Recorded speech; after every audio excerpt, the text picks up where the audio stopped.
The planet Tarset, silent, inhabited only by shadows of a civilization long dead.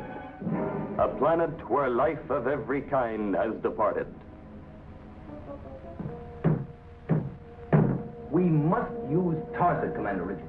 There is no other planet on which we can conduct our negative gravity experiments. There must be another place. Tarset is out. Tarset is deserted. We can set up our experimental equipment using robot mechanisms and gauge the impulse reactions by electronic equipment set up in the sky flash. I'm fully aware of the importance of your work, Dr. Zarkov, but you'll have to find another planet that will do as well as Tarset. There is none to our knowledge. I told you that before. Tarset is ideal. Well, then you'll have to find some place that's not so ideal.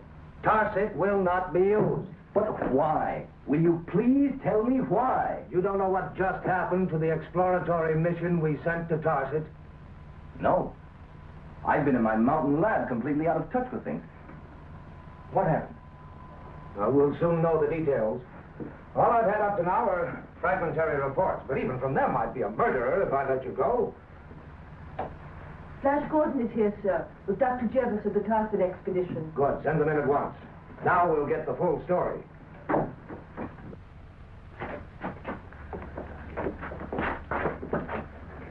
I'm so sorry, Dr. Jervis. Can I get you something? I don't think he's strong enough to answer any questions right now, Commander. Ever since he landed his spaceship, he's been hysterical. We did what we could to calm him down, but... This is Dr. Jervis, one of the scientists we sent on the exploratory mission to Tarset. Jervis? Of course. You know him? By reputation only.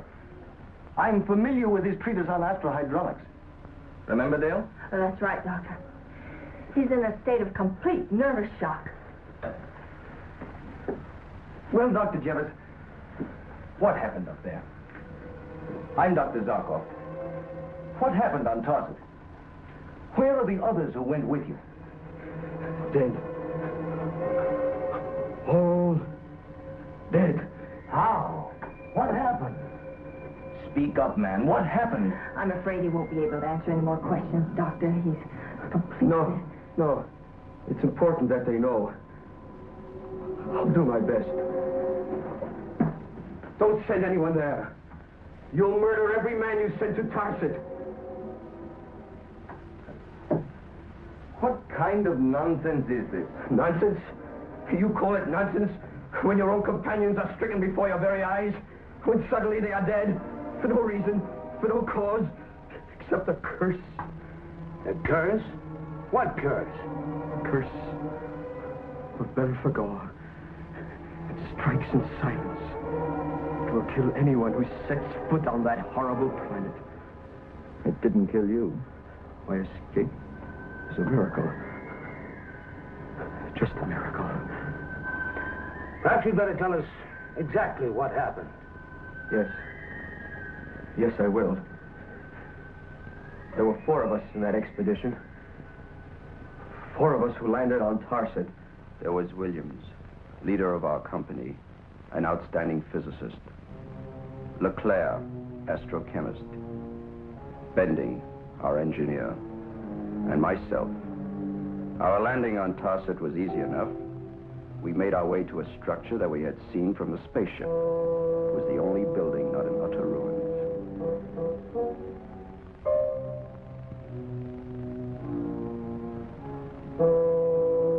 Inside, we made our way along a corridor, the sides thick with dust, and all around there was the horrible feeling of death. We reached a bend in the corridor. and like an invisible hand had grabbed us. We stopped, afraid to make the turn. Williams finally had the courage to go on. I wanted to turn and run back to the ship. I'd never known fear like that, even when I knew what I feared. Finally, one by one, we followed him.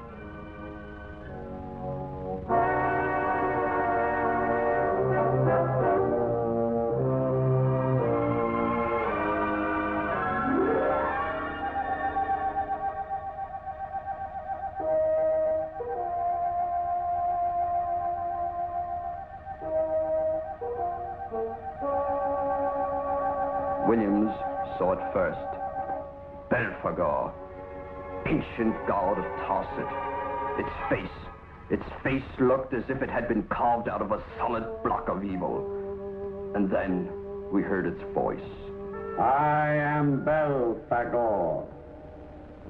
Know all ye who trespass upon my tomb, that upon ye shall rest my curse forevermore. The voice. That horrible voice. I still hear it. Williams walked towards the idol on the throne. Then suddenly, a blinding light shot down upon him, shooting from its single eye. He fell. Leclerc ran to help him, and the light caught him. Bending and I stood horrified. They were dead. So we turned, we ran, as if evil on the wing were after us. We ran. I heard Bending running behind me. Suddenly he screamed. I looked back. The light had him. He fell towards me. I just ran on. A terrifying experience. Don't send anyone to that planet. It's cursed. Ridiculous. We must use Tarset for our negative gravity experiments. Aren't we sticking our necks out? If what happened to him happened to us, we have no choice. The threat to our galaxy from the people of Eben has never been so serious as it is now. Our only defense will be negative gravity. Find some other place for the experiments. There is no other place. Tarset is the one astrographical location where the repelling force of negative gravity is effective in relation to Earth. Besides, who believes this business of idols and strange curses? It's superstitious rot. I saw it. You'll have a chance to see it again. I'm going to Tarset. I'm with you, Doctor. Dale? I'm ready to start right now. Well, Dr. Jeffers, we can make it without you, but if you'll come along as our guide, we can save much valuable time. No, I can't. The defense of the galaxy depends upon it. Everything we have, our civilization, our science, everything will be wiped out if the people of Eben are victorious. How can you refuse? No, of course you're right. I can't refuse. I'll go along with you to Tarset. Good. Prepare the flight plans, will you, Commander? We'll be off in 48 hours. Come on, Dale. Doctor?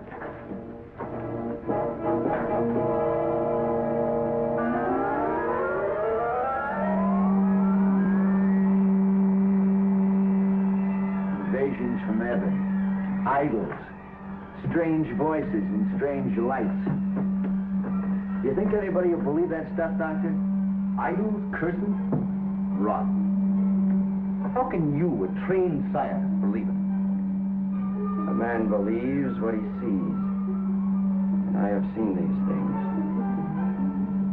So will you.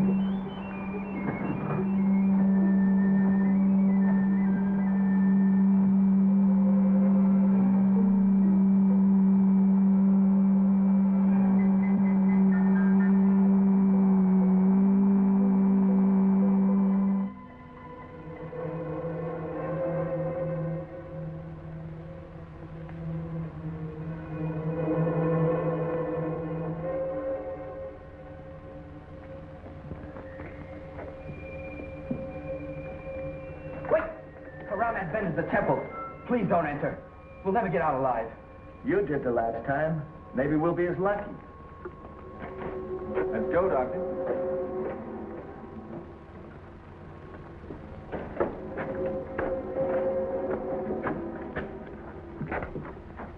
Don't! Please stop here before we we all die.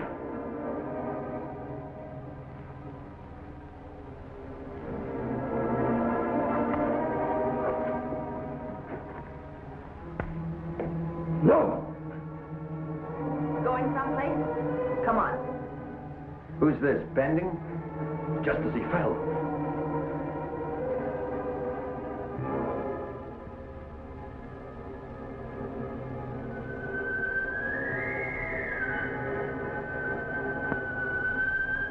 Williams and Leclerc? Yes. I am Belphegor. The voice! Know all ye who trespass upon my tomb, that upon ye shall rest my curse forevermore.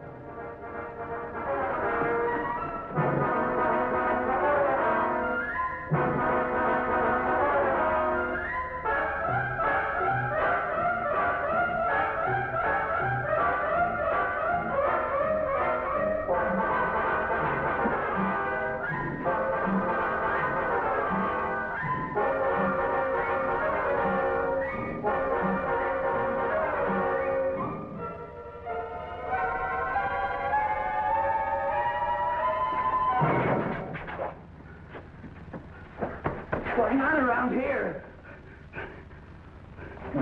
No. How do you believe me? Let me out! It's I! Professor Gabbard! I! Professor Gabbard! Let me out! Let me out! Flash and Professor Gabbard are trapped. Dale, one step out there and you're dead. Oh, we've got to help them. There's nothing you can do. Nothing. It's I! Professor Gabbard! Professor Gabbard, it's I! Let me out! Let me out!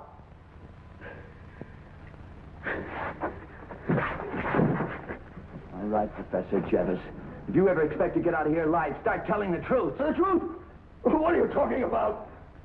You saw? I saw plenty. Enough to know that you've been lying from the word go. I haven't. Tell the truth. What's it all about? I don't know. The curse of Belphegor. Kind of a moron do you take me to be, Jevis? Curses, idols. The next thing you'll be screaming about will be witches riding around on brooms. You're lying! No! You said Bending was killed while running down the corridor with you. But when we found him, his head was towards the idol. He wasn't killed while running away. He was killed before he ever got there. Why did you lie about that? I didn't. All three were killed, but you were allowed to escape. Why? I don't know. You do know. Tell me the truth. I won't tell you anything. Let me out. Let me out. It's I, Professor Gabbard. Let me out. Let me out. The wolves. They're coming in to crush us. Now, will you tell the truth? They're going to kill you along with the rest of us. No, they can't. They promised to save me. Who? Who promised? The men of Evan. They trapped us in the temple. They told us to help them or die. Williams, Leclerc, Bending chose death. Why is Tarset so important to them? To the invasion. It's coming in this direction. They want to use Tarset as a staging area for their final assault upon Earth. How could you betray your galaxy like that? And worse, watch your friends die while you agreed to help their killers. I don't know. I got crazy. They offered me money, power, and chance to be recognized as the great scientist I was. I'm afraid. I'm afraid to die. You think you have a right to live? Save me. I'm sorry. Save me. Talk to the walls, Jevis. Maybe they'll hear you. Call on Belphegor. Maybe he'll listen.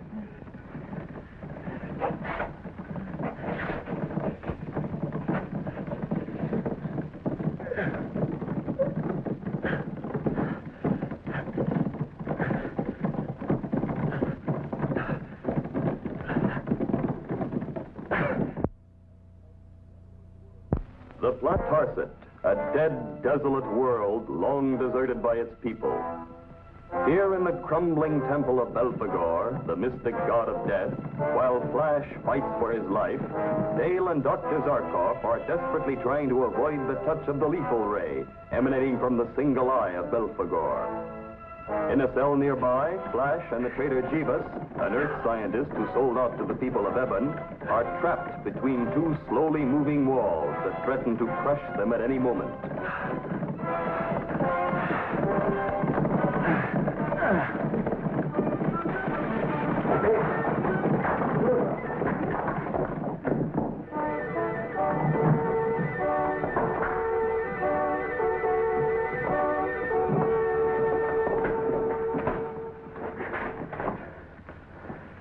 miracle. A miracle. No miracle, Jevis. The walls are so dry and crumbling that the pressure from the moving wall pulverized them. The whole temple is ready to fall. What are you going to do with me now? Right now, I'm interested in Dale and Dr. Zarkov, not you. Who else is on this planet besides us? Nesbitt. Who's he? A man from heaven. One of their intelligence agents. The one who bribed me. How many with him? I don't know. Some. Maybe 3, 4. What's behind it all? I told you. They want to use this planet to spearhead an invasion on our galaxy. When? When will it begin? Soon. That's all I know. Soon. I was crazy. I didn't know why I did it.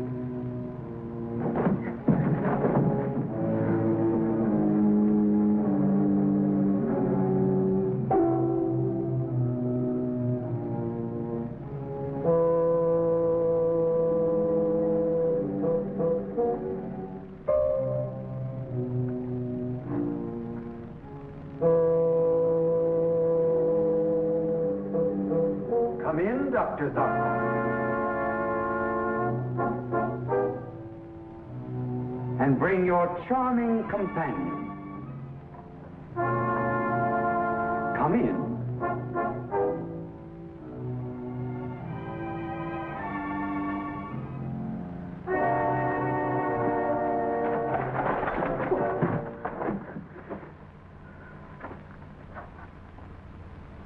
I am Mesden. I am Chief of Intelligence to His Exalted Mightiness Draco, ruler of Eben. Eben? Yes, Eben. You are an unexpected prize, Dr. Zarkov. I hardly expected so impressive a bag to fall into my net. I'm easily bored with second-rate theatrics. So why not get to the point? Point 1. Don't look for help from Flash Gordon. He and that idiot Jevov are dead. By my hand.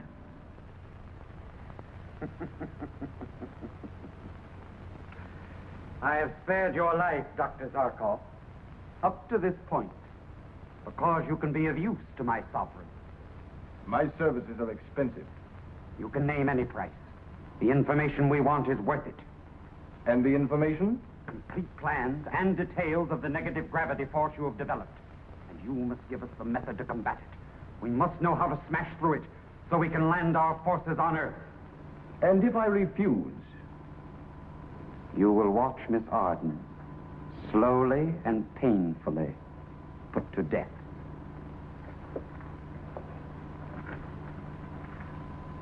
Well, Dr. Zarkov, what is your answer?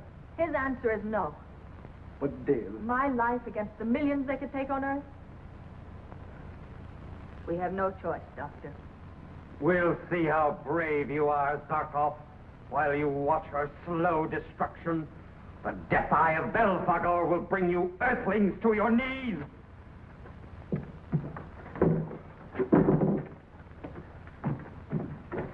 Take them to the pillars.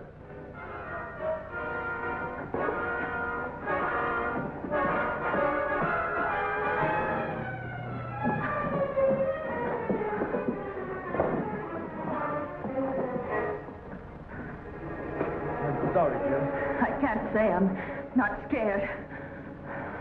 Your scientific mind, Dr. Zarkov, won't accept the preposterous idea of an idol possessing a lethal curse. The curse of Belphegor is man-made.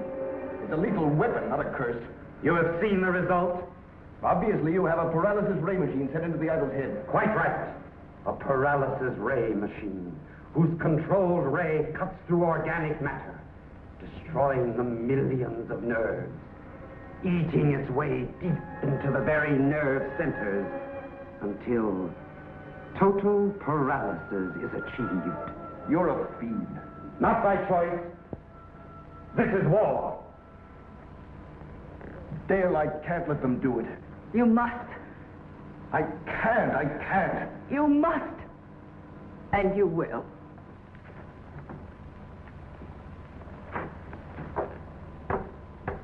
Your last chance, Zarkov. Think. Think. Can you stand there and watch her shrivel slowly? The instant I lower this lever, deterioration begins. He's not going to tell you anything, so turn on your ray. Get it over with. Stop talking, turn it on! Very well. But only a few degrees at first, so you can feel its power. Dale! Dale! Swear to me, Dr. Zarkov, you won't tell them. No. Swear it. All right. You barely felt anything. Now let us see how brave you are, Miss Harden. You, Gordon! God, help me! Flash! The ray machine! Turn it off!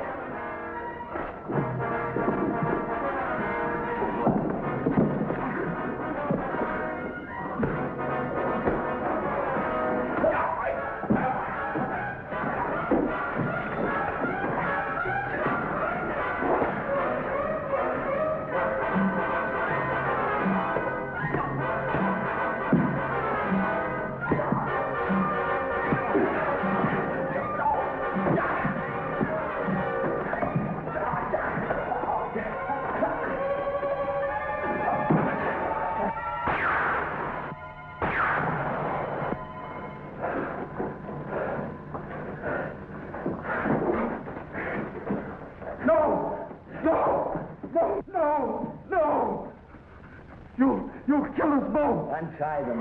We'll die, just as they did. You exaggerate, Manston. What? Untie them.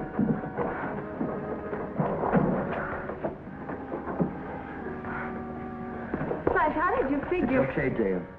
I heard him say the ray penetrates organic matter, so I slipped my watch glass over the lens of the machine. Stopped the ray dead. That was quick thinking. Yeah, we've got to get out of here. Where's Professor Jevons? I don't know. He sold out to Evan, led us into this trap. It's hard to believe that. That's true. He admitted it to me. We've got to get back to the Sky Flash and notify Commander Richards immediately. The invasion is about to begin. Stand where you are. Don't make a move. Hail Draco! Who are these Earthlings? They are those who would stand against your exalted mightiness. Flash Gordon, Dale Arden, and the bearded one is Dr. Zarkov. So, I know of them. Whosoever shall stand between Draco and his destiny shall be ground into dust. Guards! Hey!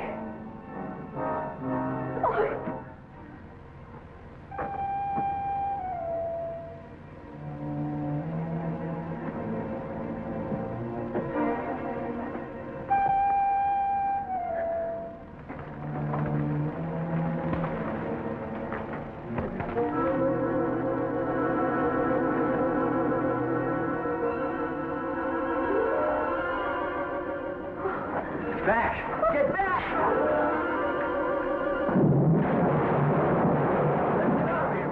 Wait!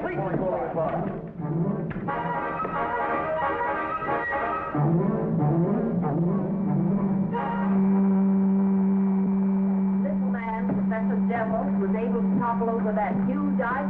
How could he? Where did he get the strength? Sometimes a man finds strength within himself he didn't know was there. Professor Jevons saw his chance and found the power to balance his books. With a little to spare,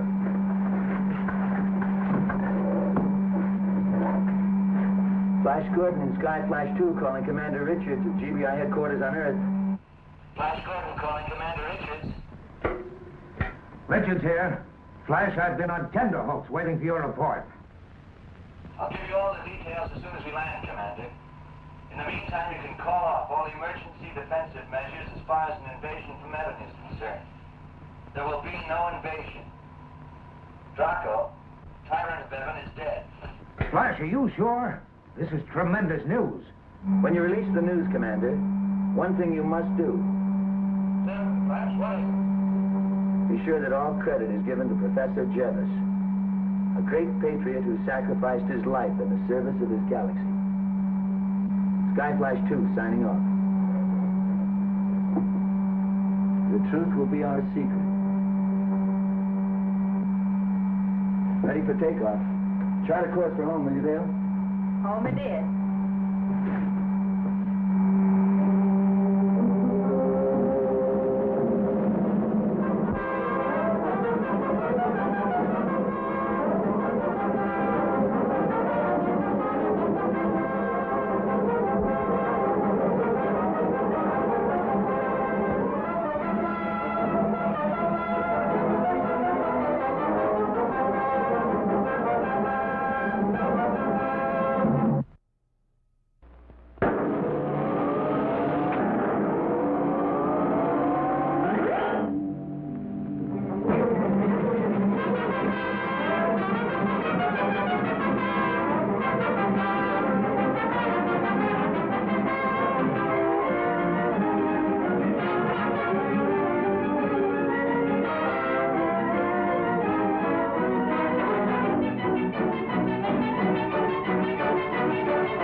On the little planet Scythio, a mistake is being corrected.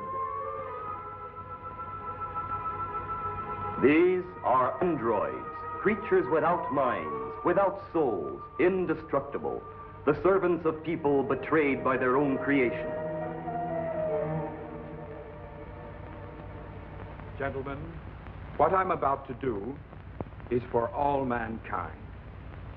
As you know, this is the central power source for all the androids. The men and women of our worlds have grown useless, stagnant, without ambition. Possessed of servants that need no food or rest, human beings do not struggle. Progress ceases as the sense of accomplishment dies. Without this sense of fulfillment, human beings are no better than these things they have created. Therefore,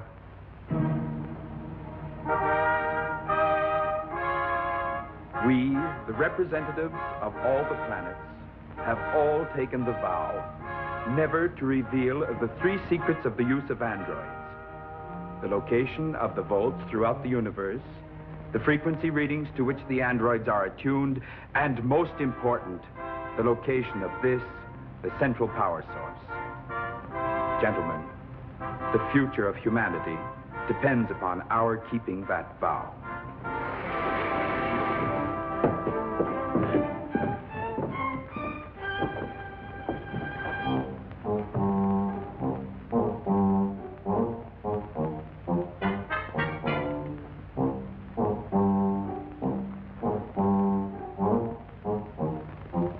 This is Cartho. Yes. I substituted myself for one of the androids and gained... Never mind all that. What have you learned? I know all three secrets of the androids. First, the location of the vaults. There are android vaults on Earth, Saturn, Uranus, Livy, Scythio, Minos.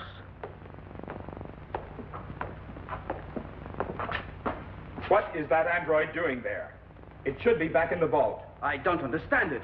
I'm sure I saw 5 androids in the vault. No one is to go back into that vault except in my presence. We will carry it in, King Lazarine. I shall accompany you.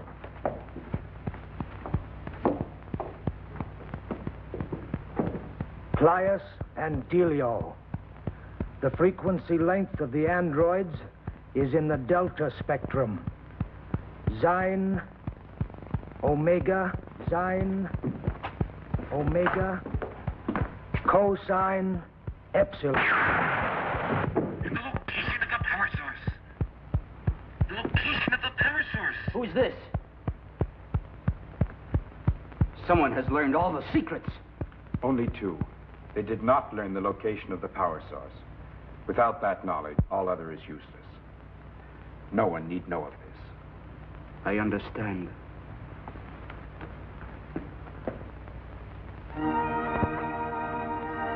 And so the secrets of the androids were kept. Now, over 400 years later, in the year 3061, 3 men, each a member of the Galaxy Bureau of Investigation, know the secrets, and each knows only one. Commander Richards, who knows the locations of all the android vaults throughout the universe, Dr. Zarkov, who knows the android frequency readings, and Flash Gordon, who holds the key, the vital secret of the location of the power source.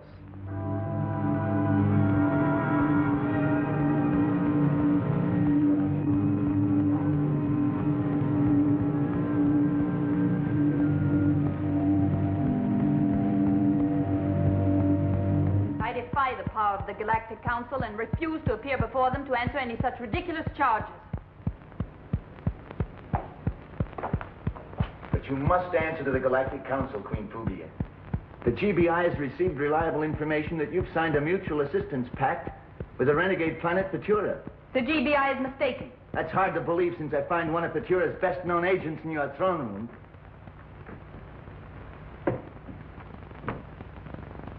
Tridorn is nothing but a personal friend.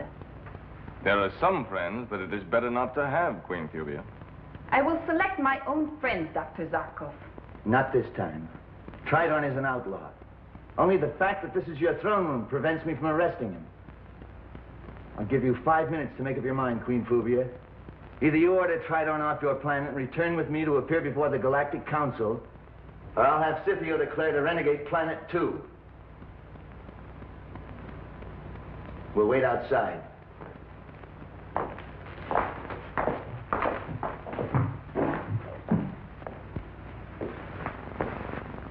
I'll have them killed. No, my dear Queen. You will need that young fool and his friends. For what? For what they know. The secrets of the androids. Without the androids, our plan to take over the galaxy is doomed from the start. Don't let that hot head of yours ruin everything. You're right as usual, Tridorn.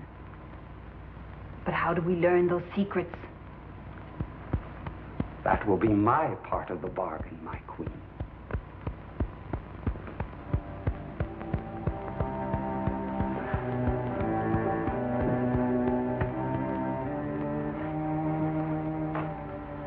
Dr. Zarkov, does the planet Scythio mean anything special to you?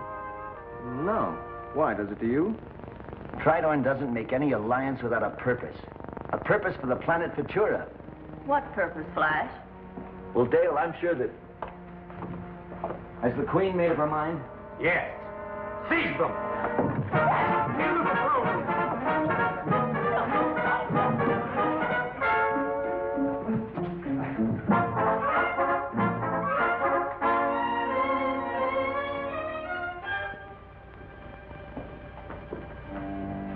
Your Majesty?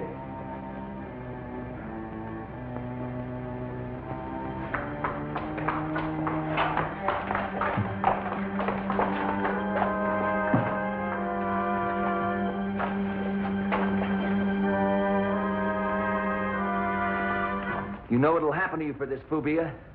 I know what's going to happen to you, my handsome blonde friend.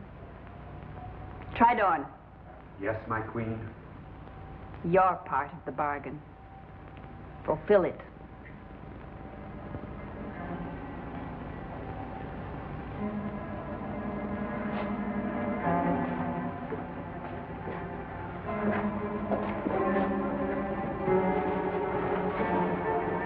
You know what this is, don't you, Doctor?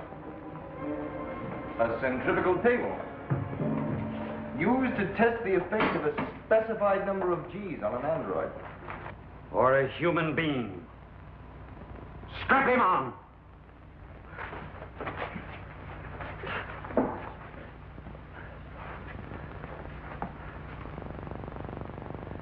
You know what the force of gravity can mean? Every time you blast off in a rocket, you experience 9 G's. How would you like to experience 15, 16, perhaps 20? Do you think you could survive? What do you want, Tridorn? Information. The location of the android power source. Well, my friend, will you tell me the location of the android power source, or must I give you a ride on the merry-go-round? You're a fool. Granting that I know the location, do you think I'd tell you? You are the fool. Go ahead. Wait. He won't tell. And we can't afford to kill him. But there is another way. I can give you a kingdom. You could rule Earth. Better, you can rule the universe at my side.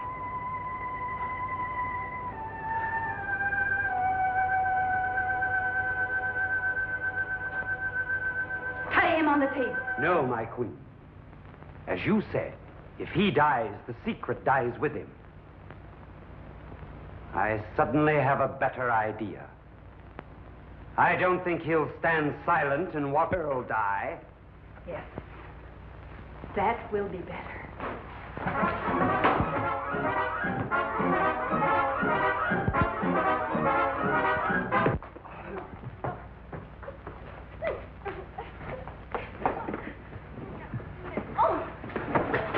Get on with it.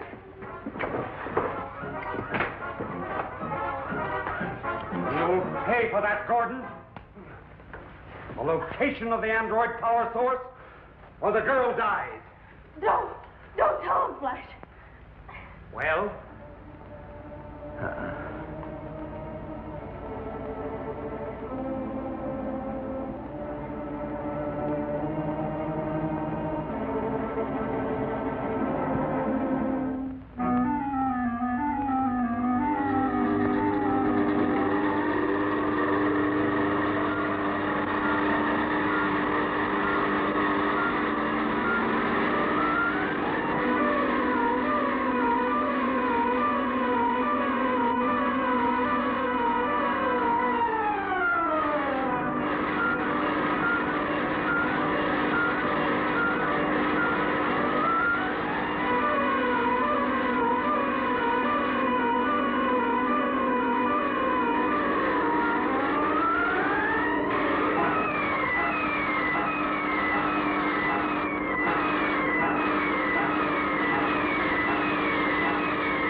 Don't forget, control of the android means domination of the universe.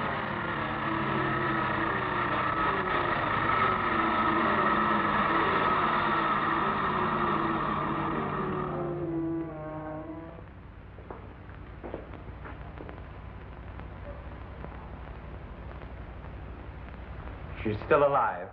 Let me look at her.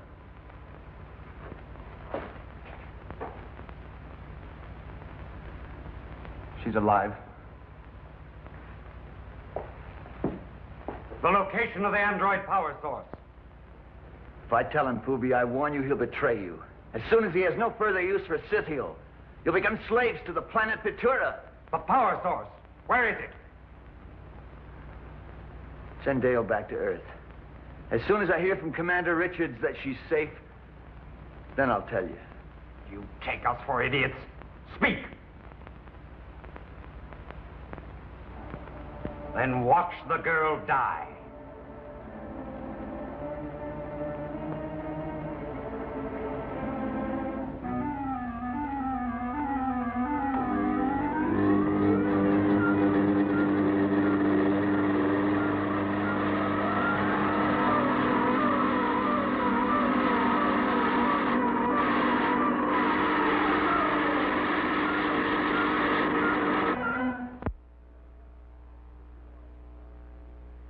In an attempt to conquer the civilized galaxies, Phubia, queen of the planet Scythio, and Tridorn, agent of the renegade planet Petura, are trying to learn the secret location of the android power source somewhere on Scythio. Only Flash Gordon knows the location. But Dale Arden will be put to death on the whirling centrifugal table if he does not reveal it.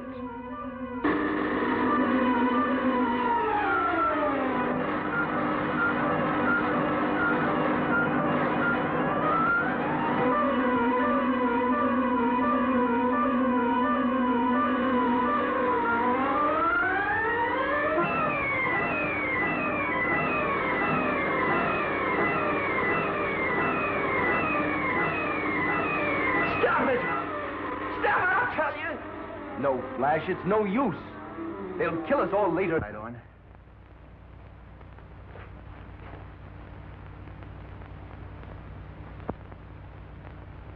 She is alive. Now the location. You got a map of the Scythian mountains?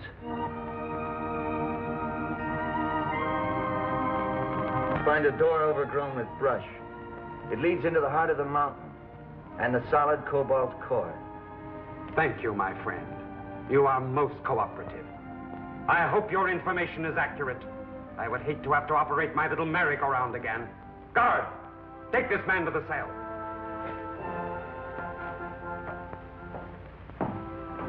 Tridorn, the universe is ours. Yes, my queen. After a few formalities, like destroying the planet governments and the GBI. Come, my queen. It is not far to the mountains.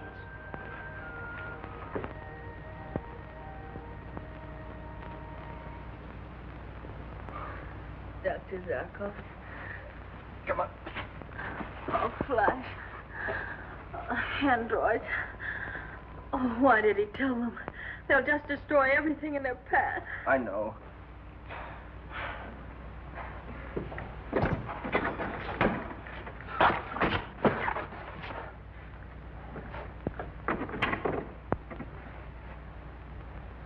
Why did you tell them? I couldn't let you die. It won't do them any good. They don't know the frequency the androids are attuned to. That's true. But they'll just come back for the information when they find that out. Well, maybe by then we'll be ready for them. Try and get some rest.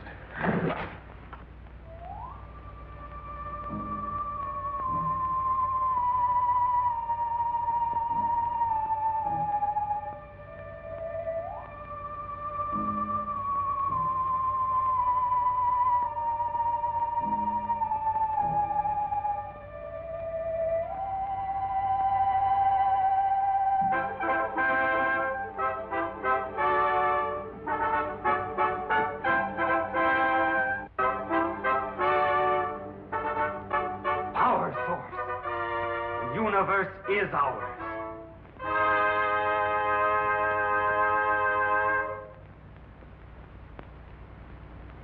Hey, Doc, I've got an idea.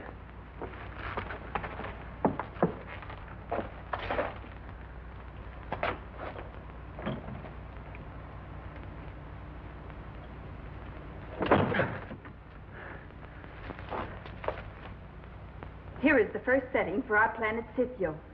Scythio, Gamma 8876 Rho. Gamma 8876 Rho.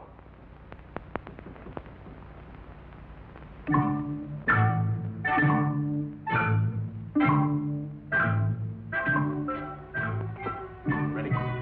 Okay.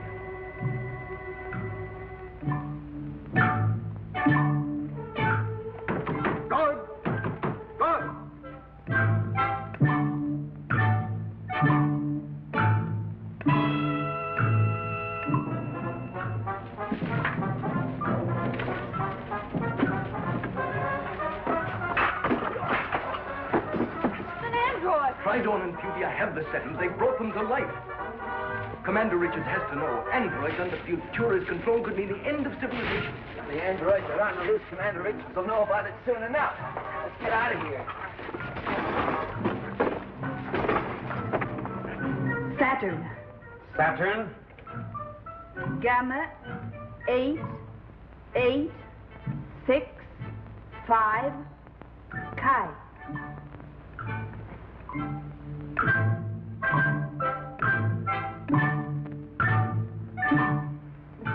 Livy. Livy? Gamma 8893 Beta.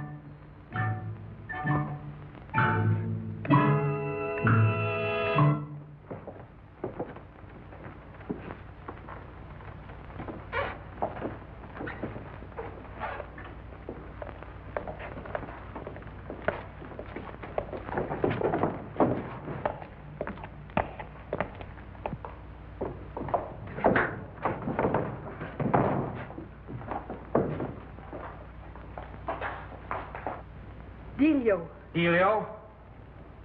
Gamma. 8, 8, 9, 7, Beta.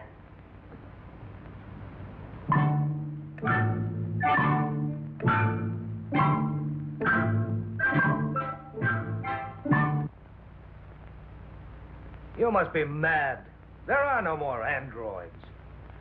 Commander, I can see them. You never told me how you learned these frequency readings and the location of the android vaults.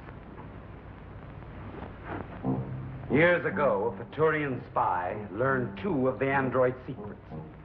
Before he was killed, he managed to relay them. But not the 3rd secret, the location of the power source. Only Flash Gordon knew the location of the power source. Well, where is he? We haven't been able to make contact with the Sky Flash for several hours. He was on a mission to Scythio, and Scythio doesn't answer. Find Gordon. I'll find him. And when I do, he'll answer to the Galaxy Council for this. Androids, attention on all planets. Destroy. Androids, on all planets, advance on the cities. Androids, take the communication centers.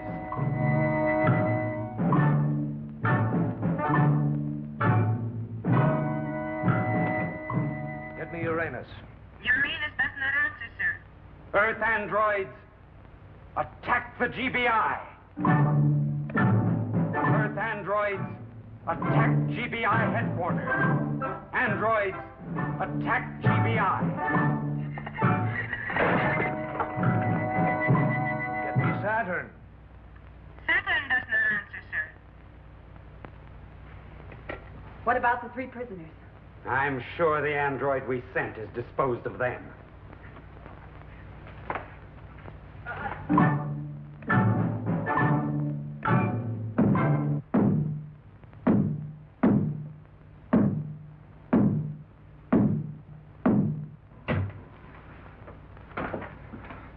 They'll break in a few minutes, Commander. That's no use, sir. Ray guns don't stop them.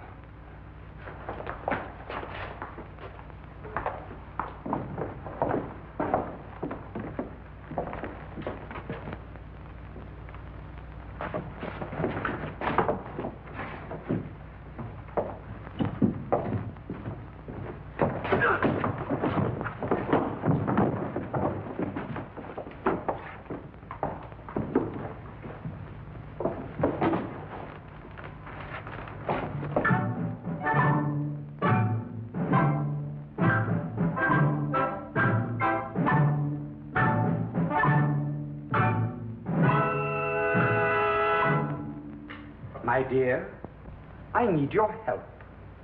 My help? Something only you can give me. Your abdication. My You filthy traitor! Androids, take her! No! No, traitor! Stop it! Traitor! Stop it!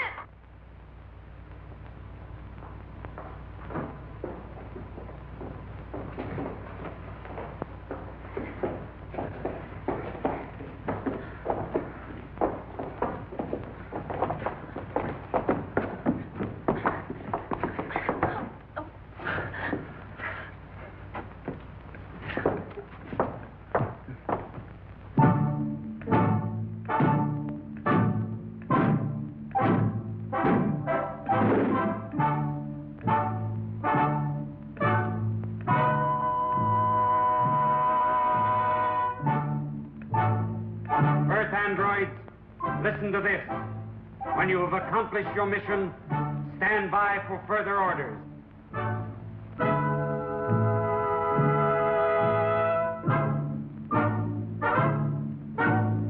Stand by and wait for further orders.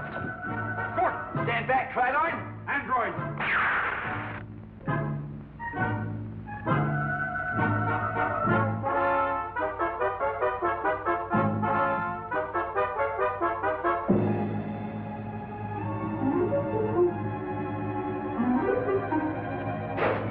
It's all over, Tridorn.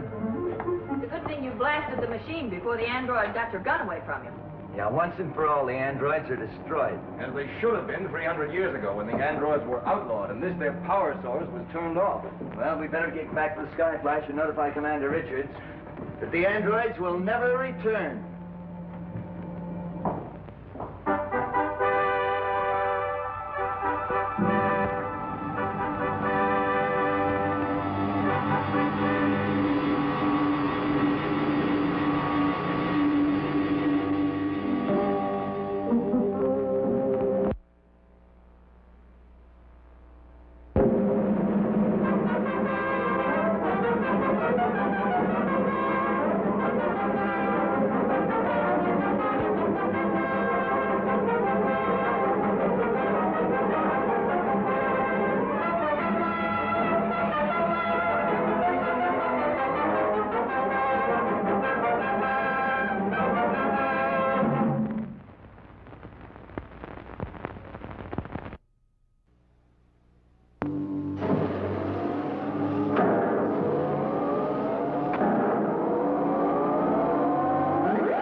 In every era, there have been men who sought the golden dream.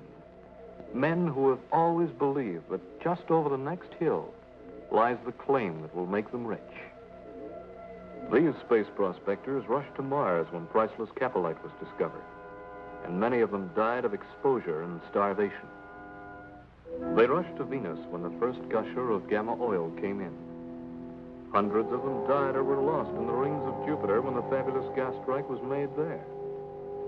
And after them, like stealthy jackals feeding on carrion, came the space pirates and the claim jumpers, evil men, robbers and cutthroats, the outlaws of the universe.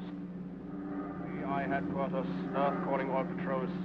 GBI headquarters, Earth calling all patrols. This is a warning. Repeat, this is a warning. Space pirates are at large in galaxy, piloting black ship heavily armed. Will attack without warning. Last seen cruising an area of Persis and Auriga.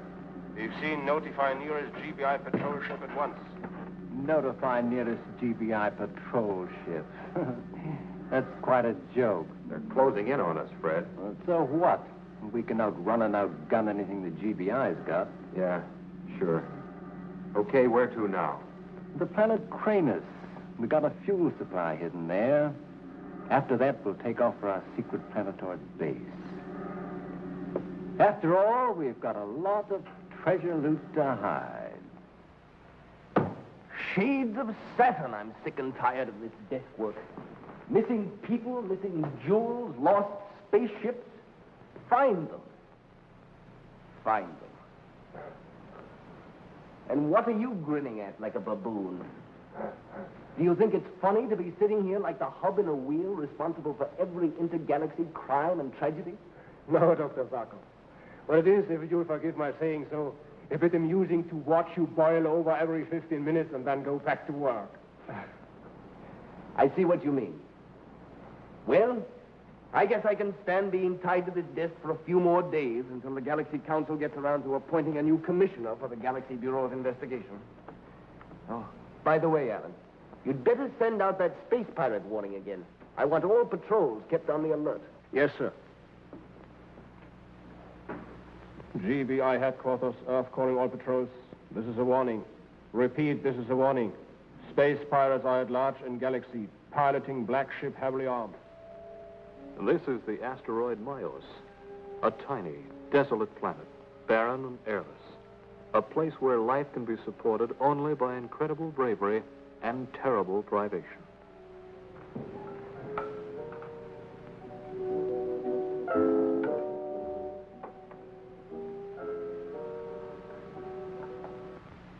GBI headquarters, Earth calling all patrols.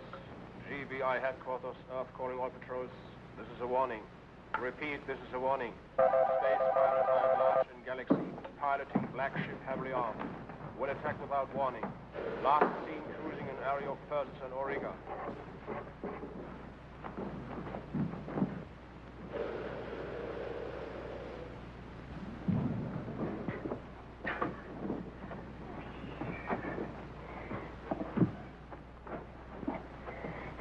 Father! Murray, I found it. What, Father? What have you found? This, look at it. Feel it. What is it? Algonel. Pure algonel. A whole vein of it. You're rich. Do you understand? We've struck it rich. Oh, Father. I'm so glad, so happy for you. After all these years, after all the disappointments you had. They laughed at me when I said I would try on Miles. They laughed at me, Murray. Remember? But I knew it was here. I knew it had to be here. And you were right, Father. Of course I was right. I was sure when I got back to Earth, Murray. They won't laugh at me anymore. Why? I'll be the richest man of the galaxy. And do you know what I'm going to do for you, my dear? What, Father? I'm going to fit you out like a queen. Gowns from Mars. You can buy 100 of them. Jewelry from Venus. I will buy you a bushel of it. Your own space runabout. With fluid overdrive custom made. Oh, Daddy. It'll be so good to get back to Earth. We've been alone in so many places so long. I know. You've missed a lot out of life, taking care of your old father like this. A pretty young girl like you should be going to parties, meeting young men, getting married one day, perhaps.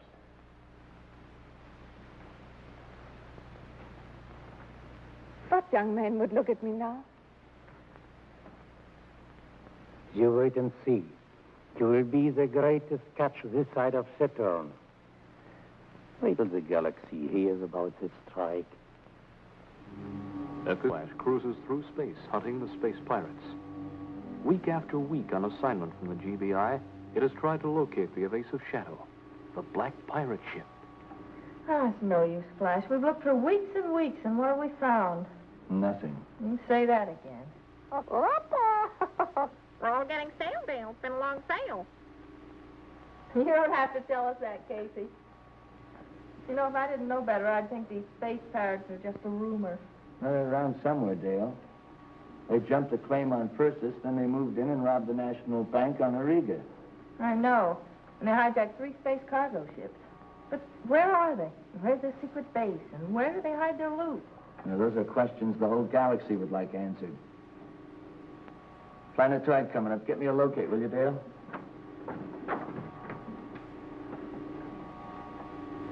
It's, Cranius. Cranius. That's a new one on me. Well, it's not a very homey place. It's barren, nobody lives there, and it's alive with plutonium emanations. It won't sustain life for more than 4 or 5 hours. Hey, Dale. What is it? Look. Oh, there's a spaceship down there, lying in a crowd. Take a good look, Dale. Look at the color, the shape. It's a parrot ship, isn't it? No doubt about it. But don't crash, don't crash. Don't crash, don't crash. What are you doing? I don't want them to see us. We'll move in under cover of darkness. You think Cranius is their headquarters? No, they wouldn't pick a place like this. Then what's your plan? Our orders are to locate the real hideout of the pirates, find out where they've hidden the loot. And they're going to lead us to it themselves. But how, Flash? Dr. Zarkov perfected this just before we took off. And this is the answer to our whole problem. What is it? It's an electromagnetic buzzer, kind of an automatic bloodhound. If I can get to the pirate ship and attach this to the tail, it'll send directional signals back to us. Maybe lead us to the real hideout planet of the pirates. Flash, you mean you're going to run the danger of trying to get to the pirate ship? That's exactly what I mean. Through the dark, the Sky Flash noses down toward Cranius.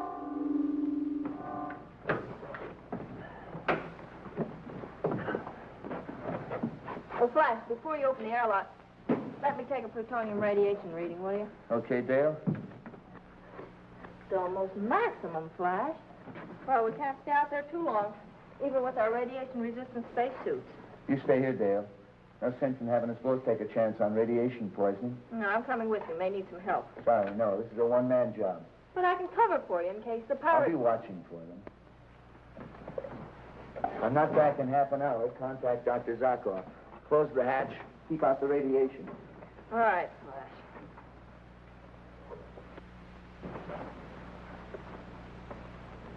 Flash, don't take any chances.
Not alone. Doesn't seem to get anybody around. Let's move in easy. Might be somebody's in the ship.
Here he comes now, and looking very pleased with himself. Flash!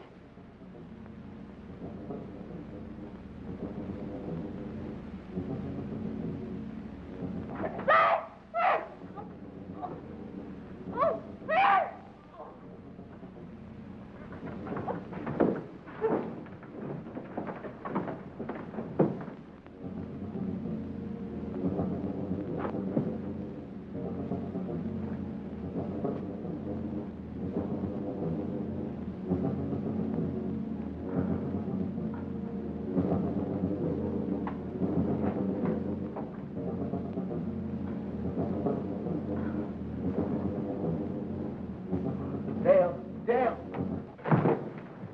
Oh! That does it. Not quite. Don't. He won't come around for about an hour. By that time, with the hatch left open, both he and the girl will be dead of radiation poisoning. Ah, why wait? Let's finish him off right now. GBI headquarters know they're around here. They know we're in the area, too. If they find him murdered, they'll blame us. This way, nature does the job for us. Come on, let's get on.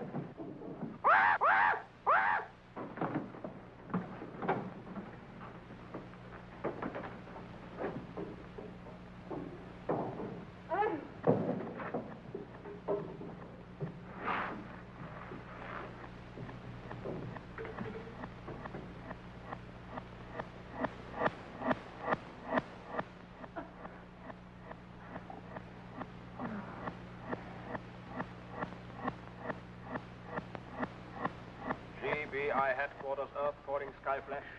Come in, Skyflash. You are 12 minutes over your hourly check-in. Report, please. Skyflash, come in. Skyflash, come in. GBI headquarters calling Skyflash. Report in, please. Report in.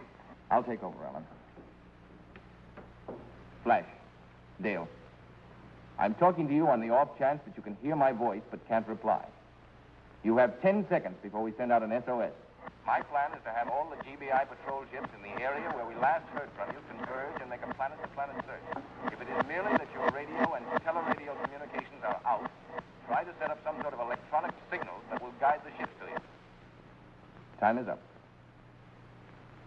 Calling GBI patrol ships Space Ghost, Starduster, Meteor. This is an SOS. Repeat, this is an SOS.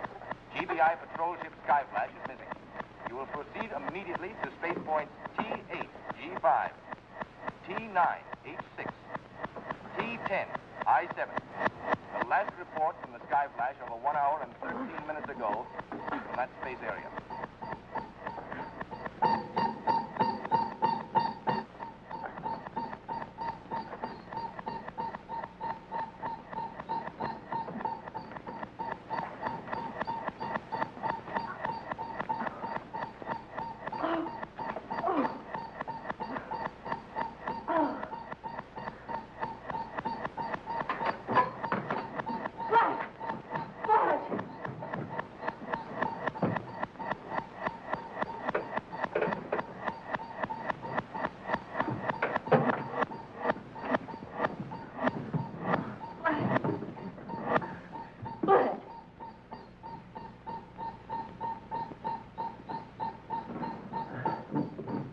Okay, so? What hit me? The butt end of 2 stun guns. While you were visiting the pirates, they dropped in on me. That's the automatic bloodhound. The pirates have taken off. The transmitter I put on the tail of the ship, it's working. Between that and the Geiger counter, there was enough noise in here to wake up a regiment.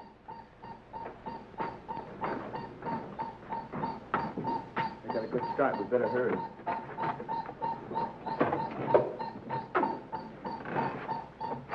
Set for a takeoff.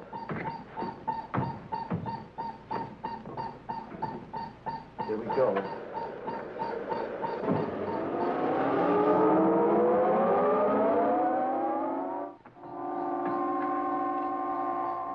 We're getting off the beam.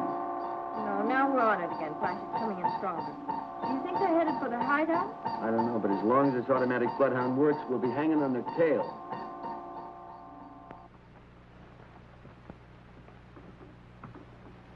What about the electronic communicator, Father? No, I will get it fixed pretty soon, Mary. What are you working on? Oh, just putting down a list of the things I'm going to do the minute we get back to Earth. First, I'm going to go to a beauty parlor and get my hair done. Then a manicure, and then a pedicure, like those rich girls have. Good, good. Then, I'm going to buy clothes. And what clothes? The softest, prettiest things I can buy. Nightgowns and evening gowns. Sport clothes. Every one of them imported straight from the Martian fashion designers. 10 dresses for every day in the week. And hats. I'm going to get 100 hats. The prettiest hats you ever saw. And a pair of shoes to match each outfit. You got it working, Father? Yes. Now I will send through an electronic message to the mining claims office on Earth. And after that, all we'll have to do is sit back and wait for the space cargo ship to take us home.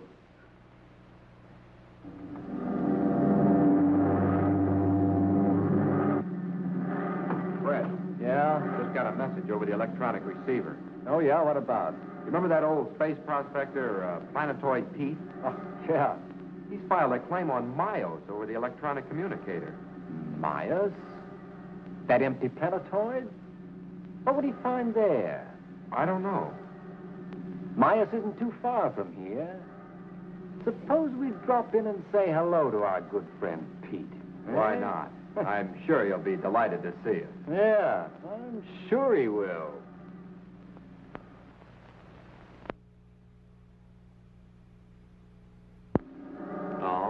space pirates glide on toward Myos. And to the rear, in the sky flash, Flash, are you sure those space pirates didn't find that electronic bloodhound? I don't see how. I hid it under the tail of their ship. It's been working steadily. Why do you ask? I was just wondering if this could be a trap. The course that buzzer is indicating isn't taking us off into space at all. As a matter of fact, it seems to be leading us to a small and airless planetoid. Are you sure? I'm positive I have it located right here. That's funny. They wouldn't have their stronghold on anything as small as a planetoid. Do you think we ought to call in? Yeah, we'd better report to Dr. Zarkov right away.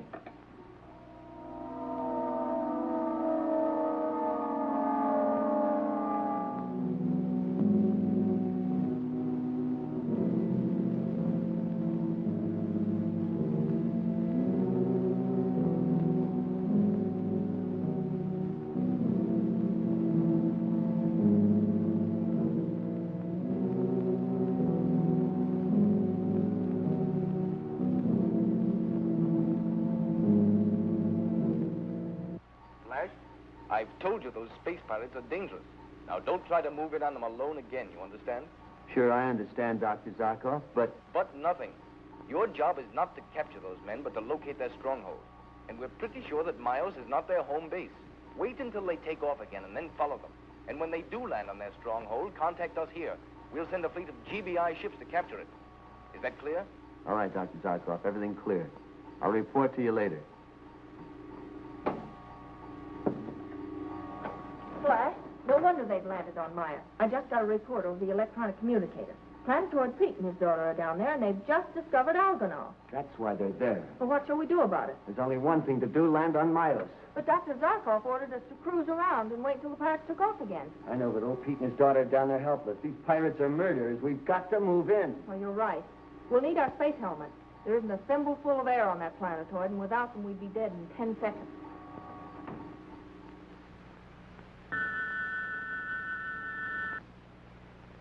Dad, who could that be? I don't know, honey. I'm afraid it means trouble. Trouble? Why? If their intentions are peaceful, they would have signaled us that they are coming. Dad! Don't let them in.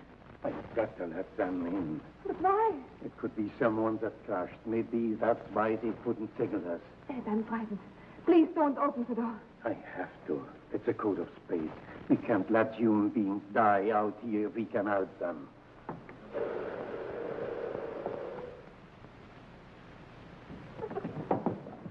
All right, old man, get your hands up. Who are you? What do you want?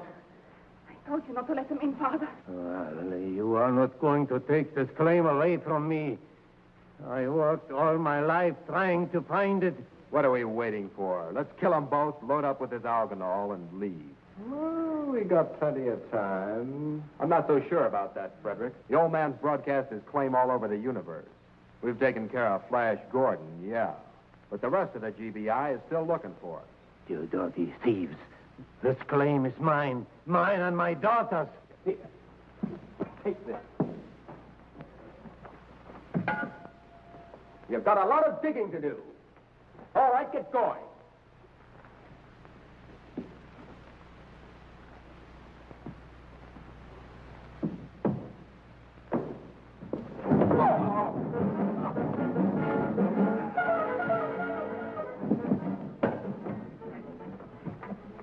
They came in to steal our claim. They were going to make us work for them and then kill us. They were, huh? We'll take them outside, Pete, and see that they get a little extra work. Don't worry, I will make your backs ache. Dale, you better get to the ship and pick up the portable television. We have to call Dr. Zarkov right away. Flash, you shouldn't have done it. You shouldn't have gone in on Myos. I told you our main objective was to locate the pirate stronghold.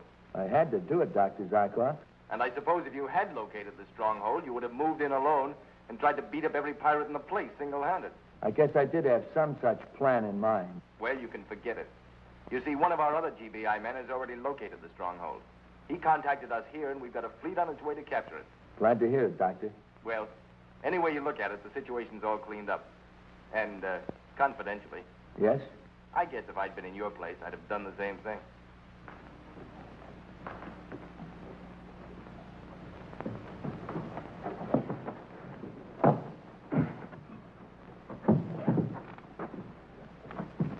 You never saw anybody dig so fast, Version.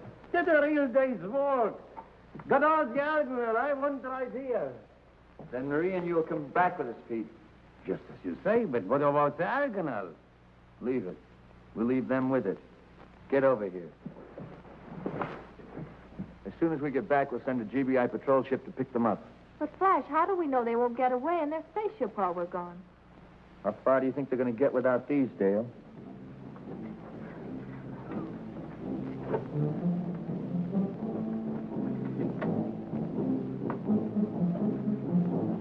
See you in jail.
In the far distance of the universe is the desolate planet of Gemini, last outpost of civilization, a prison planet, harboring only the most desperate of criminals. It was little wonder that Flash Gordon, upon receipt of orders to fly Dale Arden on a mission to Gemini, had some strong words for Commissioner Herrick.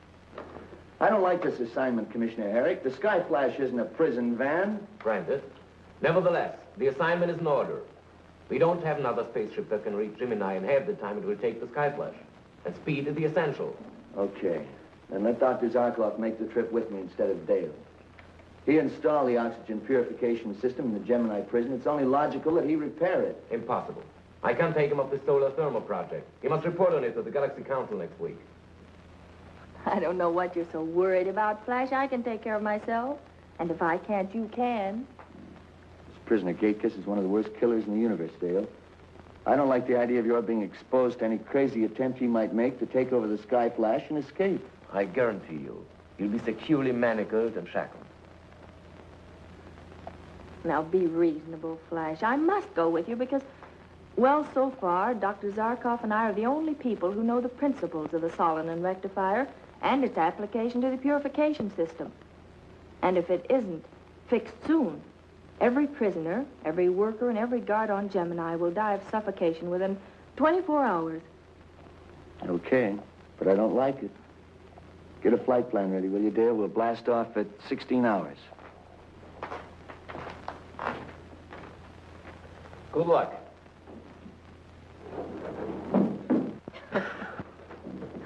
He flutters over me like a mother hen. You know, Flash is a funny person. With all his modern skill and intelligence, he still has very old-fashioned 20th century ideas. He's also got a sixth sense where trouble is concerned. Maybe he's right. Oh, there can't be any trouble. We'll deliver Gatekiss to the warden. I'll patch up the oxygen purifier, and we'll all be back here before you know it. Of course you will. Good luck. Thank you, Commissioner.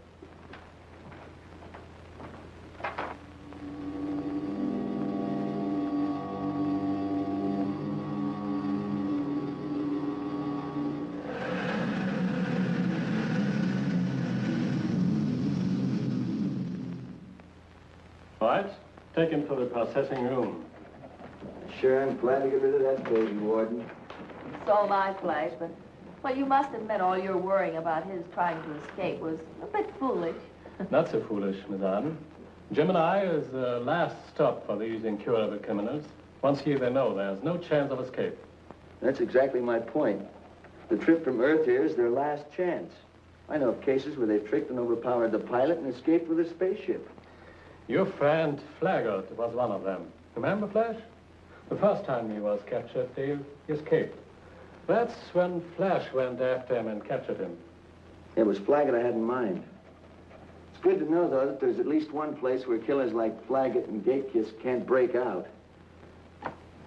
Well, it's getting late. Do you want to go to work on the oxygen purifier, Dale, so we can get back to Earth? Okay. Would you lead the way, Warden? Oh, what a forsaken place.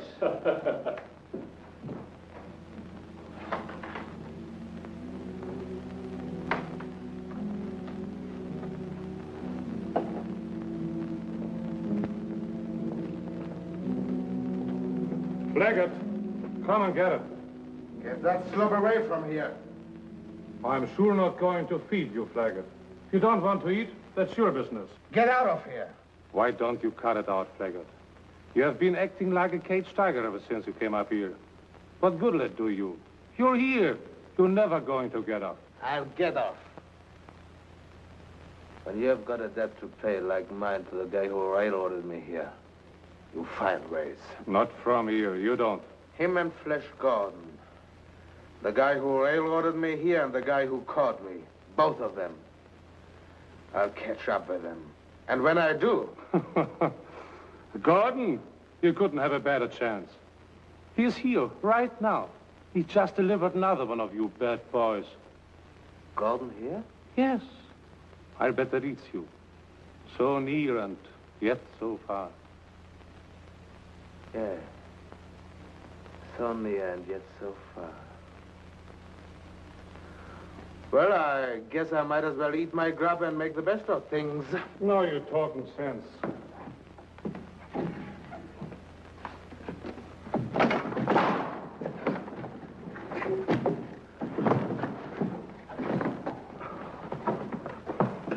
You get 90 days in the hole for this, Flaggart. Get out! Get away from here! Get out!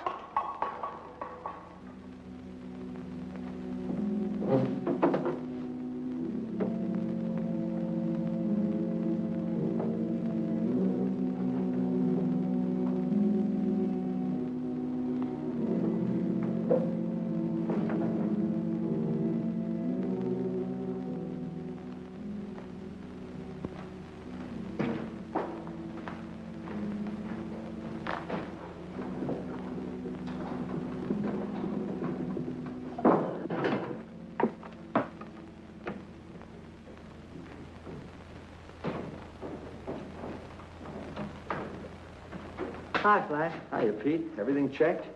Almost. Just have to finish the radar assembly check, and you'll be ready for blast-off. Can't be soon enough for me. I don't blame you. I'll be glad when my 2-year hitch is up here, too.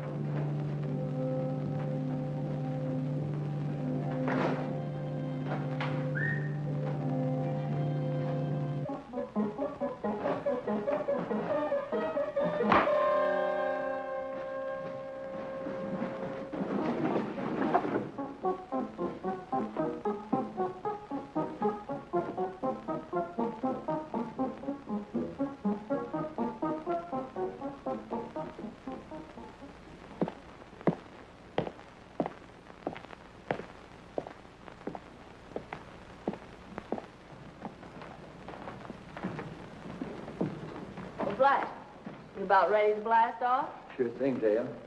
I see Pete's tool bag is over there on the table, so I guess he's all done. How about you? Is the purification system okay now? Perfect. This beautiful young lady knows her business. Good. Then we can get ready to blast off. Thanks for coming and helping us, Miss Arden.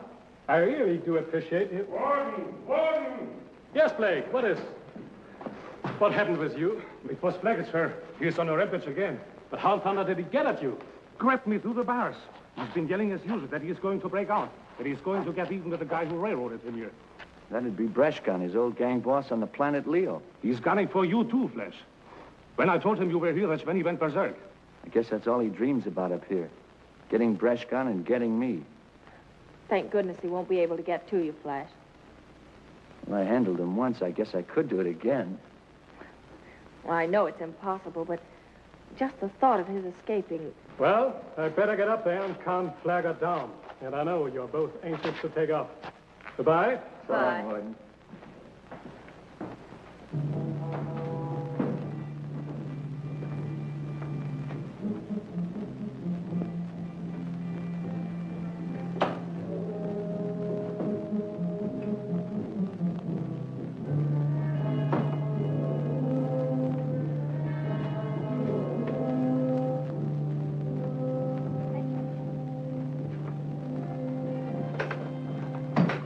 Said 1730's blast-off time with the control tower. That's in 3 minutes. Right. I'd better check our flight plan with the meteoroid cluster schedules in this area. We certainly don't want to run into one of those. Right.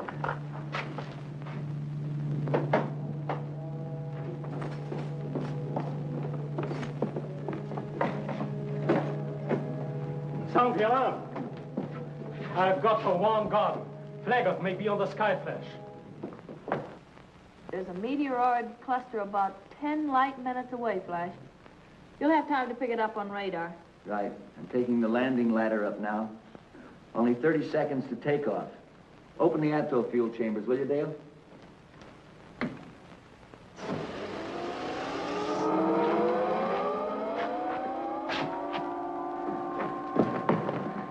Warden, Flaggott's aboard the Sky Flash. He knocked me out and tied me up. I tried to warn you, Flash. Okay.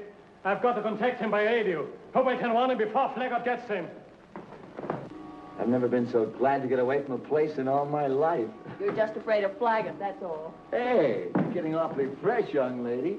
I'm going to have to teach you a little discipline and respect. Oh? I suppose you think you're just the man who can do it. Careful now, I'm liable to take you up on that. Well, go ahead. But I warn you, I'll be the toughest pupil you've ever had. Not so tough. Taming a young lady's like taming a young wild colt. The friskier they are, the harder you have to bear down on the reins, that's all. Any questions? I said any questions. Gemini, Dale? calling Sky Flash. Warning, convict Flaggett has escaped. Warning, he's probably on your ship, Flash. Don't do that, Gordon. If you do just like I say, you and your girlfriend can live a little while longer. Flash, can you answer? Flash Gordon in Sky Flash. Can you answer? I see. Flaggett's got you. Go ahead, Gordon. Open the circuit.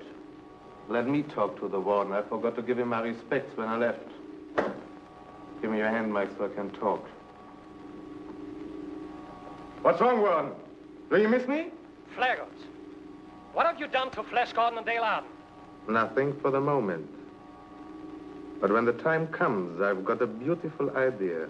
I'm warning you, Flaggett. If you harm them, you will pay a penalty that will make your present sentence seem like a vacation. Don't make me laugh, Warden. You'll never get me back. Once I'm through with Gordon, I'm dropping him out of the hedge. For the next million years, he can fall through space and think about me. GBI will have every ship in the galaxy after you in 5 minutes. Turn around, come back, and I will give you clemency. Get some sense, Warden. No ship in the galaxy can catch the Sky Flash. With all of its souped-up power and secret gadgets, it can outrun and outfight anything in the ether. Flaggett, listen to me. No, you listen to me, Warden. When I finished with Gordon, then paid a visit to Breshkan, I'm taking the Sky Flash out of the galaxy. I know a couple of planets in the Firmatory Galaxy Group that will pay a high price for some of the secret equipment.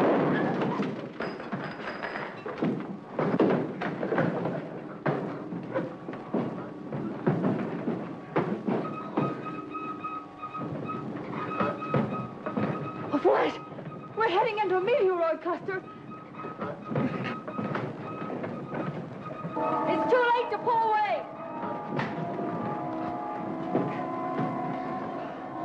Pull that trigger, Flaggett, and your chances of getting out of this cluster are nil. Get us out, and I'll give you a chance to live. The gun, give it to me. Oh, no. I'd rather die this way than go back to that forsaken rock. Oh, Flash, I can't keep this up. I can't avoid the wall.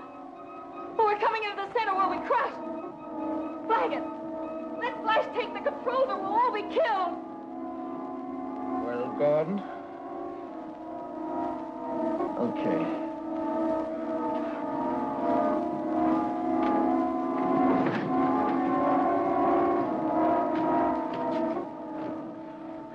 What do you think, Flash? Can we get out of it? I don't know, Dale. I don't know.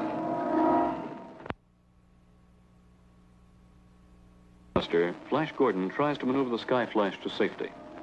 While back on the prison planet of Gemini, Warden Morris reports convict Flaggett's daring escape aboard the Sky Flash to Commissioner Herrick at GBI headquarters. Then, while Flaggett was talking to me, there was a sudden blast, and the circuit went dead. I don't know what happened in the Sky Flash. Flash and Dale, prisoners of that mad killer. Warden Morris, how could you be so negligent? How could you? Commissioner, anger is not going to save Flash and Dale. Well, what can we do? And it's not only Flash and Dale. What about the Sky Flash with all the secret equipment aboard? I'm bitterly sorry, Commissioner. I take full responsibility. But isn't there some way of stopping Flaggett, of catching the Sky Flash? There's no spaceship in the universe that can catch it. Do you have any ideas, Dr. Zarkov? Yes, as a matter of fact. If we knew Flaggett's destination, we could chart his course by the fuel stops he would have to make. If you know where Brashkin is at the moment, that's Flaggett's destination. Brashkin?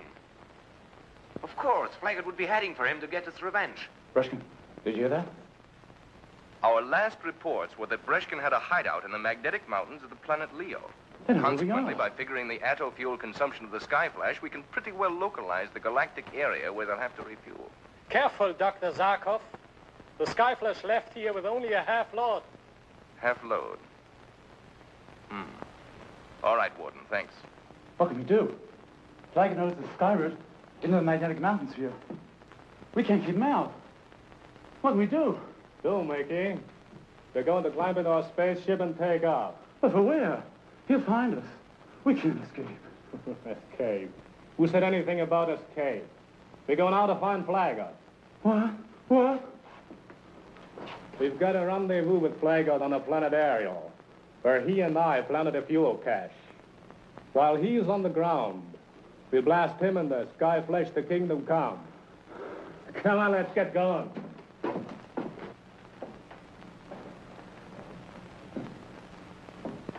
There's only one place they can possibly land, Commissioner.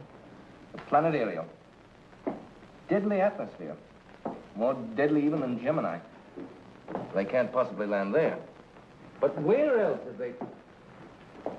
Commissioner, have you heard a word I've said? What? No, I'm sorry.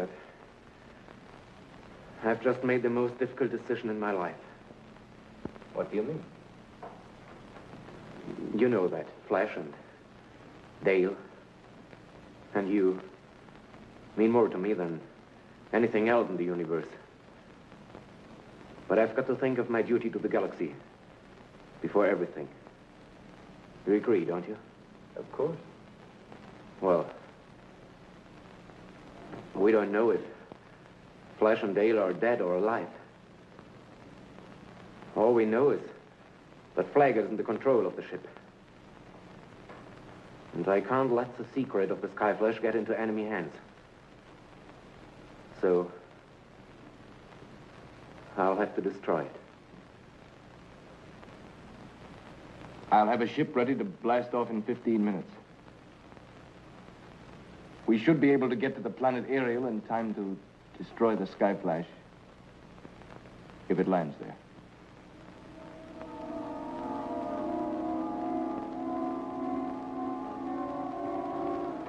Are we out of the meteor cluster? Looks like it. Nothing else showing up on radar. Looks like we're free, all right. I guess this is just my lucky day. What now? We've enough atoll fuel to last us for about 3 hours. Set a course for the planet Leo. Leo? You're crazy. That's at least 24 hours away. You're not so lucky that you can make the Sky Flash go without fuel. We refuel at Ariel. Ariel? Right. But there's nothing on Ariel. Nobody even goes near there. Has the most deadly atmosphere in the galaxy. One breath means death. Even space helmets are no protection. You are really a smart girl. Everything you said is true. Except for one thing. Some people do go there. I have been there. Not long enough to take a breath, but long enough to dump a fuel cache. It's sitting there waiting, and we are going to get it. Now get working on a course before I get my nice minute they taught me on Gemini. Or I slip you good and fair. Better do as he says, Dale. Do exactly as he says.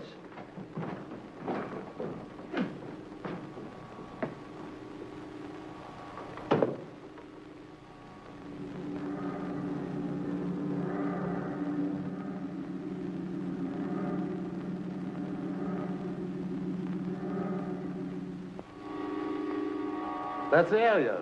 I'd recognize that blasted spot any time. Sit down, Gordon. Right. Landing positions.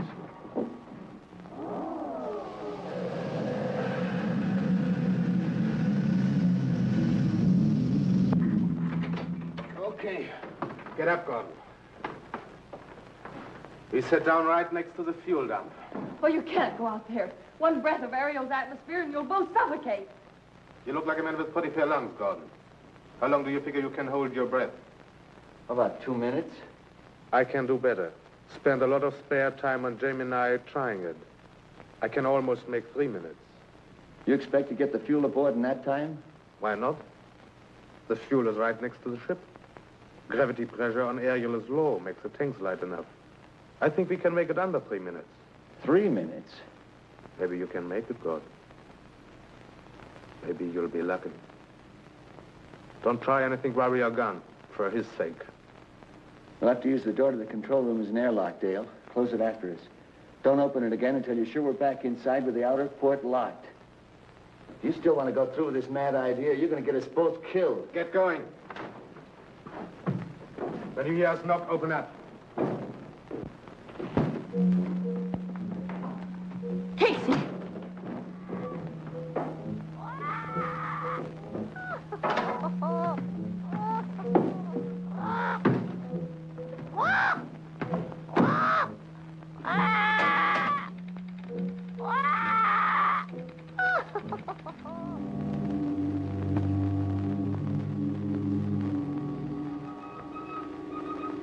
There it is.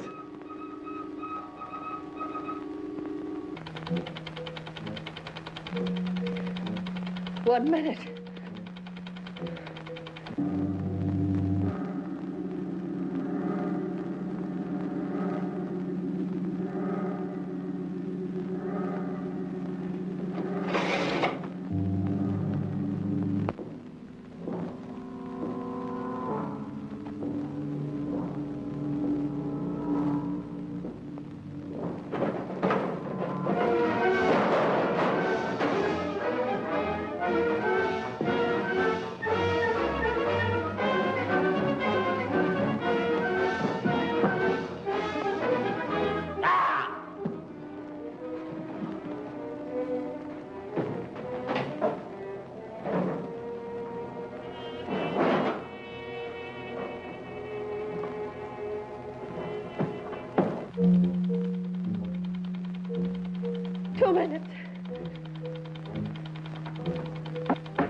He screamed. Screamed? Can't scream without drawing a breath.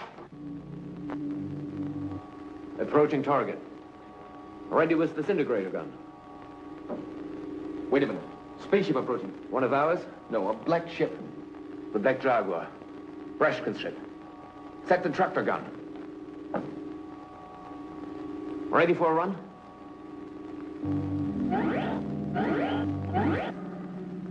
Another spaceship. She's got us caught in a disintegrator gun. Dive! Dive the ship! We're caught! Caught! It's a black spaceship. I saw it coming toward us. Black Jaguar. It crashed. Look, Dale, a GBI patrol ship. They must have shot down the Black Jaguar. Well, they're headed toward us. at us? I just think Flaggett is still in control of the ship. Quick, Dale, set the disintegrator guns. Well, how can I do that, Flash? We can't fire at our own ship. Quick, Dale.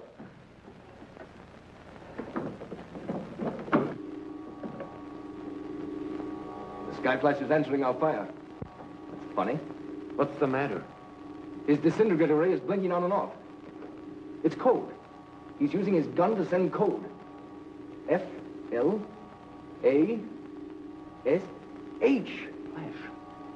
Flash Gordon.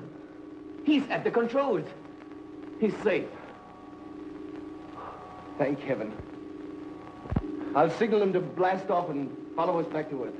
Yeah. They got our signal, Flash.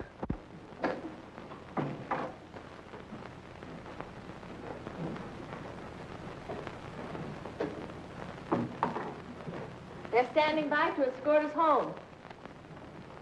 Home. Gee, what a wonderful word. Let her sail, Dale. Let her sail, Dale.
Of the universe, ruled by King Akeem, where brotherly love is considered a weakness, where cruelty, hate, and lawlessness are virtues, and where murder is commonplace. This is a street in Tranto, the capital of Karen. It is broad daylight, and yet there is a feeling of fear, the fear of a dark, moonless night. This is a man of Karen, a man who has lived outside of the laws of Karen because, and listen well, because he is an honest man. His mission this morning is to escape. Escape to another planet where he can live in dignity and without fear. But escape from Karen is not easy. These lurk in every corner, waiting for their prey.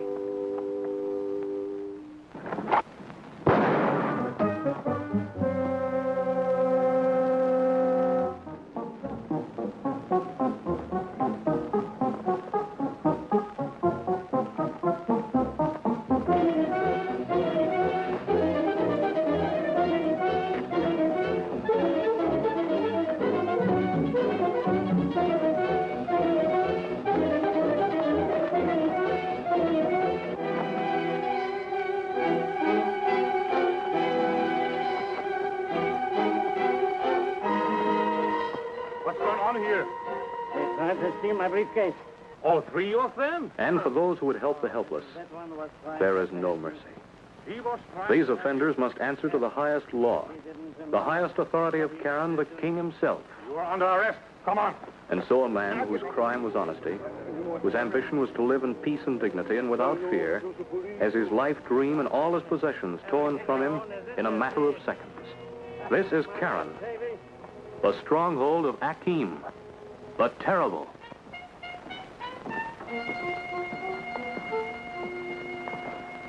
As you can see here, Avo, there have been improvements. It looks beautiful. Beautiful.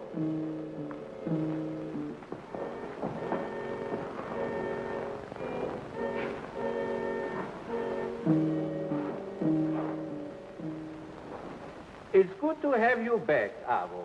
But how goes our campaign? In some ways, very well, Your Majesty. But as long as the Galaxy Bureau of Investigation polices the galaxy, we cannot make the headway you desire. But their leaders have a prize. Every man has a prize. So I thought, Your Majesty. But as dedicated as you and I are to spreading the doctrine of evil, so are they of the GBI devoted to spreading the doctrine of good. Then they must be destroyed. That is easily said, sire. But to destroy such men who have strength, brains, and the support of every government in the galaxy is not so easy. Destroy their leaders. Do that, and the rest will fall apart. That is true, but to destroy Commissioner Herrick, Dr. Sarkov, or even Dale Arden, Sarkov's assistant, is practically impossible. Why? I can sing of the 100 way. And there's always Flesh Gordon to contend with. Flesh Gordon? All your reports are full of him. The coup on Aremo smashed by him. The attempt to take over the Galaxy radio power plant of Tremus. Discovered and defeated by him. Yes. If we can find a way to destroy Flesh Gordon, Your Majesty, the galaxy will be...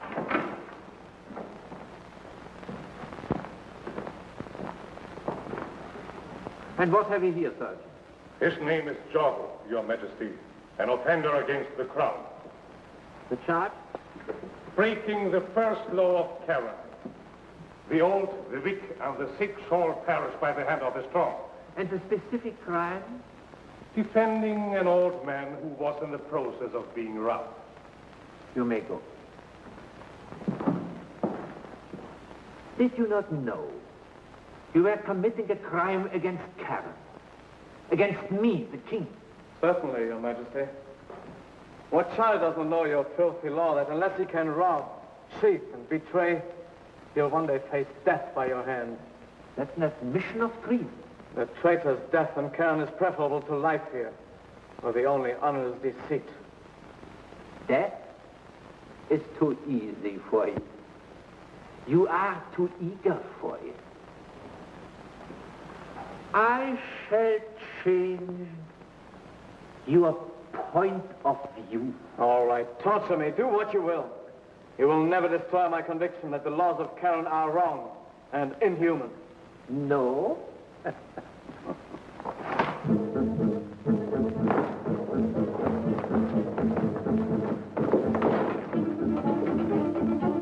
Never is a long time.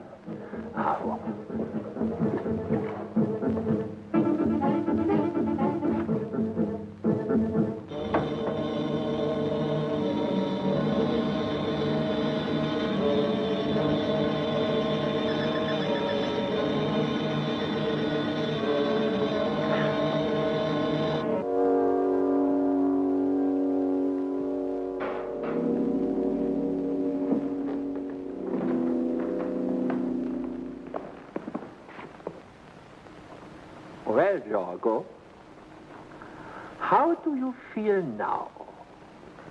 The old, the weak, the sick shall perish by my hand.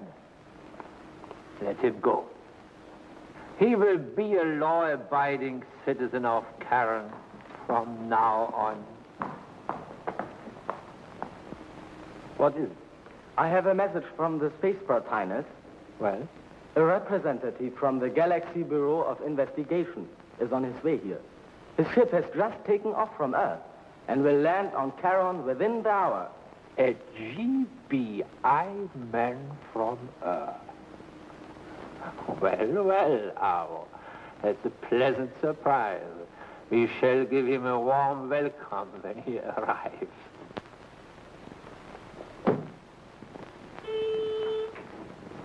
Yes? Commissioner Herrick, Flesh Gordon and Dale Arden are here. Good, send them right in.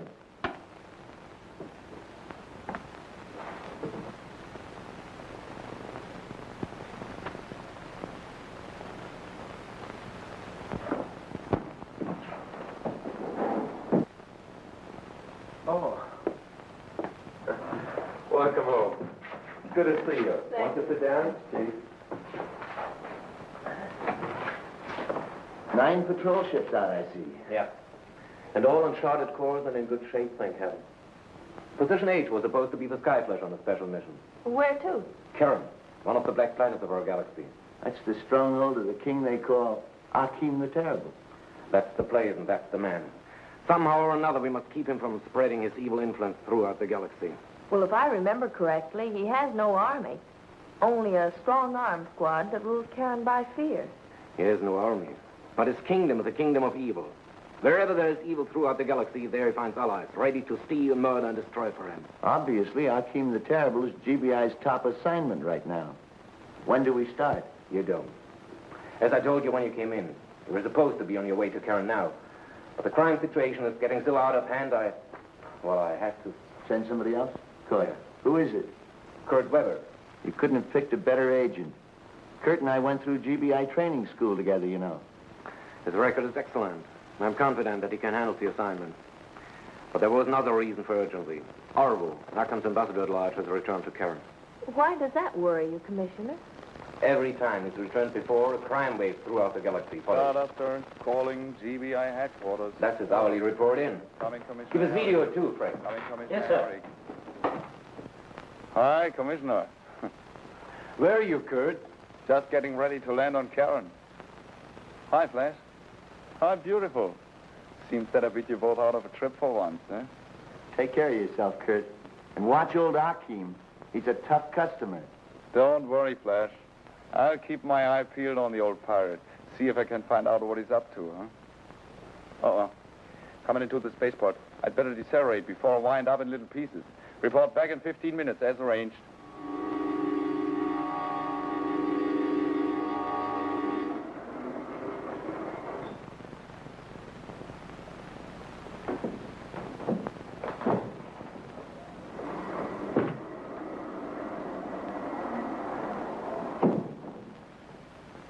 You have business here on Karen?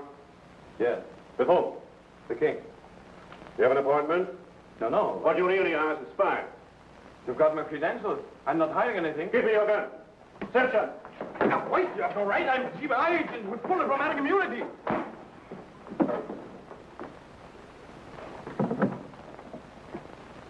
Yes? The GBI spy is here, Your Majesty. Your orders have been carried out. Bring him to me.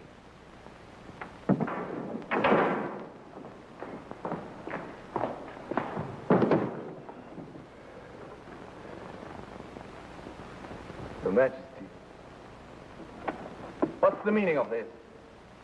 I'm an accredited representative of GBI. I'm sorry my men handled you so roughly, my dear Mr. Weber. You see, we rather admire force here on Karen. But to get to the point, I have a job for you. If it is something that is within my power as representative of GBI... Not exactly. I want you to kill Flash Gordon. Your humor is a little heavy for me. But I'm quite serious. If so, you must be clean out of your mind. Flash Gordon is my best friend. But he is my greatest enemy. He will stand in my way no longer. Flash Gordon will outlive you, Akim. And wherever you try to spread evil, he and the entire GBI will stop you. You refuse to kill him. Need I answer? Of course not. But in that case...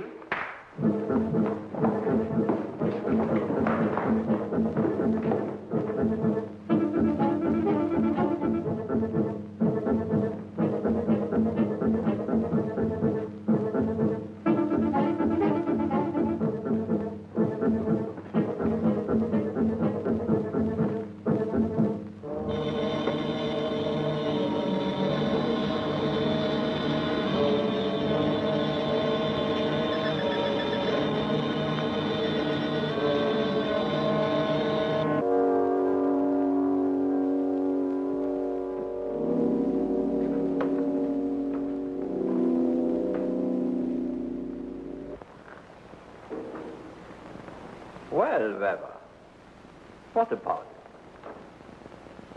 Will you kill Flash Gordon now? Yes. Yes, of course. I'll kill him. But you have not forgotten he's your best friend. Friend? I hate Gordon. After you have taken care of him, what about Commissioner Harris?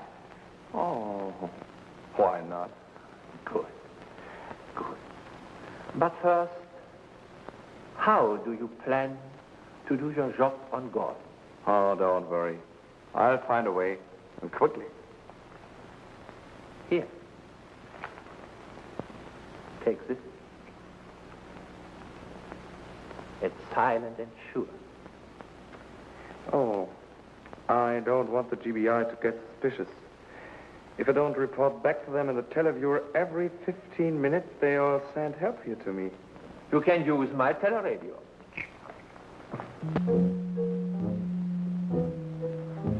Kurt's 5 minutes overdue. I'm worried. Calling GBI. Kurt Weber and Karen. I'm glad to hear that voice. GBI. Give us radio too, Fritz.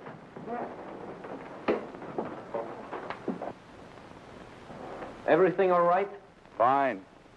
Arkham isn't going to cause any more troubles in the galaxy. What makes you so sure? I'll give you details when I get back. Flash. Yes, Kurt? I'd like to see you when I get back. Sure, when? I'm starting back to Earth in a few minutes. I'll be there in an hour. Where will I be able to find you? Well, I'll be in my office for about 3 hours, catching up on some work. Good. See you later. That takes care of that. This will take care of God.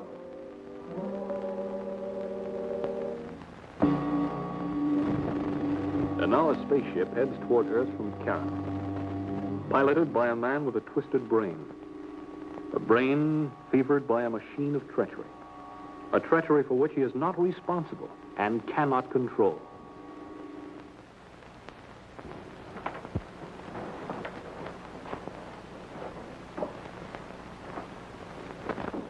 Kurt, glad to see you back. Glad to be back, Flash. How are you, boy? Fine, never better. How are you? Oh, fine, too. Oh, I see you're planning another cruise. That's right. Where to this time? Canis Venatici. Oh, that's a new one on me. Is it on the map? It sure is. It's part of the Crab Nebula, one of the messier objects. Here's the globular cluster. First, we hit Taurus here, Aquarius here, and Scorpion here. Crazy! Flash, I don't understand it. Kurt's your best friend. Why would he try to kill you? I don't know, Dale. Maybe something happened to him on Charon. Dale, you better call Dr. Zarkov and the chief right away.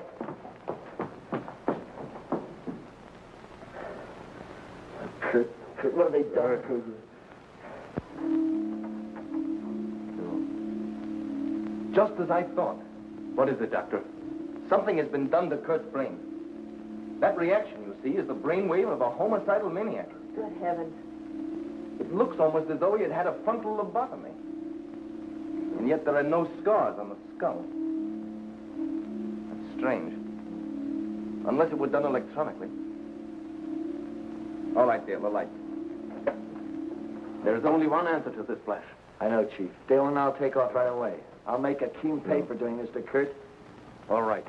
But before you go, I'll give you a special code so you can report to us without detection in case of trouble. Right. Well, wait a minute. If we're captured, Akim can do to us what he's done to Kurt. I've thought of that. We can try to avoid it. But how, since we don't know what happened? You and Dale will have to have your hair cut off. After that, we'll put a band of selenite on your frontal lobes and put a wig on each of you. And you think it'll work, Doctor? You think those selenite bands will protect their heads from whatever happened to poor Kurt? I don't know. At best, it's a gamble.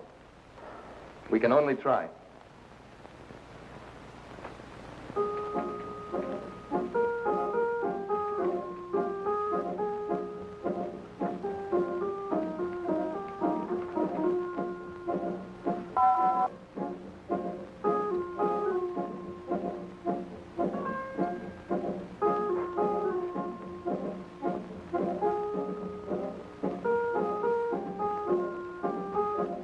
I only hope these selenite bands work. And if they don't, Doctor? Then you and Dale will become killers like Kurt Weber. Karen, just ahead, Dale. What do we do when we land, Flash? We'll go straight to King Akim. Dig that wig, Dale. Dig that wig, Dale. Don't flip your lid, Flash. Hooray for toupee. You be quiet, Casey. Hang on, Dale. We're coming in for a landing.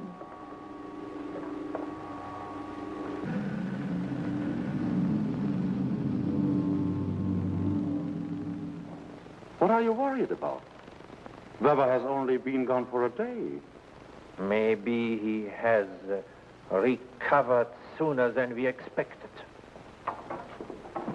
Hakim, what did you do to Kurt Weber?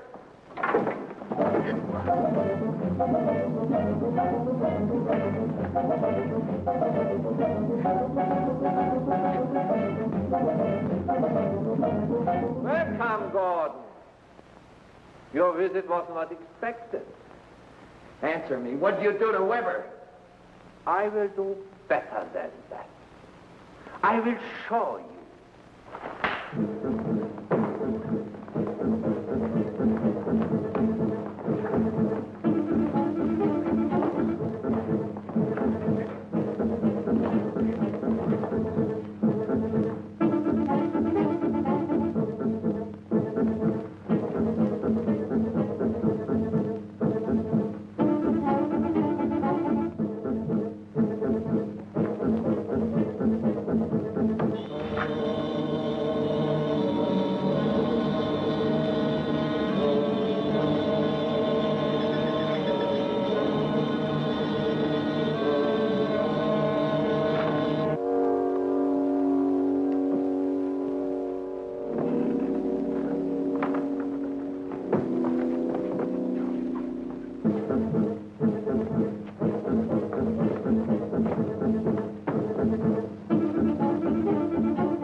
Gordon!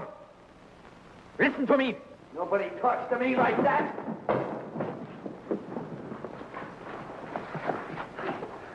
What's wrong, Gordon? Feeling in a murderous mood? Tell him to let me go and I'll show you. Fast. I will, Gordon. But first, let us understand each other. I'm not your enemy. As far as I am concerned, you can kill, rob, swindle, do whatever you will. And nobody's going to stop me? But there are those who will try. Your chief, Commissioner Herrick, for example. Herrick? Yes, Herrick. I see what you mean. All right, Hakim, you can tell your muscle boys to let me go. Get Herrick on the televiewer. May I ask why? To call Herrick here, so as to have him free of GBI protection.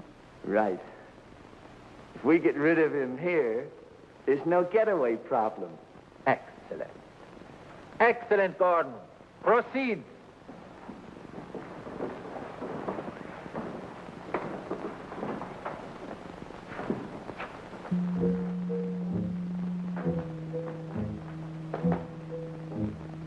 Calling GBI. Flash Gordon calling Hurry GBI. up, Fritz. Video. Quick, Doctor. Be ready to take down the code. Well, Flash? I think I have the answer, Chief. Yeah? We need you and Dr. Zarkov here for scientific research. There's a band of radioactive material around Charon that works on people's minds. All right. We'll take off a count right away. All right, Doctor. What does the code say? Band works. In other words, Flash and Dale's brains haven't been affected. Exactly. And naturally, we are not going to take off for Karen. We agreed with Flash not to believe anything he said, except for the 4th and 11th words in his 3rd sentence. But Flash may be in danger right now. That's true. All we can do is wait and hope for the best.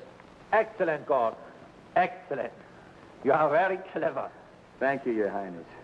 But you are very clever to have created this machine. Yes. Unfortunately, its effects will last for only 2 weeks at a time. Naturally, my scientists are working day and night to make this period permanent. Naturally, Your Highness. And now that I have done you a favor, I have one to ask. Anything? Now that I'm on your side, may I have my stun gun back? Of course. With pleasure. Thank you, Your Highness. Frankly, I felt a little undressed without it.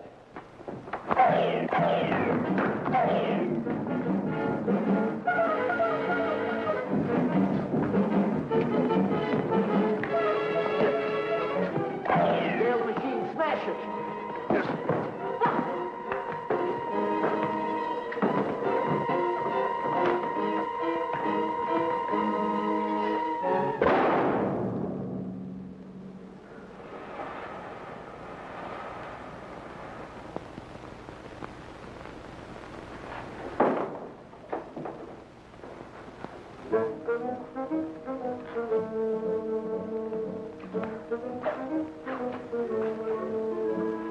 What are you going to do with them, Flash?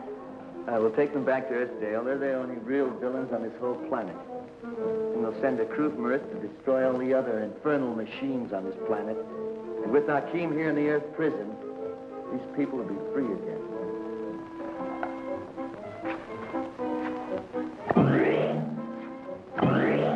All right, let's go.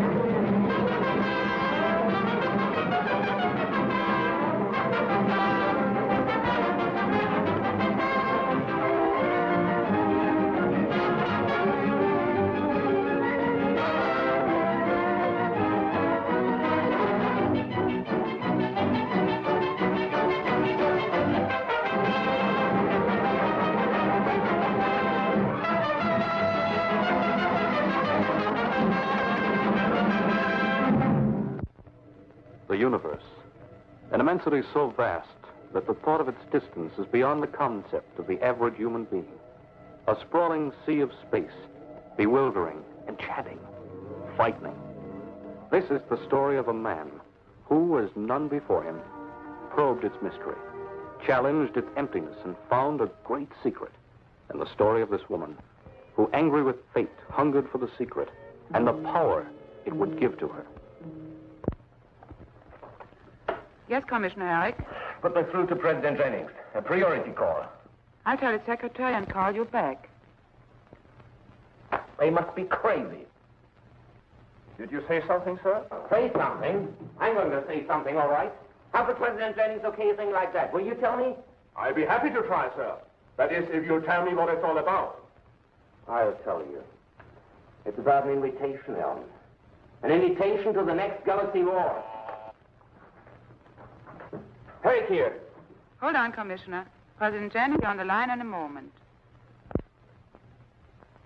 President Jennings speaking. You wanted me, Commissioner Herrick? Yes. Excellency, I've just received your order to return Queen Tridentia to the planet Diana. I signed the Galaxy Council's approval of a request this morning. What about it? But, sir, this is an invitation to war. She's power mad. She's sworn 100 times since we imprisoned her that she'd get out. And when she does... It's the Galaxy Council's opinion that her threats are empty ones. The 10 years of war have reduced her resources to nothing. Surely you don't believe that, sir. I'm afraid I do, Herrick. I wouldn't have put my signature to the paper. Very well, sir. Then I must respect your judgment and withdraw my objection.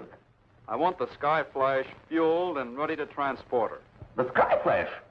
But, sir, I was sending Flash Gordon out on an important reconnaissance assignment to even the Finniture Galaxy.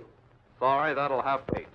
She requested the Skyflash to transport her, and the Council saw no reason to object.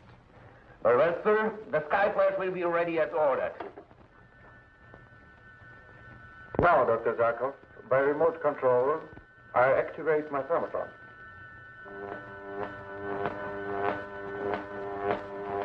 Amazing, Dr. Weatherby. Absolutely amazing. And now I deaccelerate.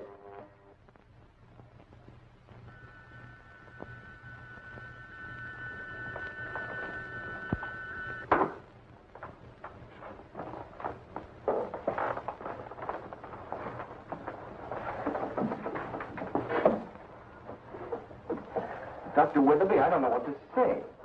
It's fantastic. Flash, what do you think? You build it and I'll fly it. But, Flash, nobody knows what will happen when a ship goes fast enough to break the light barrier. Nobody knew what would happen when the ship broke through the sound barrier either. Everybody said it would disintegrate in the air. It was sure death. Look what happened. It's commonplace today is riding out for a Sunday picnic. I'm afraid there's a difference, Flash. We'll have to make a great many tests. What do you think, Professor Weatherby? You know more about this than any man alive. Can a human being survive at a speed faster than light? Well, Flash, I can give you a theory. Opinion, not facts, you understand? Sure. Under normal conditions, I think there'll be no doubt but that no human being could survive the speed. But a ship could be constructed strong enough to withstand the shock of passing through the light barrier. Certainly. I'm not so sure. I think our present-day spaceships would be able to carry human beings past the light barrier, provided what? Provided the interior of the ship was vacuumized of time. What? Why not, Dr. Zarkov? We can create an air vacuum, a sound vacuum. Why not a time vacuum? Impossible. I do not admit the existence of the word impossible, Dr. Zarkov, because I have already drawn up the specifications for an apparatus that will do precisely that. Create a time vacuum. Could you build it into the Skyflash and fit it out with your thermotron? Of course. Dr. Zarkov, you've got to let him do it. I can't make a unilateral decision on any matter like that, Flash. Permission will have to come from the Ministry of Research. Professor Weatherby, you get the okay from the ministry. I'll certainly try. But in the meantime, Dr. Zarkov, I have a favor to ask of you. Yes, Doctor? Dale Arden was the best ethodynamic student I ever had. I'll need her assistance for some preliminary study. Sometimes I wish you weren't such a brilliant assistant, Dale. I'd have you around more working for me. Now, Doctor, I think you cook up these loanouts just to get me out of the way. Then everything is set, Professor Weatherby. You get the Skyflash ready, and I'll fly it faster than the speed of light. But, Commissioner, I was just going to ask you to relieve me of my reconnaissance assignment to the Furniture Galaxy. Sorry, Flash. This assignment comes right from the Galaxy Council. I don't have to tell you the importance of such an order. More important than traveling faster than the speed of light? Traveling faster than the speed of... This isn't a dream anymore, Commissioner. Dale's going to work on the project with Professor Weatherby. That's a project that's ridiculous. We won't discuss it further.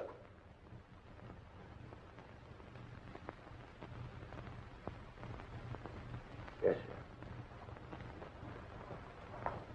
Well, Mr. Gordon, are you taking me or are you not? What's an order, Your Highness? Of course I'm taking you. It's a pity that I won't be in the refitted Skyflash. It would be most interesting to travel faster than the speed of light. Wouldn't it?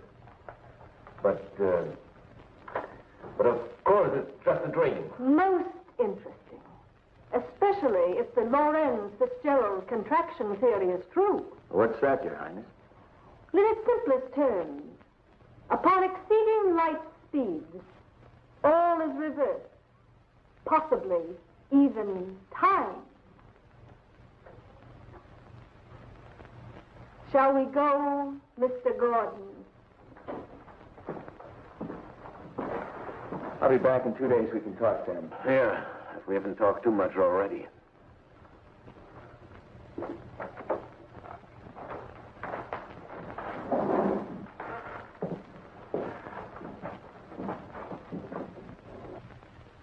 It is several months later.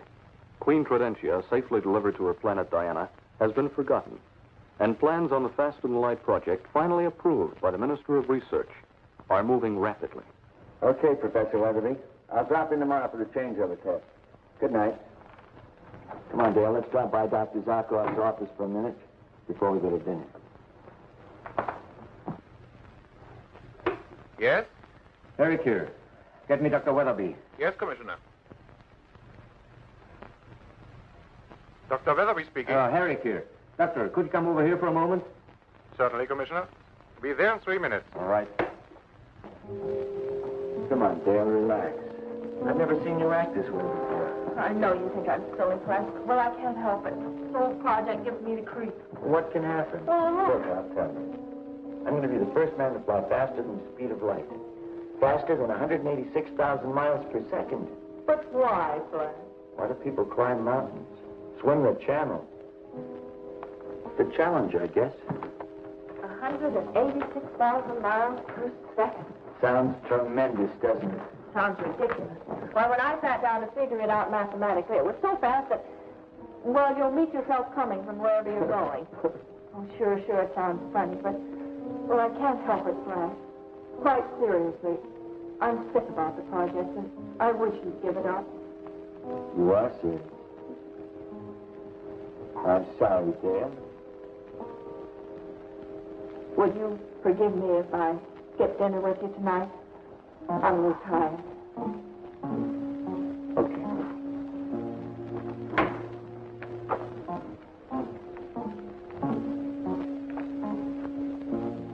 Dr. Zarkov, be out in a minute, Flash. I'm in the dark room.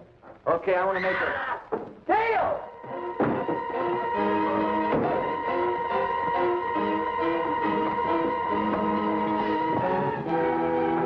Well, I suppose I ought to congratulate you, Professor.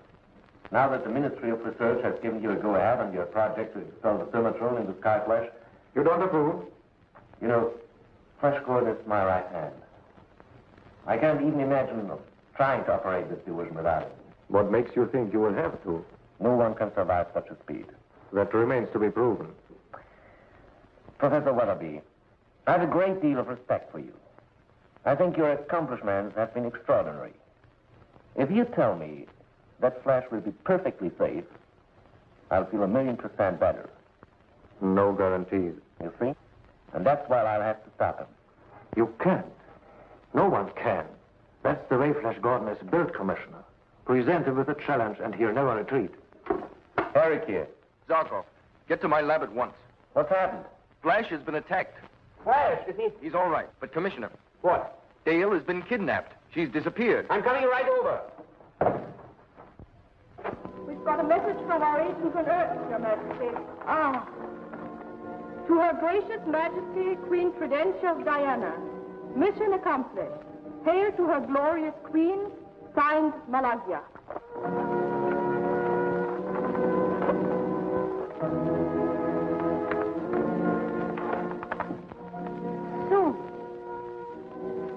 Soon, all of time will be mine. I didn't even get a glimpse of the attackers. They were hooded. I was out like a light before I knew what hit me. Wait, one of them was it? Yeah. It's our only clue, then. I'll have our criminal investigation division go to work on it. They've got to work fast. Oh, I know. You feel strong enough to come along with me? Yeah, I'm okay. Fine.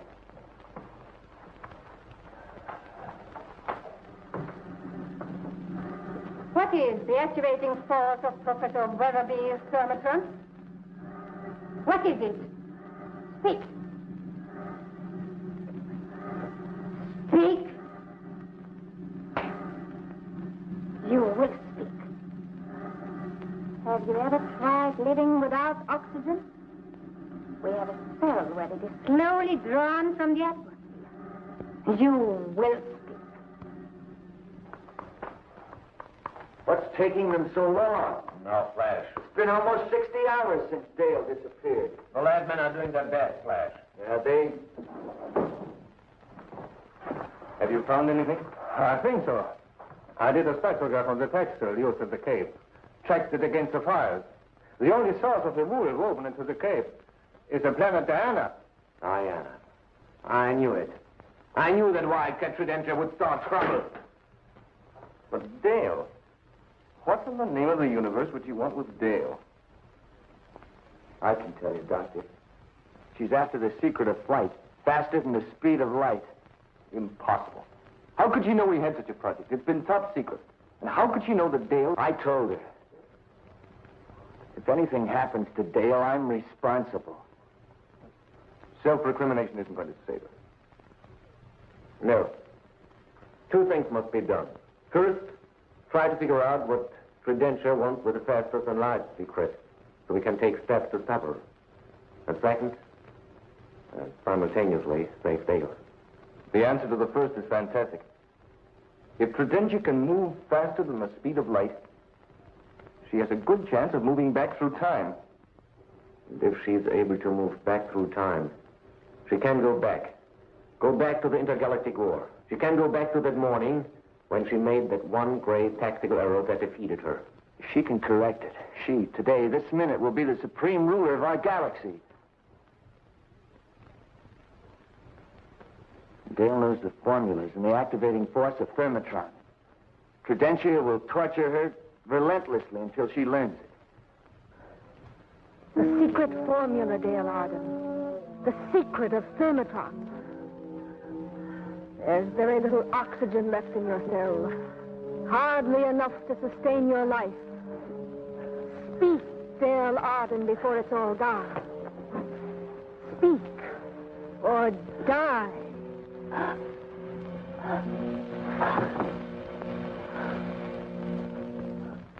Dale Arden has been kidnapped from Earth by Queen Tridentia, who is trying to torture her into revealing the secret of Thermotron, the ingredient that makes flight faster than light possible. With this knowledge, Tridentia could go back through time and win an intergalaxy war, which she was planning. Learning from the GBI, where Dale has disappeared to almost 3 days later, Flash Gordon and Dr. Zarkov prepare to take off from the Sky Flash, almost ready to try testing flight. Flight faster than light. My installation work is complete, Flash. I still have a little more adjusting to do on the remote control apparatus at the lab. Why can't we use the Thermotron without remote control? Impossible. Once you break through the light barrier, you will be flying blind. The light rays won't be able to catch up to you. Your flight has to be controlled by an operator who can trace your movements on a radar grid. It's the only way. I was hoping we could use the Thermotron, possibly catch up with the spaceship used by the kidnappers. I'm afraid not. Well, we'll have to go without it. Good luck, Flash. Thanks.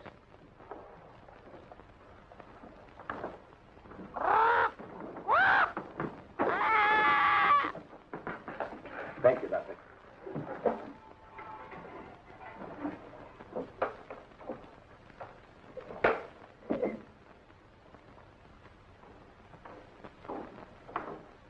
Use the superjets, Flash.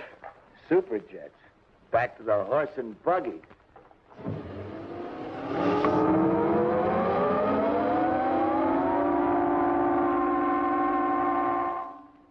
You're a fool, Dale Arden.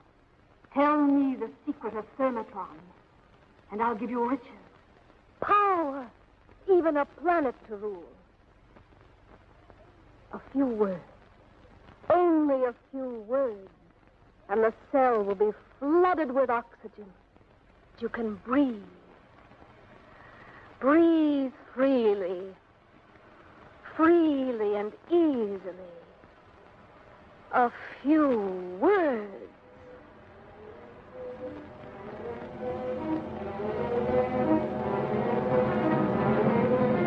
Give her the oxygen.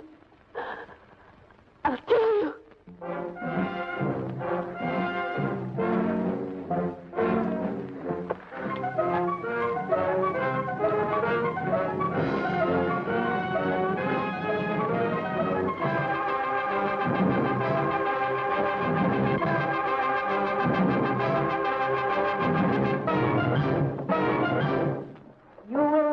Regret this, Dale Arden. Your reward will be greater than any reward before. A planet of your own. Earth itself. Now tell me. The activating force of Thermotron. What is it? No. No, Tridentia. I weakened for a moment. But now I know that death, twice as horrible as this, is 1,000 times preferable to giving you a secret that will let your mad mind rule a galaxy. You fool! Now you'll die!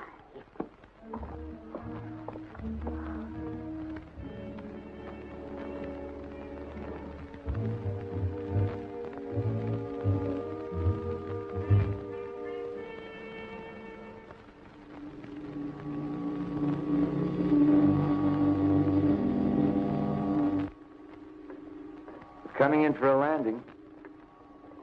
What kind of a reception do you think Tridentia will give us? Well, in the first place, she doesn't know we're coming. In the second, she wouldn't dare try anything with us. A desperate woman will try anything, Flash. This woman has a man's mind. It weighs and balances. She knows that if anything happens to Dale, or to us, the GBI would destroy her once and for all. She'd take more imprisonment. Always sure that she'll get out and that next time she'll succeed. A typical criminal mind.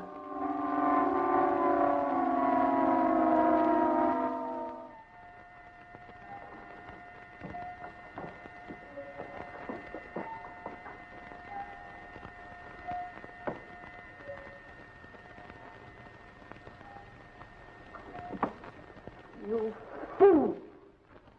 Fool! You could have had power, a whole world to command, to bend to your will. There you are, Tridentia. What have you done to Dale?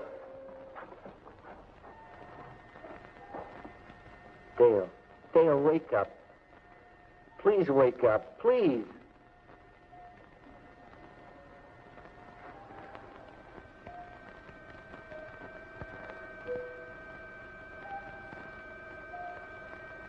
Tridentia, I warn you, don't touch her. Leave her here just the way she is.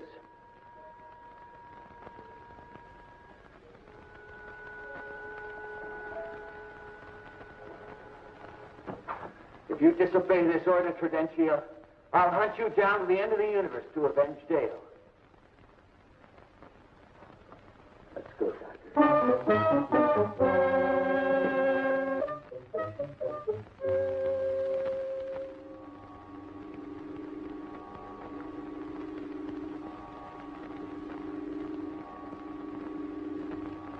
Dr. Zarkov, what happens when you travel faster than light?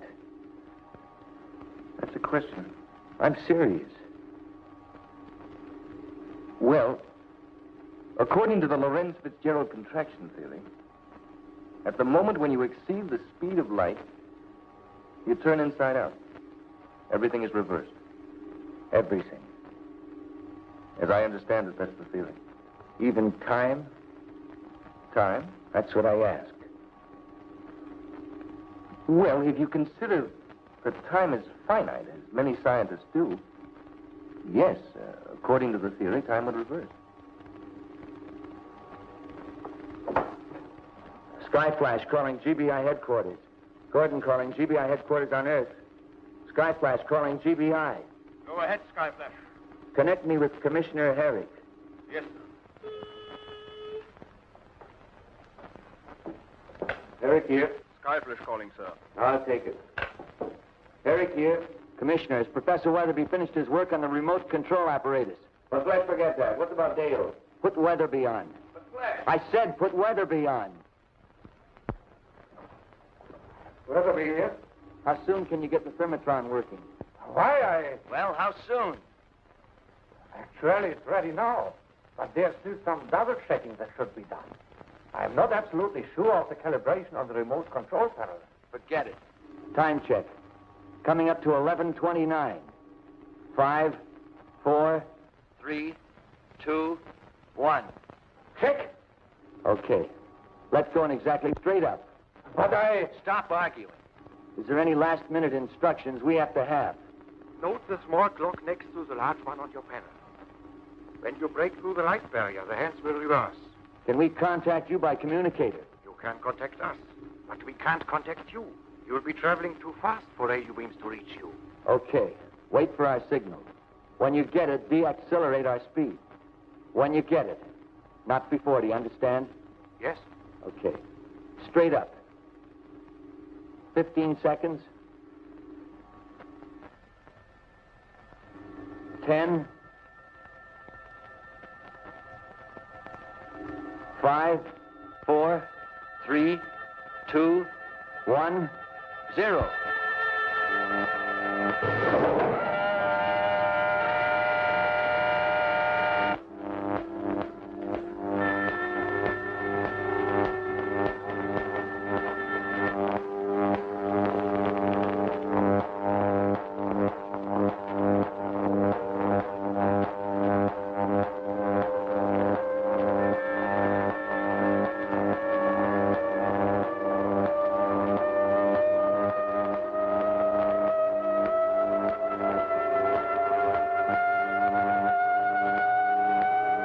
There, at the light barrier.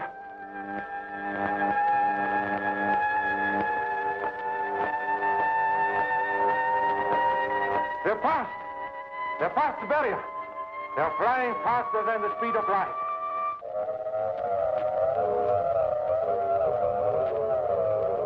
You understand, don't you? If time reverses, We can reach Diana in time to save Dale.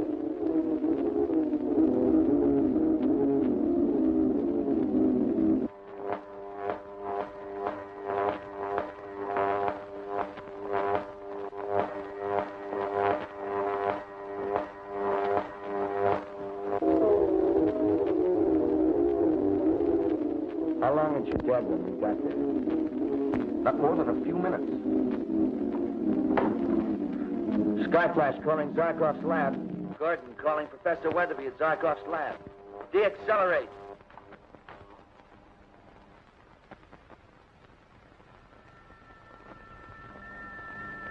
Safe. They're safe.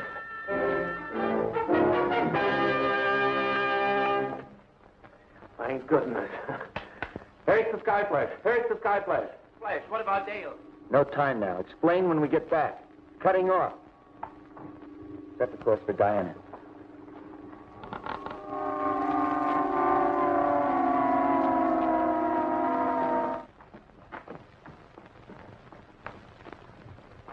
Denke's torture chamber is just around the next corner. Do you think it'll work, Doctor? Are we really back in time? We'll know when we see if Dale is still alive. See ya. I understand.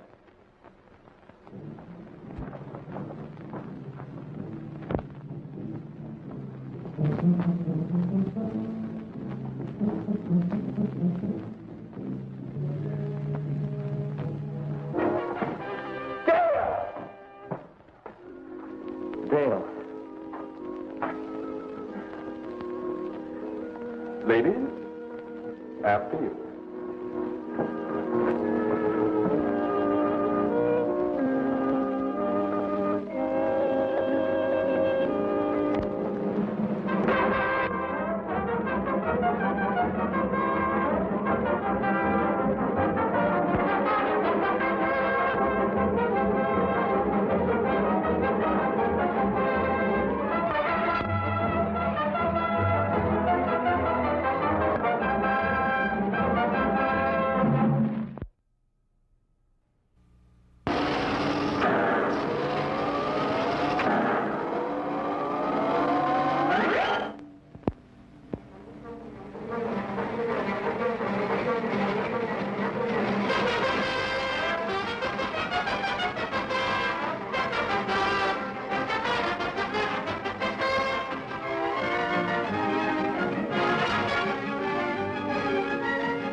Year of our Lord, 3063. It is a galaxy of peace, where not only worlds of different civilizations have learned to live together, but worlds of different life forms. And this is the Galaxy Bureau of Investigation, the brain center of the universe, where the great scientific and economic minds of the planets work in democratic unity to preserve peace, prosperity, and equality among all men. But powerful and evil forces throughout the galaxy are trying to gain control of those GBI secrets by which the democratic balance is maintained. It is time that the Galactic Council realized that the member planets they represent are now capable of guiding their own destiny. The high authority of the Galaxy Bureau of Investigation, composed of members of each of our planets, I say, has outgrown its necessity. The individual planet governments can be trusted to use the knowledge that is carefully guarded within the GBI with discretion and for the good of their peoples. We of Pluto will vote against continuation of central GBI control and authority. There it is. Another vote to strip GBI of its control. Don't they understand that the galactic secrets known only to the GBI, if they become common knowledge, there's bound to be trouble between the planets? They should. After the hundreds of years of interplanetary war within our own galaxy, you'd think they'd be thankful for the peace, security, and freedom of fear that the GBI Council has given them. If we failed in any way, I could understand. If every planet is given control of the secret weapons and scientific knowledge that we guard in their common interest, there's bound to be serious trouble. Of course, any thinking person knows that. But the fact is that half the planets have already declared themselves against GBI control. It seems ridiculous, but it looks like they don't want peace. I'm afraid that many elements in our galaxy, if given the chance, wouldn't be very peaceful. Doctor, how's that possible? What would they have to gain? Power. Perhaps riches. At any rate, do you realize that to date, Earth is the only planet that has not announced whether it is for or against continued GBI control? That's right. All the other planets have made their decisions and announced them. The entire galaxy is awaiting Earth's decision. Earth's vote is the deciding vote, then? That's right. Whoever carries Earth's vote to the galaxy meeting on Mars tomorrow has a tremendous responsibility. When will we have Earth's decision, Commander? Well, President Chambray is meeting with the cabinet of elder statesmen now to take the United States of Earth's vote. Oh, perhaps this is the answer now. Yes? Commander Richard? Yes, sir. The elder statesmen have selected you to carry Earth's vote to the council meeting on Mars tomorrow. Be ready to leave within the hour. Very good, sir. But the decision, can you tell me? Earth's vote is for continued GBI control, Commander. Yes, sir. And thank you. Thank heaven. Say that again. You better hurry. Earth will be on takeoff periphery from Mars in 43 minutes. Well, Dr. Zarkov, will you hold the fort for me here at GBI while I'm away? Certainly, Commander. Good. Victor, call President Chambray's office and ask his secretary to deliver the voting instructions to me at the Sky Flash. Yes, Commander. Good luck to you, sir. Thank Any you. last-minute instructions? You'll find up-to-the-minute reports on all current business in my daily files. Victor here can fill you in on anything you don't understand. Oh, I almost forgot. Do you remember the Meltner gang? Well, aren't they the ones who hijacked the Galaxy Chromium supply last year? Yes, we've been looking for them ever since. Right. Well, I got a report this morning that Meltner was seen on Mars.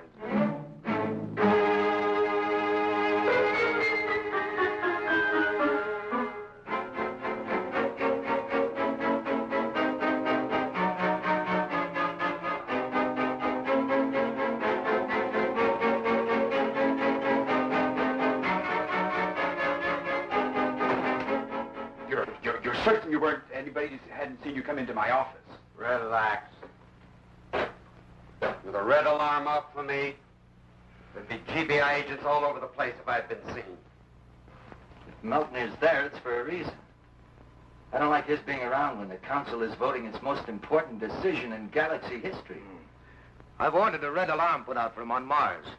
While I'm en route, keep me informed if you get any reports on it. Right. You'd better get going. You'll miss your takeoff forever. Goodbye, Doctor. Bye, Doctor. Goodbye, Doctor. Call GBI headquarters Mars. Find out if there are any new reports on Milton. Yes, sir.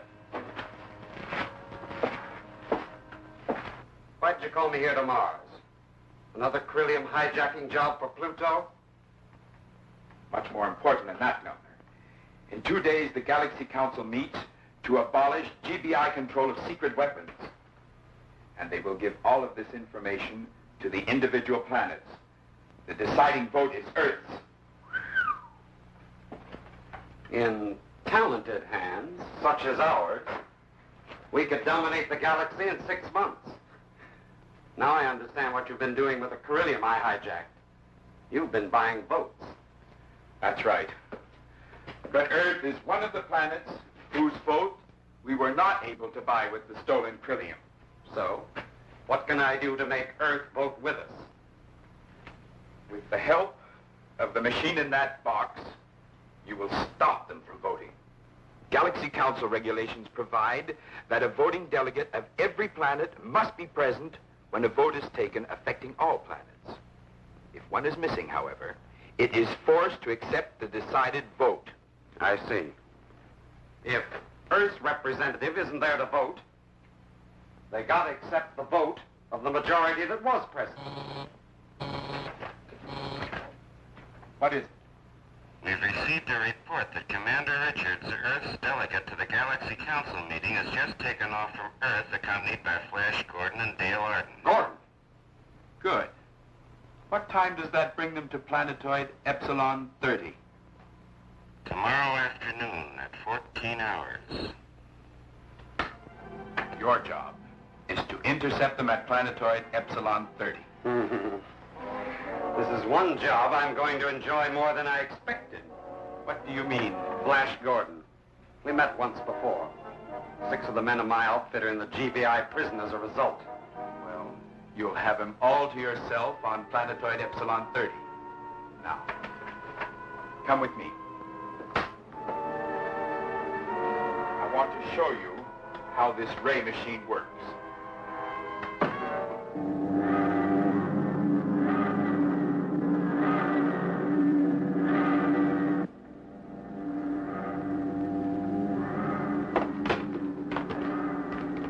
Everything okay, Dale? What's going on? Oh, Dale. You feel better? Oh, that's the first sound sleep I've had in 3 days, ever since the elders started their debates. What was wrong with number 3 engine? The feed line from the Anto fuel tank was jammed. It's okay now, though. I got it cleaned out. Good. Yeah. We must be coming into the home stretch. That's right. Well, planetoid Epsilon 30 should be coming up in a couple of minutes. 2 degrees off our port. We should reach Mars in about 3 hours.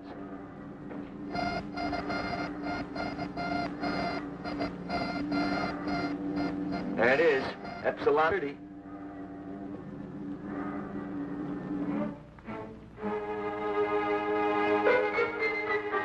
They're in range now. We'll set the ray machine.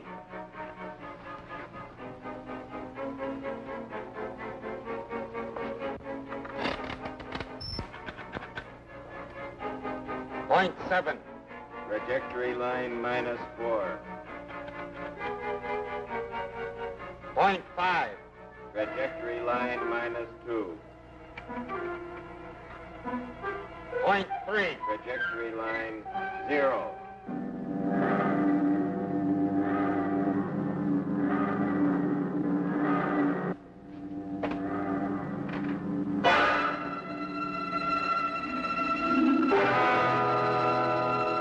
What is it? A ray of some kind. Your guess is as good as mine. What's going on?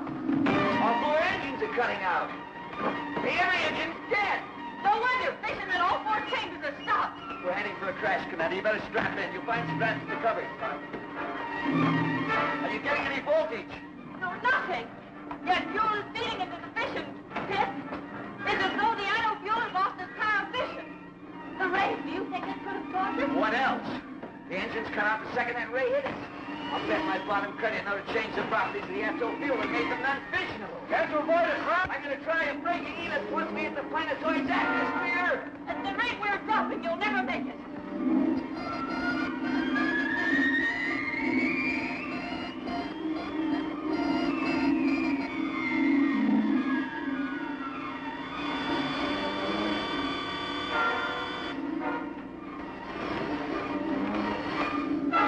We've hit the atmosphere. Hang on.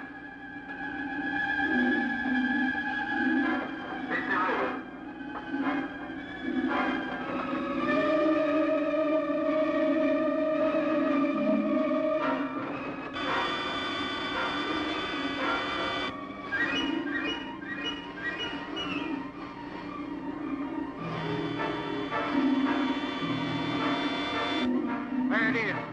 And he's out of control.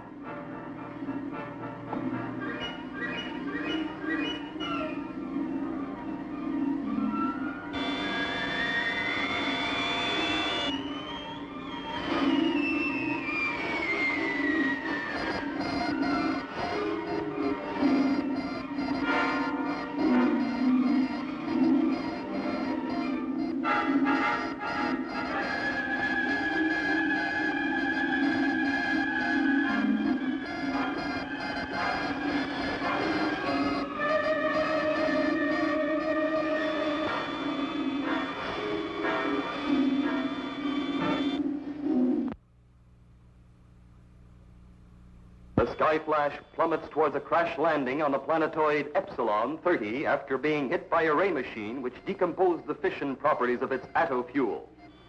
While below on the planetoid, the man responsible watches for the first sign of the falling ship. And inside the doomed ship, Flash Gordon strains at the controls, trying to pull the ship out of its vertical descent in the few seconds that remain.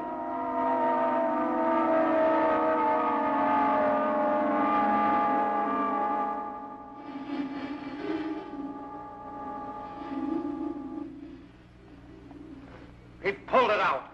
One chance in a million, and Gordon pulled it out. We'll get them when they land.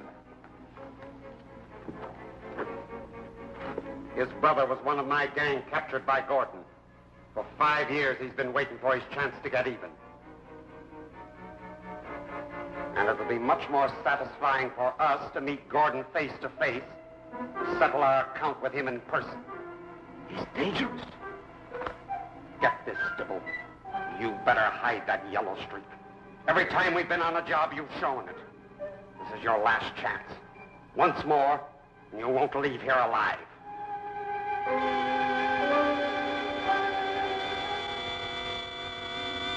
Talk about living on borrowed time. How you ever pull this out of that one, Flash, I'll never know. It might be a case of out of the frying pan and into the fire. We've still got to find a place to land, quick. We're losing speed. I can feel it. That isn't our only worry. The hydrogen that powers our landing jets may have been affected by the ray, too. Why don't you make a test blast to be sure? Right. Now.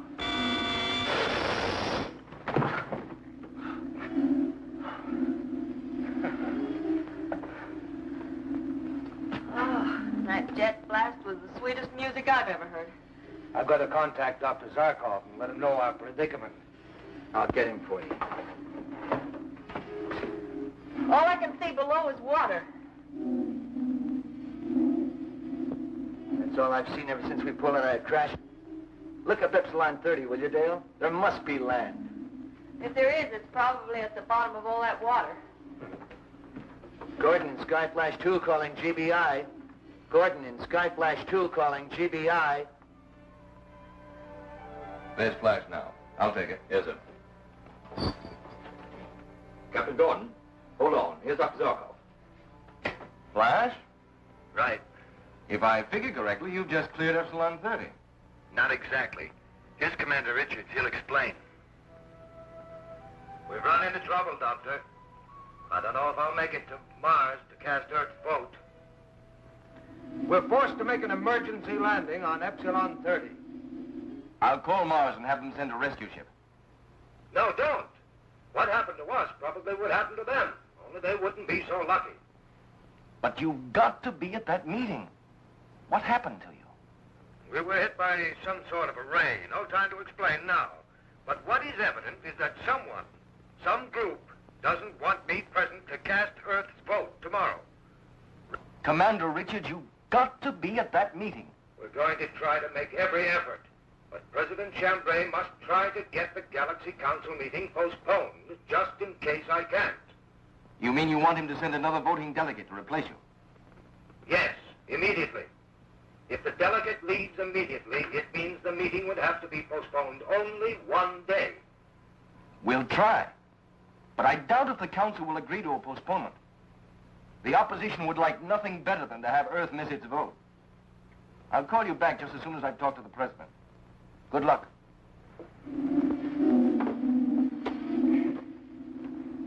Find any land? Yes, we overshot it when we were pulling out of the crash dive. We should be landing in a couple of minutes. Yeah, it's coming up. Take positions for a landing. I'll make the meter landing test, will you, Dale? Right. At least we're heading in for a safe landing.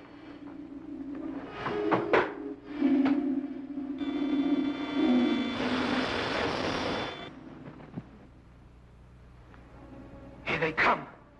They've probably spotted our ship on the flat over there. They'll have to land nearby it anyway. It's the only level stretch of land on the whole planetoid. Come on. They'll be disappointed if the reception committee isn't waiting when they get off their ship.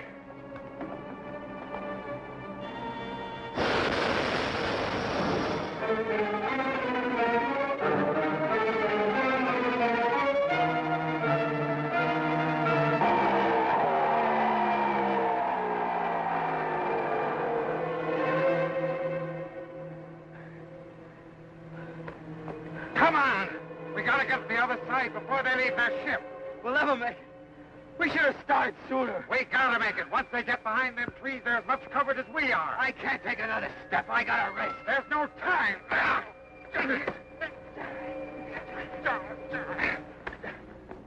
Well, take an oxygen reading, will you, Dale? We might need the helmets. Oxygen sufficient, impurities supportable. Okay, let's go.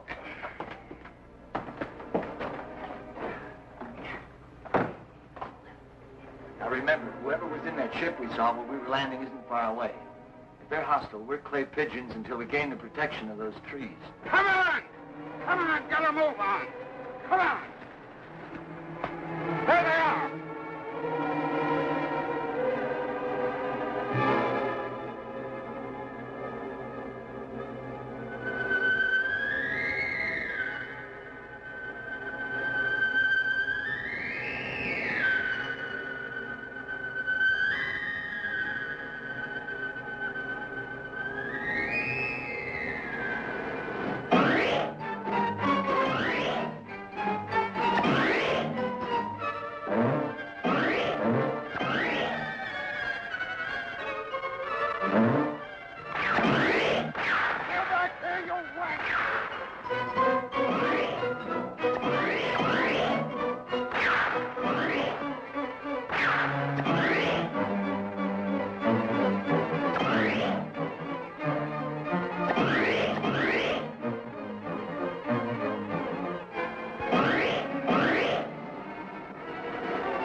Are you all right?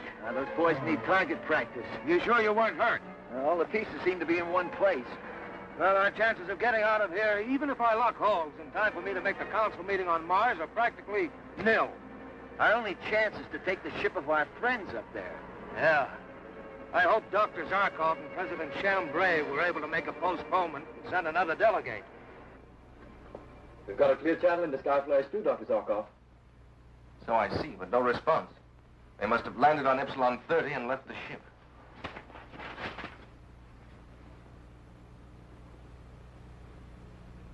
President Chambray's office calling. I'll take it. Zarkov here. Any word from Commander Richard, Doctor? No, sir. He must be at that meeting. I've just had a tele-radio talk with the President of the Council on Mars. And the opposition won't agree to a postponement. Is that it, sir? Afraid so. With Earth's vote for GBI control missing, the opposition is certain to win. We'll keep trying to contact Richards. Meanwhile, I think I might be able to get a postponement. How? Do I have your permission to speak with Cribian, the Pluto delegate and head of the opposition? Go ahead and let me know what happens.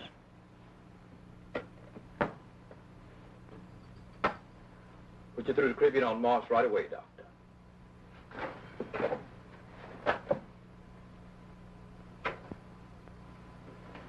Cribian's ready to speak, sir. Mr. Delegate, Dr. Zarkov here. How nice to hear from you, Dr. Zarkov. It's been a long time. Thank you. Is Commander Richards with you? Richards? With me? How could he be? He hasn't arrived on Mars. What? Oh, I'm sorry. I thought you knew. You thought I knew what? That Richards landed on Mars incognito over an hour ago. That's impossible. I mean, no one's been told. I spoke to him less than 15 minutes ago. From here? Well, now that he's safe, I guess there's no harm in letting you know that we sent 2 ships from Earth. You mean he wasn't on Skyflash 2 with Flash Gordon? You can appreciate the necessity for a decoy. Earth's vote is too precious to take chances. If Richards comes to see you, have him call me, will you? Zarkov! Zarkov!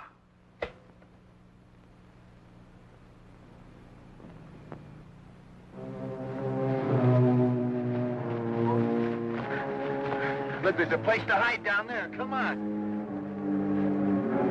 Come on, Cripple. Gotta move on. Come on. Now get out there in that clearing. We need a decoy. Might be a trap. No! What are you talking about? No! I can't go out there! No! No! Me anyway. No! Don't shoot! No! All right, decoy. That's enough. The coast's clear. Come on. No! Come on. All right, hold it. Drop your guns.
All right, pick him up. Come on, fast. Move. That's the story, Dr. Zarkov. We're at Meltner's camp on Epsilon 30 now. Dale and Commander Richards are in Meltner's ship getting it set for the takeoff just as soon as I can get aboard. Excellent, Flash. Get to Mars as quickly as possible. Don't worry. We'll be in time for the meeting. So long. It's President Chambray again, Doctor. Yes, Mr. President? I don't know what you told Cribian, and don't tell me or I'll probably have you disciplined. Thank you, sir. He's asked for a postponement of the meeting on his own accord. The member planets want to know if they should grant it. It's not necessary, sir. You can refuse with confidence. Commander Richards will be at the meeting tonight to plan the vote. That's a good one. Now we'll give that Cribian a taste of his own medicine.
The first studies of a new planet, which we of the galaxy contemplate colonizing, are almost always studies of the atmosphere and of the temperature.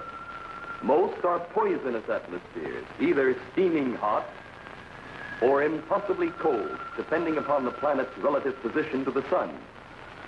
In the past 500 years, our scientists have conquered the atmospheres and the cold of the outer planets: Jupiter, Saturn, Uranus, Neptune, and Pluto,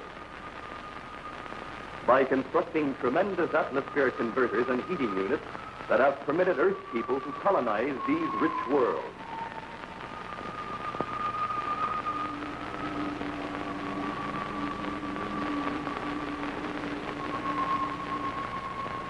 One of the principal scouting assignments of the Galaxy Bureau of Investigation is to check constantly the atmosphere and temperature, as well as to test certain secret equipment in the units which only GBI personnel are authorized to know. Well, that finishes my test for Pluto. There's some traces of methane getting back into the oxygen. Dangerous amounts? Not yet, but it could become dangerous. We'd better order a converter repair team to check up on the secret GBI equipment. It's time for the check-in with Commander Richards. I'll tell him. Right. Gordon in Skyflash 2 calling GBI. Gordon in Skyflash 2 calling GBI. Answering Gordon in Skyflash 2. Come in. Let me talk to Commander Richards. Friendly, Captain Gordon.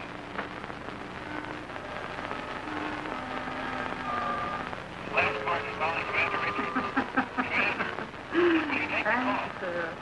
Answer, Commander Richards. Commander Richards. Just a few inches more, Dr. Zarko. A few inches or a million miles. As long as I will it, you cannot prove. That's funny. There's no answer in Richards' office. Well, it's not possible. There's always someone there, 24 hours a day. Captain Gordon? Yeah, what's wrong? Gentlemen, I am Zidorine. The Mad Witch of Neptune. The Mad Witch of Neptune. That is what they called me before I was banished. How did you get in here? Into my office? Into the GBI? As you said, Commander, I am a witch. Witches can go any place. Through walls, millions of miles through space. All with the wave of their wand. Give me Dr. Zarko. There's no answer there either. Try Commander Richards' office again. Either you are an apparition projected into our minds and are not present in substance at all, Or, Dr. Zarkov, how else would I enter into the inner sanctum of GBI without opening even a door? One moment. I am not here. The next moment, I am. Oh, no, you don't. Commander, will you take the call? Commander Richards. How does your scientific mind explain this? an apparition, as I said. Or you have discovered the secret of matter duplication and projection. A secret known only to authorized GBI personnel, like the secret of the units that control the atmosphere converters on Neptune, Saturn, Uranus, Pluto. What about them? What do you know about the secret units? The keys, gentlemen, the keys. Keys? What are you talking about? If my information is correct, each of you carries a very interesting little key. Together, put to proper use, these keys will cause the explosion of the remote control destruction unit of the atmosphere converters. Very interesting indeed. Destruction unit? You must be out of your mind. Why would we install a destruction unit in a machine designed to manufacture a life-giving atmosphere? There's a constant threat to each planet's government in case any one of them should go to war against a neighboring planet. You can destroy the aggressor's civilization by the turn of your two keys. Even if this were so, what does it have to do with you? You did remember I was banished from Neptune. Do you also remember I swore I would have my revenge?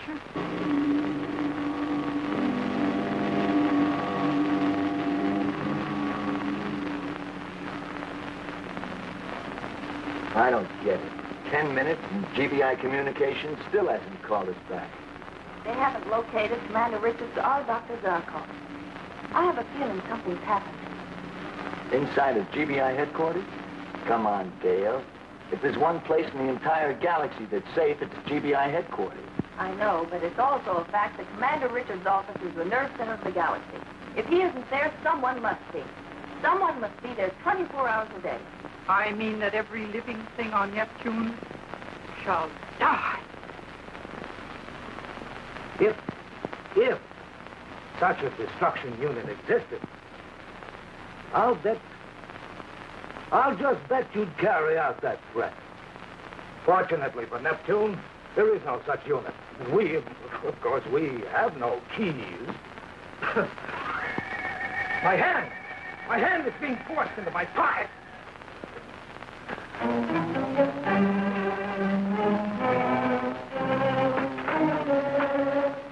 Your hands, Commander Richards and Dr. Zarkov. You hold the keys to my revenge on Neptune. Just give me a chance to intercede for you. I'll get you a full pardon. Neptune will allow you to return. Allow me to return. I shall return, all right. But only the ghosts of those who thanked me will be left to grieve.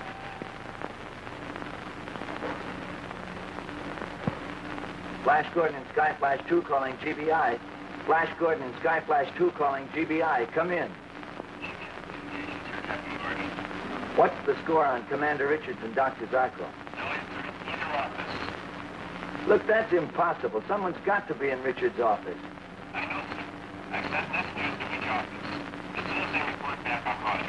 Wait a minute. Yes, sir. We'll be coming in for a landing on Neptune in 10 minutes.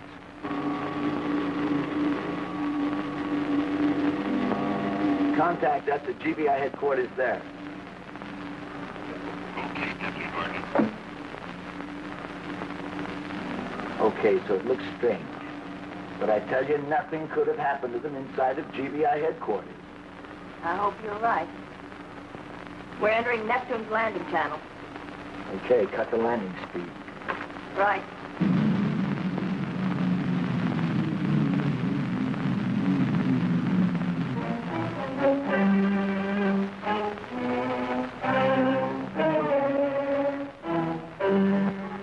Nothing, no one can resist my will. Neptunians, in a few seconds, every one of you will breathe the poisonous methane gas. And you will know that I, Cydri, have had my revenge.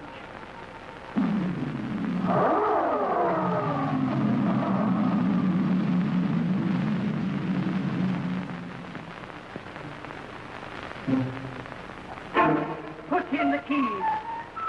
I command you. Now, turn them.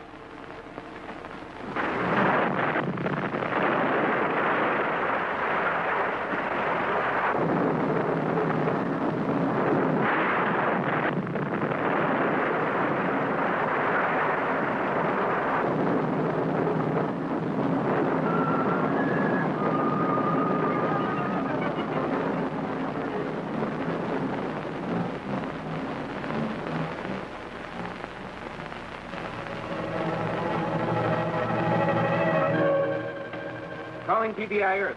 Come in, GBI Earth. Calling GBI Earth. Come in, GBI Earth.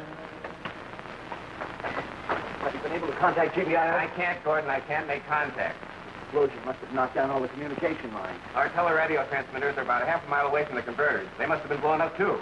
You know what this means? Yeah, for some reason, Zarkov and Commander Richards detonated the control bomb. But their only authority to do that can come from the Galactic Council. And then only if Neptune has attacked another planet. But I don't understand. 5 minutes ago, we were talking to GBI, and not a word was said about trouble with Neptune. What are we going to do?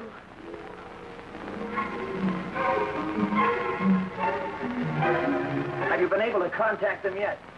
No, we're absolutely cut off from all other planets. Tell the people not to get panicky and to stay in their homes. In the meantime, alert the military and the police to watch out for all attempts to escape from this planet. It's going to be difficult, Flash. Everybody will be trying to get away. Well, all the spaceports will be watched by the military and the police. No one should be able to, unless we all can. That's right. We've got to get back to Skyflash and contact GBI. We've got to find out what's going on. There's only enough oxygen on Neptune to last the population for about 48 hours. There aren't enough spaceships in the entire galaxy to evacuate a planet in that time. Well, come on, we've got a lot of work to do.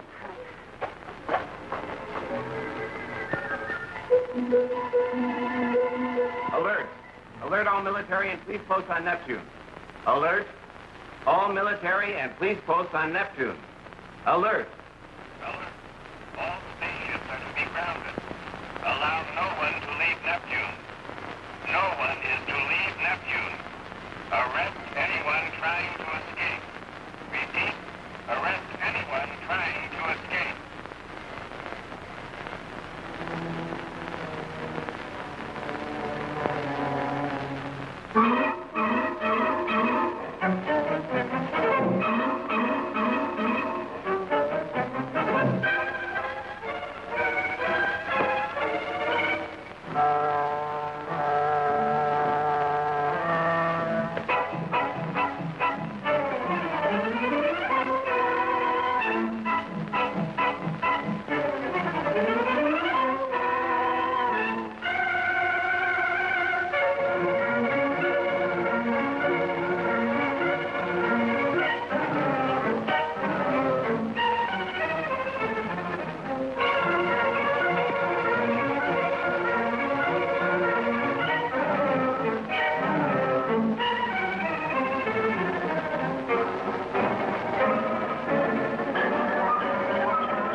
The Mad Witch of Neptune, Zyderine, using a strange sort of electromagic, forces Commander Richards and Dr. Zarkov to detonate the methane to oxygen converter on Neptune.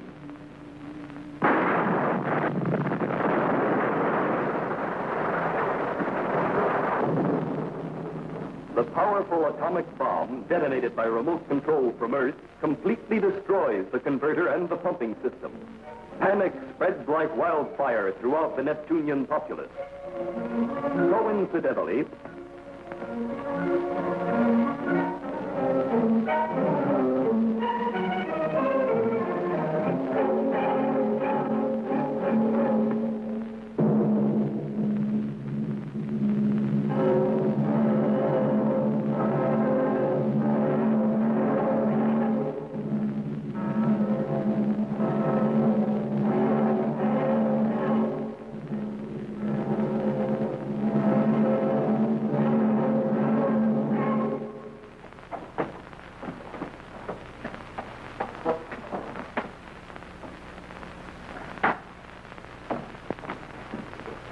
Flash Gordon and Sky Flash 2 calling GBI. Flash Gordon and Sky Flash 2 calling GBI. Emergency. This is an emergency. Come in.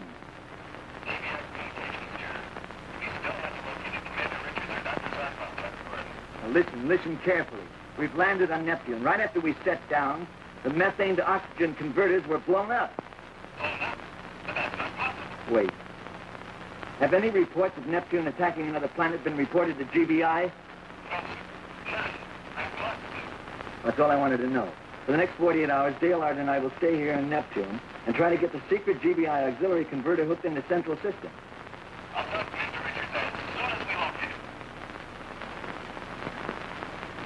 You'll probably find him and Dr. Zarkov in converter detonation vault 3. You have served me well, gentlemen. You'll pay for this, Zyderine. I swear by all I hold sacred, you'll pay for this. Millions of lives for a petty revenge. Yes. It is not I who will pay for those millions of lives, gentlemen, but you. Yes, you. But, sir, you don't think that why would they do it? It must have been someone else. Only they have the keys that close the detonation circuit. In a few seconds I will vanish as I appeared. But your mind will not remember that I was ever here. I am leaving you now. Forget it. Forget it. Forget it.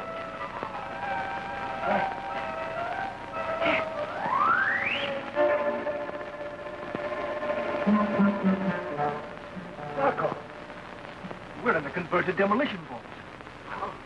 How did we get here?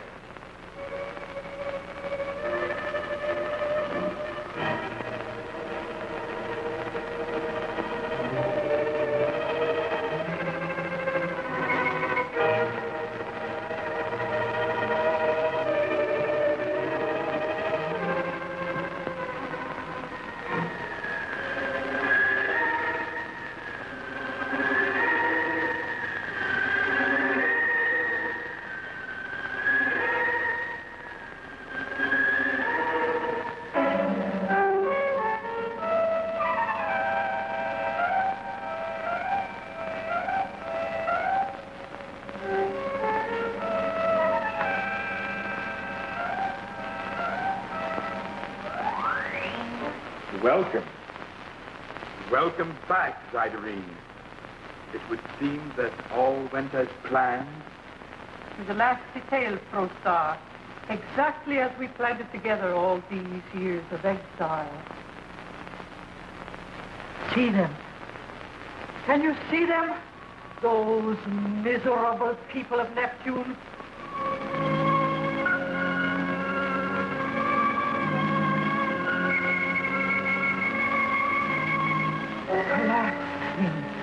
Gasping for air. Beautiful. Beautiful. Is it not, Prostar? Revenge is beautiful, Zyderine, when the wound is as deep as ours. Let us see what is happening on Neptune. And these are the facts, as straight as I can give them to you people at Neptune. We have about 48 hours... Chief Security Scout of the GBI, Flash Gordon. But every available engineer and workman here on Neptune will be diverting the pipelines to the auxiliary converter emplacement. With your help, we can do it. Stay in your home. Don't exert yourself. Save your strength and your breath. Breathing in the last few hours will become difficult, but do not become panicky. Together we can do it. And remember, do not try to escape from Neptune. Even if every available spaceship in the galaxy were here, not 1/100th part of the population could be taken out. If one of us dies, all of us will. If one lives, we'll all live. And now let's go to work. Why didn't you tell me there was auxiliary equipment on Neptune? I didn't know it. It's the first I've heard of it. It was your job to know. I'm sending you to Neptune. Find the auxiliary equipment and destroy it before it can be used.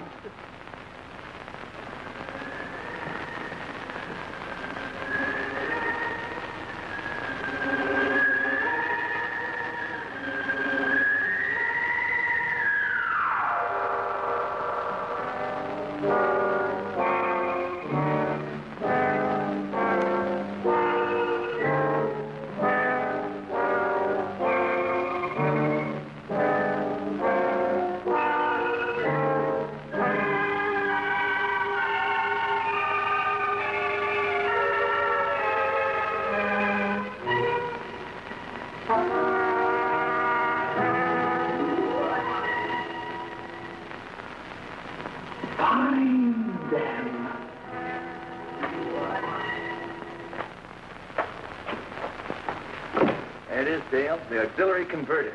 Just as the Galactic Council placed it over 200 years ago in its secret vault. How wise they were. How lucky for us. Oh, we've got a lot of work ahead of us, getting it in working order before the pipelines reach here. While I was telecasting to the people of Neptune, did you check on the pumping system? Yes. Stoner, the chief engineer, says he has about enough standby pumps to take care of about 60% of the oxygen line. 60%? Well, but don't worry.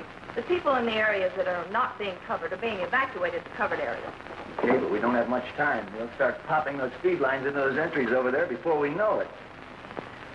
Flash, do you think we really can make it in time? We've got to. Save your breath, we'll need it.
You must destroy the auxiliary equipment. Revenge, Prosta. We must have our revenge. Go on, Prosta. You cannot stop now. Find them. Find them. Find them.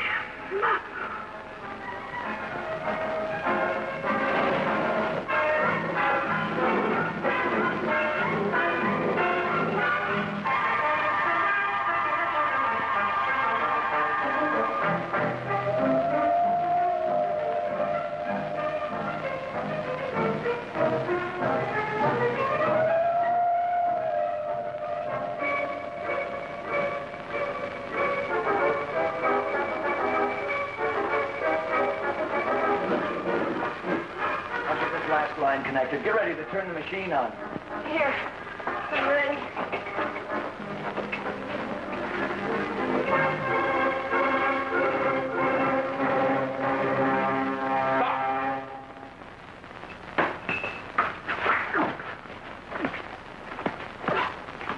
Turn it on, Dale.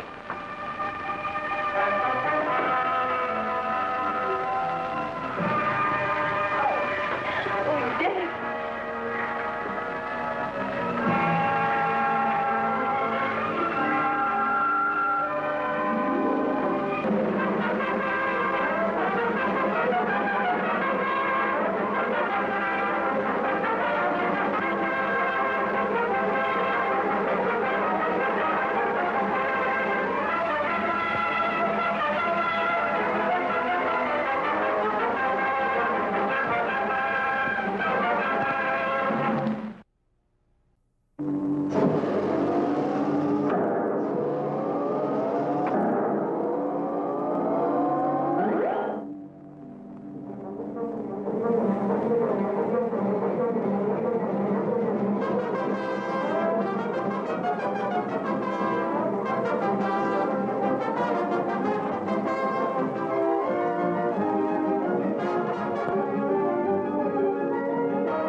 Neptune, where less than 48 hours ago, the greatest disaster of our galaxy's history took place.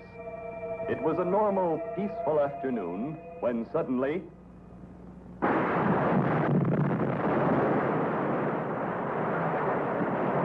the atmosphere converter, which transformed Neptune's poisonous methane atmosphere to pure oxygen, making the rich planet habitable to Earth people, blew up. Instantly, panic gripped the populace. Not long after the disaster, it was discovered that two of the galaxy's most trusted public servants, Commander Richards and Dr. Zarkov of the GBI, had caused the explosion from a remote control device on Earth. Coincidentally, Flash Gordon and Dale Arden landed on Neptune at the moment of the explosion. There were only 48 hours to install a new converter before the entire population of Neptune would suffocate from the poison methane gas. While the new lines were being laid, and while Flash and Dale prepared the auxiliary converter, an agent of Zyderine, the Mad Witch of Neptune, seeks the new converter to destroy it before Flash and Dale can turn it on. Stop!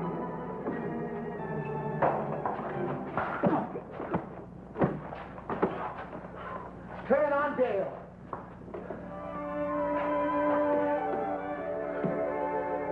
I did it.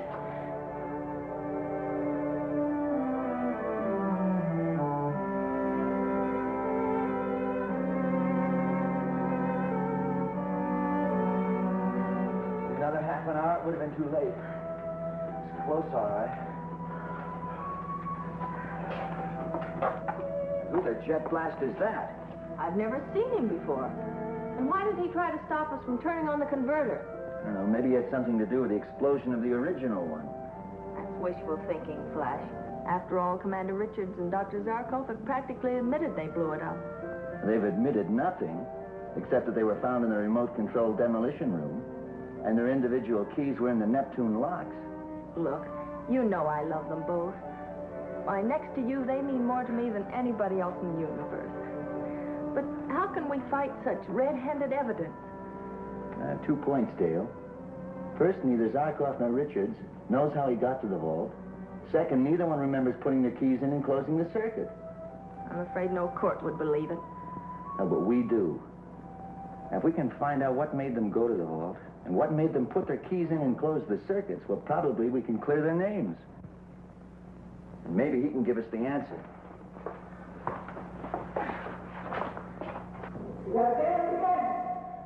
No. But I tried. I did everything you asked. I know. I know. What's that all about? He seems to be talking to someone else. Bring me back. We can try again. Bring me back. Bring you back where? Where? Come on, talk. Bring you back where?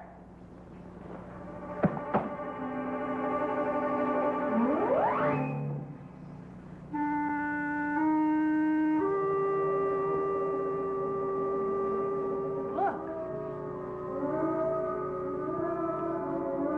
What is it? It's the insignia he was wearing. You feel it? Just like human flesh. Yet it's metal, some kind of a strange alloy. It's a clue, Dale. If we can find out where that came from, perhaps we can find out who was really responsible for the detonation.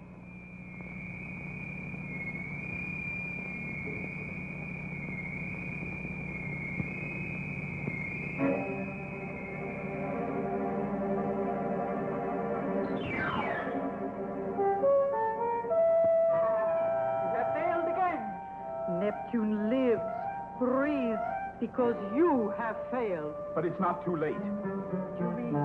Now that we know where the converter is located, we can blow it up ourselves. You fool, you stupid, blundering fool. But we can do it, I tell you. Flash Gordon and the girl will be gone in a few minutes. And when they are gone, a radium ray will flood the entire installation. It will kill instantly anybody that enters its field.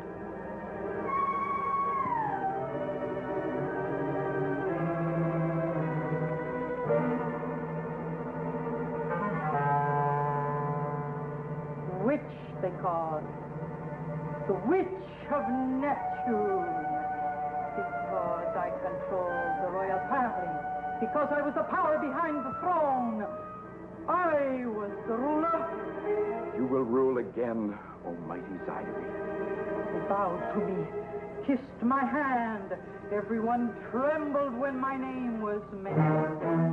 Yes, I will rule Neptune again, but this time I will be the queen. The ruler in name, as well as fact.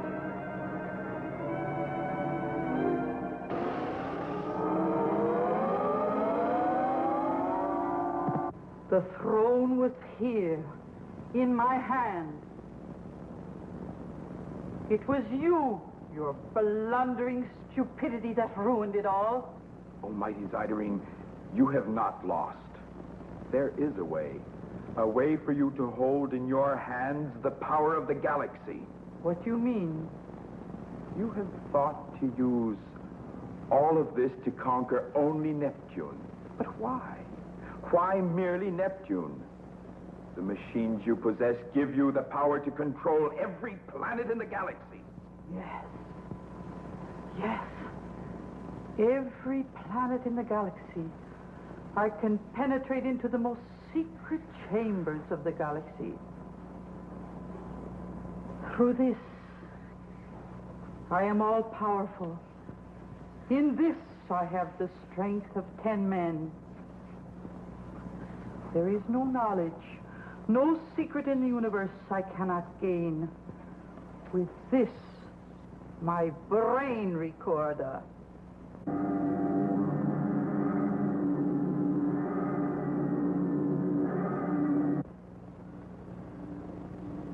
What do you make of it, Dale? Recognize any of the metals in that alloy? It has a tractor-seal base, but there are about 7 other elements which I can't identify. Tractor-seal?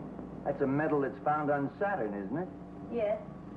In small quantities on Pluto and Uranus. That narrows its origin down to 3 possible planets. Wasn't this disk gray when we first landed on Neptune? It's turning black. And the insignia, which was black, is turning gray. I have been blinded by my desire for revenge, Prostar. I hold the power to control the entire galaxy. And you can, if first you destroy the Galaxy Bureau of Investigation. They have the knowledge that stands in your way. Then why destroy them, Prostar?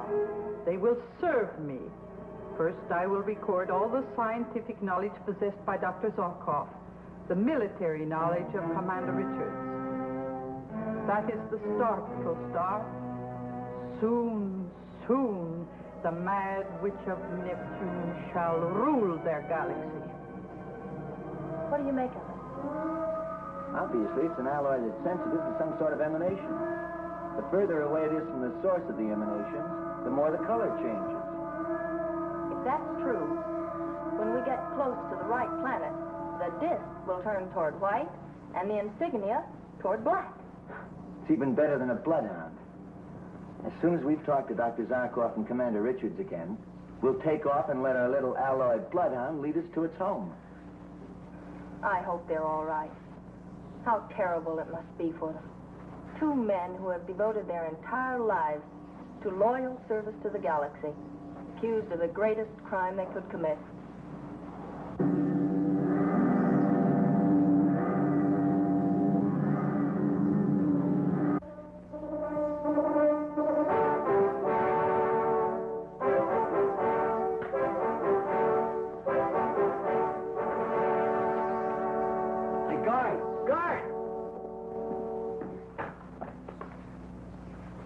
That's impossible. They couldn't have escaped. I've been outside that door every second.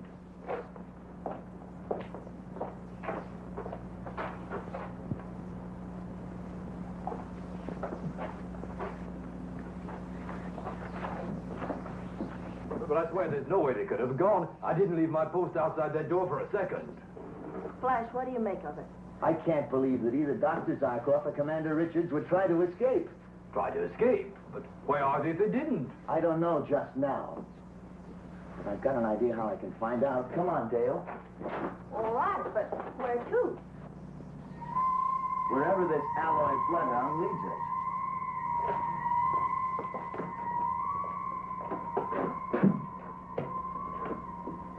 This is Guard Turbler at Special Post 5. Sound the red alarm. Dr. Zarkov and Commander Richards have escaped.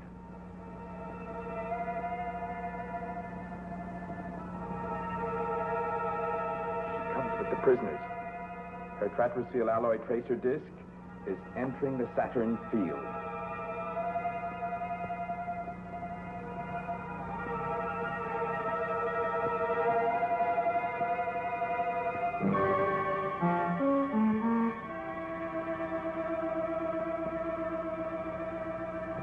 Welcome, gentlemen.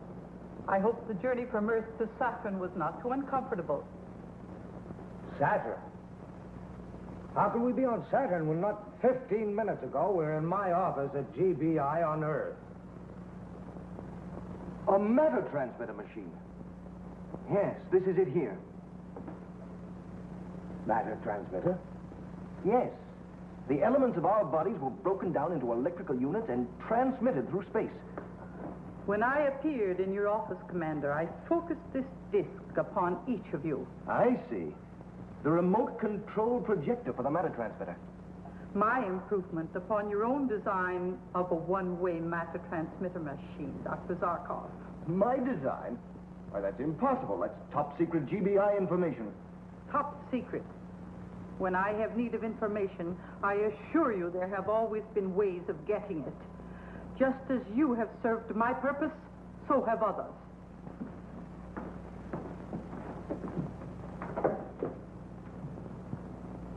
We, Dr. Zarkov and I, have served your purpose? Ah, yes, I forgot. The last time we met, I erased all memory of the meeting from your minds. ProStar put the memory back into their minds. It is in the electro memory file under GBI Zarkov Richards.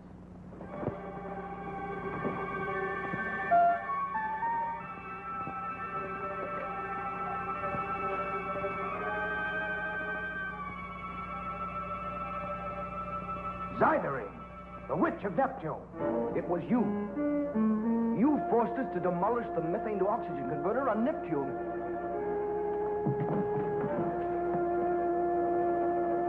Bring them here. Transported through a matter transmission machine to Saturn by Zyderine, the Mad Witch of Neptune, Commander Richards and Dr. Zarkov learned that it was she who forced them to blow up the methane to oxygen converter on Neptune. Sit down. Strap them in.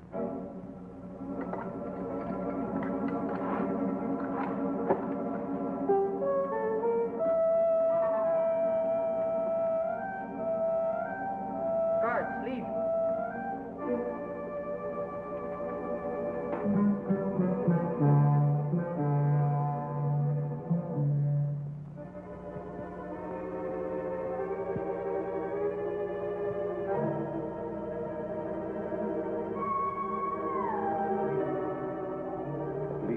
We're not guilty of destroying the converter.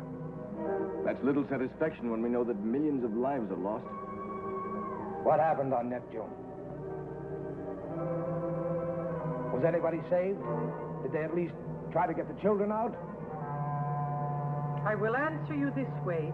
My revenge is not complete. Zyderine, we warn you. You warn me? You, my prisoners, and on the outside, the most wanted criminals in the history of the galaxy, you dare to warn me. No. You will serve me again. As I took from your minds every recollection of my part in your crime against Neptune, I will now take from your minds all of the knowledge they possess. Doctor, can she do this? Certainly she can. The electronic brain recorder is an elementary device, the principles of which have been known for over 1,000 years. Well, if you know how it works, you must know how to combat it. Only a psyllium headpiece can prevent the reading ray from entering the brain. I'm sorry, Commander. I don't happen to have one handy. The knowledge that she takes from us. It will still be in our brains. What about it? Do we retain our knowledge? No, Dr. Zarkov. There is an eraser ray that follows the recorder ray as it passes over every inch of your brain. Zadarine, listen. You can't do this. Between us, we hold the knowledge upon which the safety of the entire galaxy depends. Exactly the information I want. Every morsel of it. The galaxy. What do I care for its safety? All I want is the power to make every living human bend to my will. Start the ray flow. I want to test. Settings at 8, 12, 1,000. A very simple setting for the commonest and simplest memory. What did you say your name is? Why, it's Richards. Paul Richards. Open the ray locks and record the setting, ProStar.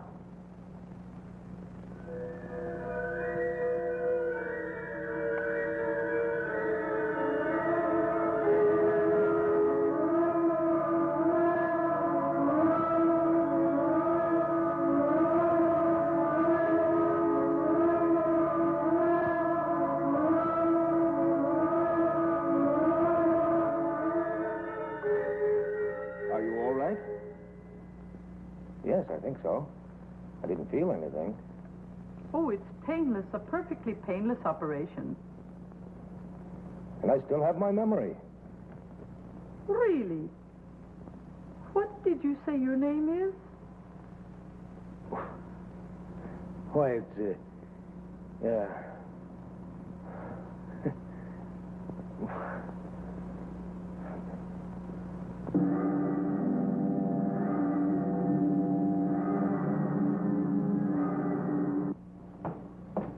Are we getting any place? Now, see for yourself, Dale. When we left Earth, the disk was coal black and the insignia clear white. It's as though we're at the halfway point. From here on, the disc should turn white and the insignia black. Halfway point. Let's see where we are now. If this is the halfway mark, I'll be able to figure out exactly where we're going. We should be about halfway through the asteroid belt. No, we're about 3/4 of the way through it.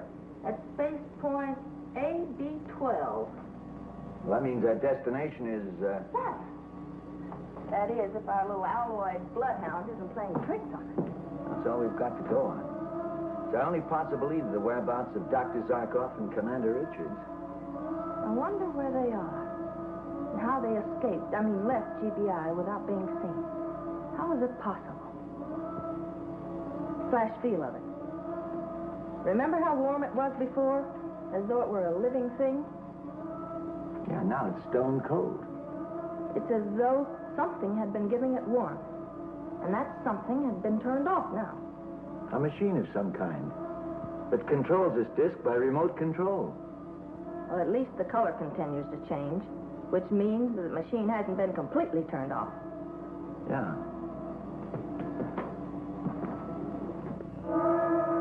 ProStar. Take setting for Zarkov. Brain recording 92. It's the complete plan for a negativizer ray gun. Ready, Zadarine. 36. 4A. 9. It's getting wider. And we just passed Jupiter. We should be over Saturn in another few hours. And once we get there, the real job begins. With Saturn being as large as it is, it's going to be like looking for a grain of metal dust in the firmament to find out exactly where this alloy bloodhound roosts. And now, a brain recording of Commander Richards. The outer defense radar locations on planets, planetoids, and satellites. There it is. Saturn coming up on radar. At last. It's almost white.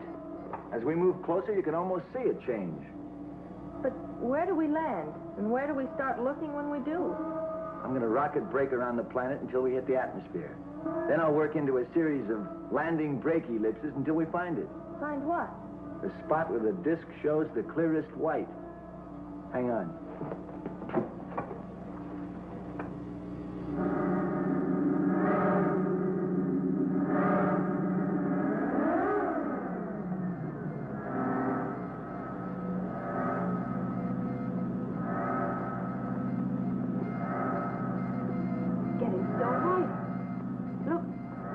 Becoming transparent.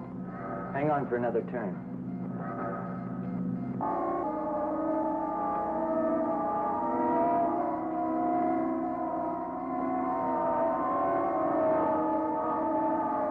Okay, get set for a landing. Right.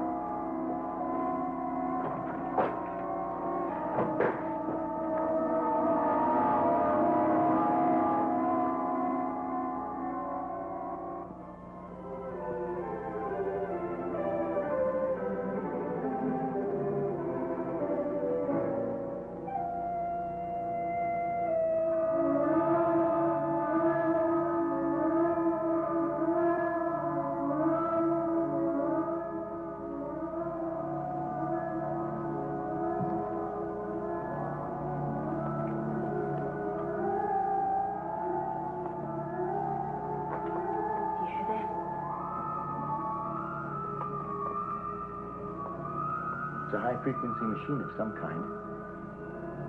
It's further down, I guess.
It is I who give the orders here. Flash, what's wrong? I can't move my arms or legs. What are you doing? And what have you done to them? Emptied their minds of their identities, their past lives, and most important, every scientific and defensive secret of the GBI which they possessed. You're lying. They'd never give up that information. No, Star. Let us see for herself.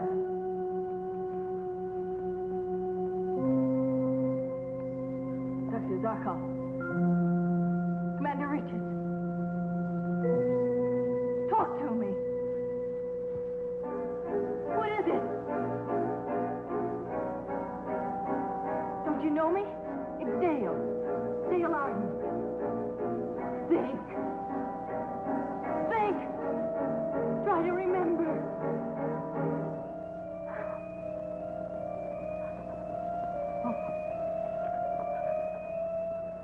All they ever knew is here, in this, an electronic memory file.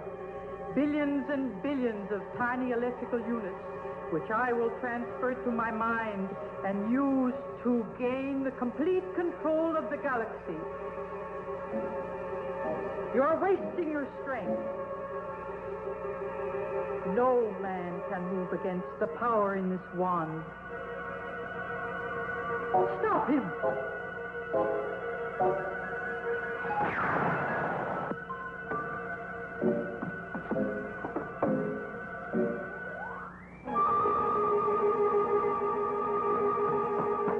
Are you all right?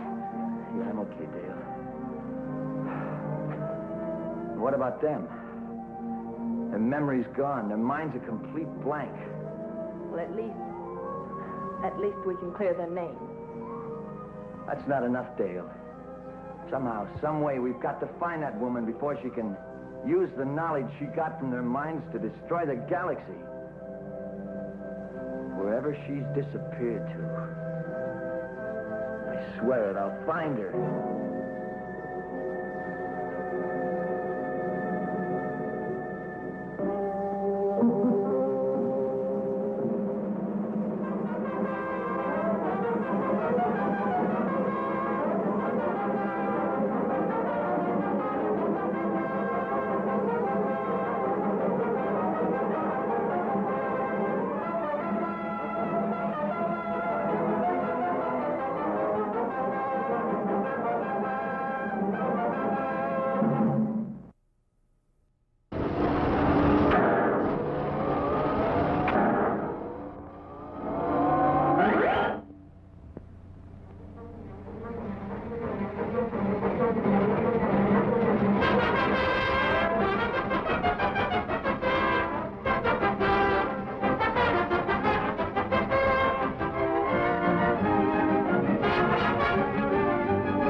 Dr. Zarkov and Commander Richards, who are under arrest, have disappeared from the tightly guarded GBI headquarters, Earth. Flash Gordon and Dale Arden set out to find them by following the tetraseal discs of Zyderine, whose colors change as they approach the source of their power. They are led to Saturn and the castle of Zyderine. As they enter the castle and move toward a strange electronic sound,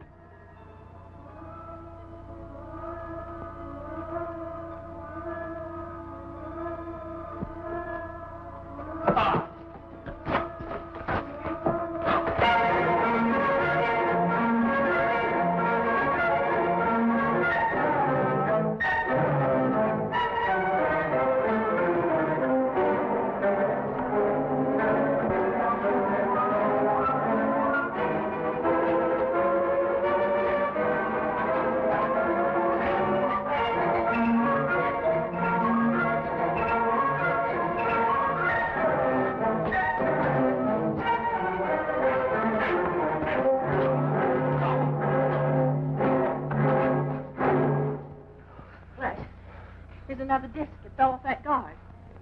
There's another one. Now, let's take a pose. Look, it's Dr. Zarkov and Commander Richards. Stay where you are. Don't move or I'll... Stop. It is I who give the orders here. Flash, what's wrong? I can't move my arms and legs. What are you doing? And what have you done to them? Emptied their minds of their identity, their past lives, and most important, every scientific and defensive secret of the GBI which they possess. Lying. They'd never give up that information.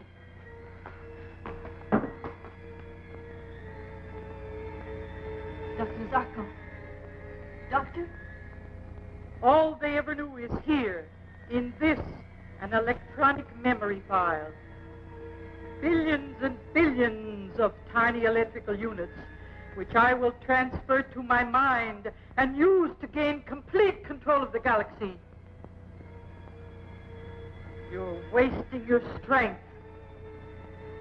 No man can move against the power in this wand. Stop him!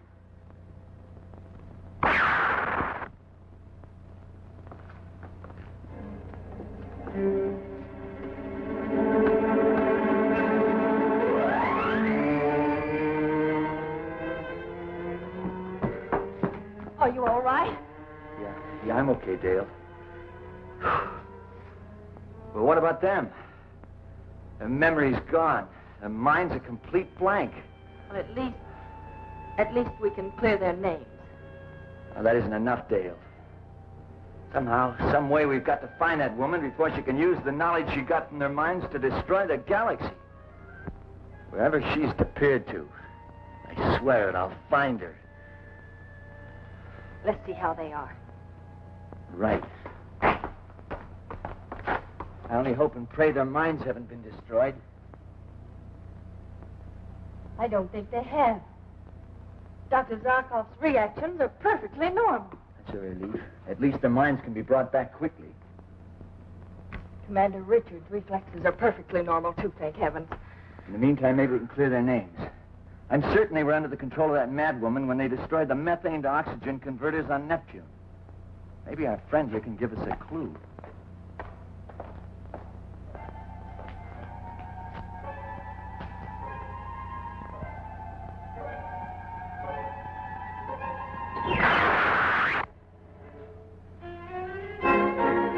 Zyderine! Zyderine! Zyderine. So that's who she is. The Mad Witch of Neptune. Where is she? What have you done to her? Hold it. One more move and you'll get another blasted stun gun. What have you done to Zyderine? When you're on the other end of a stun gun, you answer questions. You don't ask them. Now, was Zyderine responsible for the destruction of the methane to oxygen converter on Neptune? No one can resist the will of Zyderine. That's all I wanted to know. Okay, Dale, let's go. We'll take him back to GBI. We'll need him to testify. What about the machines? Shouldn't we destroy them? We'll leave them the way they are. We may need them as evidence. Let's go.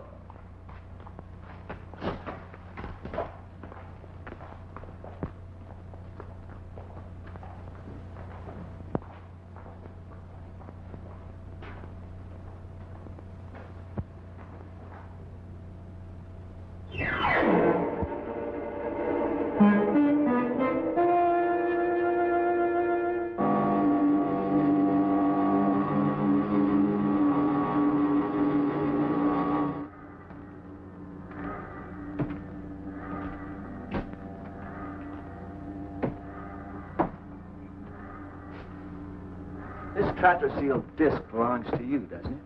Yes, I've missed it. It came off when we fought on Neptune. What's it for? For nothing at all. It's the insignia of Zyderine which all of her followers wear. I see. Well, since I'm not a follower of hers, I'll give it back to you.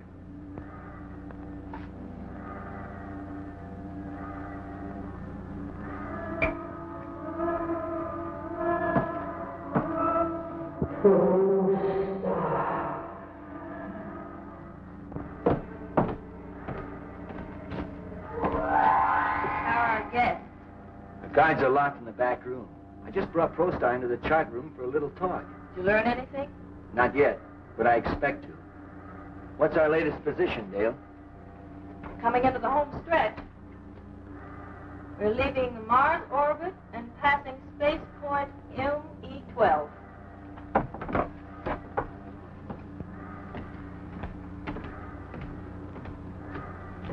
How are you feeling?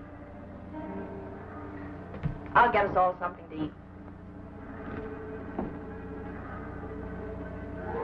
Flash! He's gone! Who's gone? Prostar! His chains are empty. It's as though he had evaporated into thin air. That's exactly what he's done. What do you mean? Look, this is serious for Dr. Zarkov and Commander Richards. Why? Why? Because he's the only witness who can clear their names. His testimony on how she used the electro wand and the matter transmitter on them is important. Relax, Dale. Our testimony and their condition will accomplish the same thing. In the meantime, Prostar's little disappearing act gave me an important bit of information. What do you mean? You're not making sense. I found out how he disappeared. And that knowledge, when the time comes, is going to be very important. Well, I know it's some sort of matter transmission, but how he did it from here and without a machine is beyond me. He did it with the Tratraseal disc. But he wasn't wearing a disc. We have his. We had it. I gave it back to him. You what? I gave it back to him. Now relax, Dale. Didn't you wonder why I didn't turn the matter transmitter machine off when we left Zyderine's laboratory? Well, you said you wanted things left as they were for evidence. What I really wanted to do was test a theory. That the Tratraseal discs act as a remote control conductor for the matter transmitter machine. Oh. If that's true, then it means that Probably every one of those guards in the back room have disappeared, too. No, they haven't. Just because I let one chicken fly the coop to catch the fox is no reason I have to let the whole brood get away.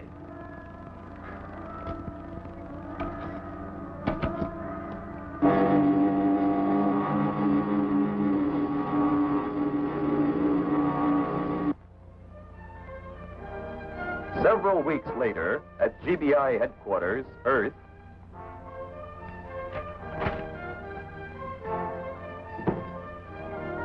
Time for a meal break. How's the student doing? It's amazing how all the knowledge I had falls right back into place once I read a formula or look at a design. At the rate you and Commander Richards are going, you'll be ready to go back on duty.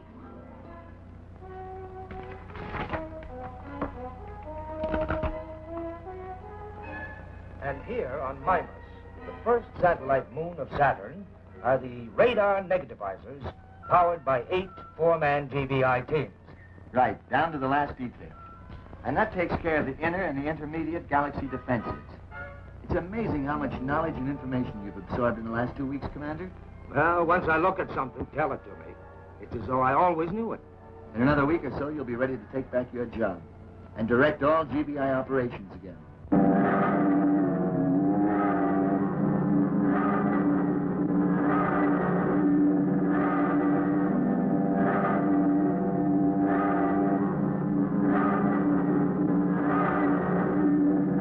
Thanks to you and Dale finding Dr. Zarkov and me, and at the trial, without your testimony as to how Zyderine got us into her power, well, we'd have been defenseless.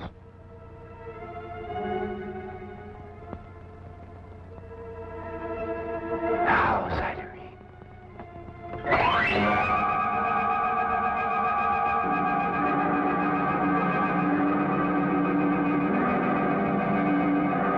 Forget it, Commander. Now that yours and Dr. Zarkov's names are cleared, all of us have only one job to do. To find Zyderine and destroy the electro memory file before she can...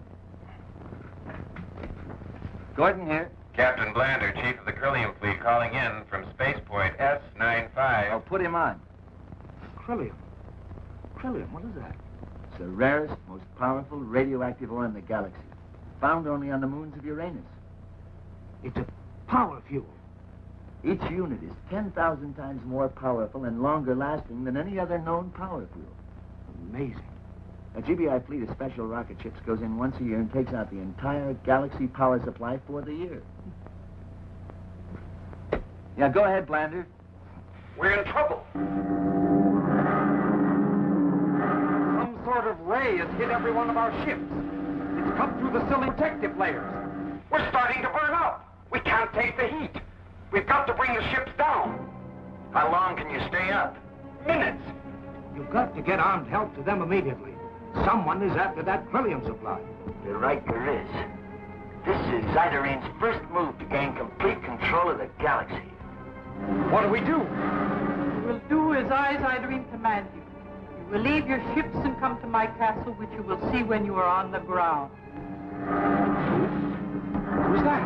They call me the Witch of Neptune.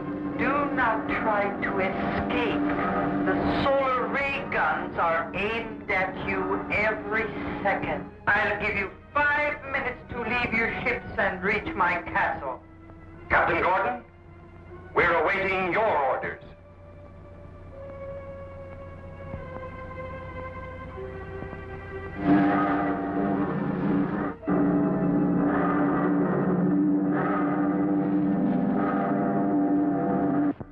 While the Krillium fleet burns in the solar ray controlled by Zyderine, she awaits Flash's answer to her command that the fleet land on Saturn. You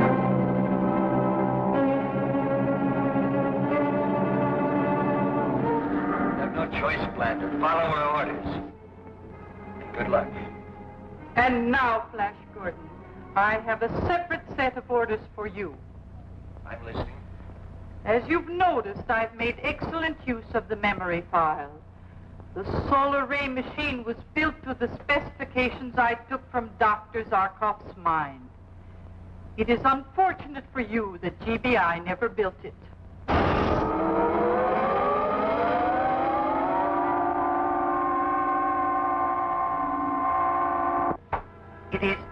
powerful weapon in the galaxy. Aimed at Earth or any other planet, not a single living thing would remain after 5 seconds. What do you want, Zyrene? What are your orders? A very simple order. I want you and Dale Arden to come here immediately. Why? What do you want with Dale? I need her technical help for some of Dr. Zarkov's formulas, which are beyond my training in astrophysics. No, Flash. Dale can't go. Tell Zyrene that I will. We'll come, Zyrene. Dale Arden and I. I'll be looking forward to meeting you again, Flash Gordon. Twice you have interfered with my plans, but never again. You'll never have the opportunity again. I promise you. I'm confident that you'll do your best to keep that promise. Anything else before we leave, Zyrene? Just this. If you are not here before 24 hours, or if you try to trick me, one planet after another will be destroyed by Dr. Zarkov's solar ray. Is that clear? Very clear.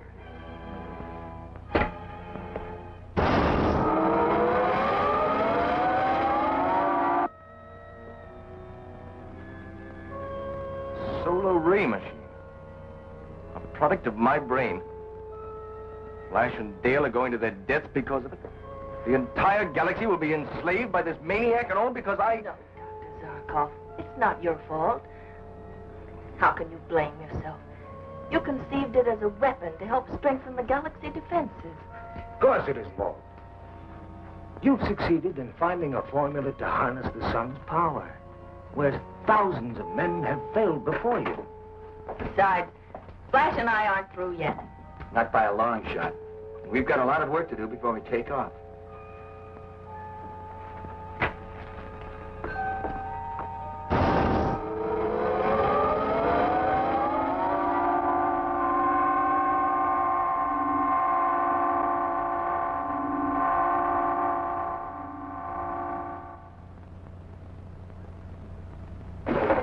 Blender, in Fleet Ship 1, calling Gordon at GBI.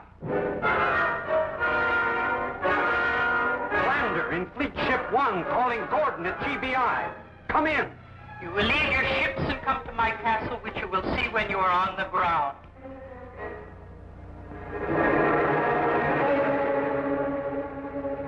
Has all of the Crillium been unloaded from their spaceships? As you commanded, mighty Zyrene, Queen of the Galaxy. It is stored away in the lead vaults. Then why are they here wasting my time? I have work to do. He asked to speak with you. He is the leader of the fleet, so I thought perhaps he might have something important to tell you. It's about the Crillium. You must let me deliver to the Galaxy power plants. Really? And why? Tell me why. You know as well as I do that the entire Galaxy power supply depends upon it. Not only the electricity and the factories, but all the atmosphere converters on all colonized planets. Yes. The Crillium supply in most of the power plants is almost exhausted. I see. Interesting.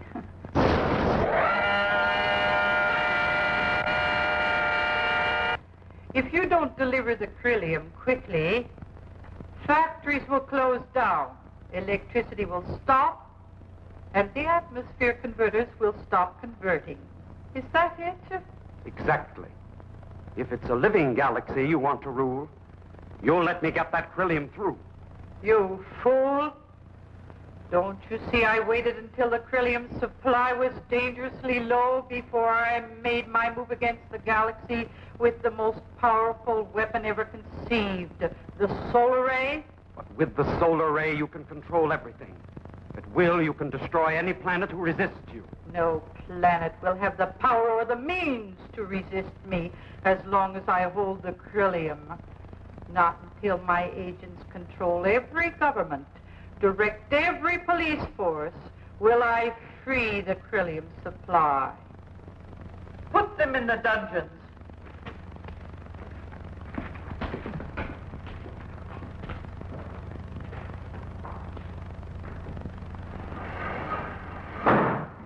Have you given instructions to all our agents on all the planets? All is arranged, mighty Zyderine. They will take over just as soon as the Galaxy Council instructs the incumbent governments that you are the supreme ruler. And the Galaxy Council, when does it meet? Within 48 hours, in order to give the members of the outer planets time to reach Earth. All goes well, very well. In 48 hours, I, the Witch of Neptune, will be proclaimed Queen of the Galaxy.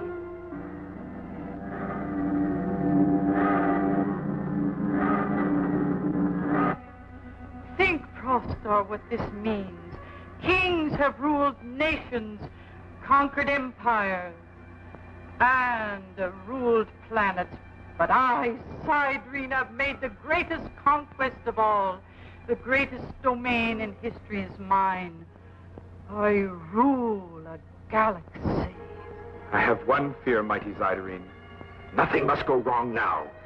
Now that success is so near. Nothing will go wrong. Forgive me, but the sooner Flash Gordon is here and in our power, the safer we will be. Gordon wouldn't dare to trick me. He knows full well that I would destroy every planet if he so much as tried. Bring him here on the matter transmitter. Let's not take chances. Only when he is shackled and locked in a dungeon can we be certain that... I do not share your fear, Prostar. You know, mental torture is a very effective weapon. It is a long journey from Earth to Saturn.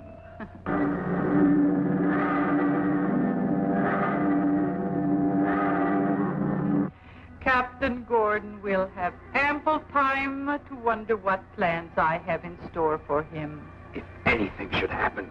Enough, Prostar. I'll do this my way. I want to give him plenty of time to think about my promise before I keep it.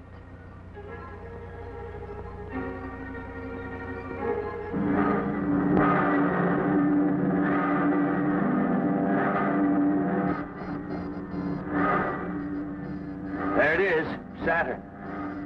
I'm so frightened. I've never been so frightened in my life. Turn on the landing signal, will you, Dale? Flash Gordon and Sky Flash 2 calling Zyderine. Flash Gordon and Sky Flash 2 calling Zyderine on Saturn. This is Queen Zyderine. We'll be coming in for a landing in a few minutes. I trust Dale Arden is with you.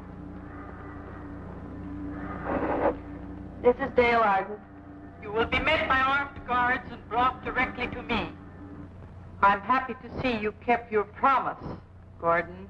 I assure you I am ready to keep mine.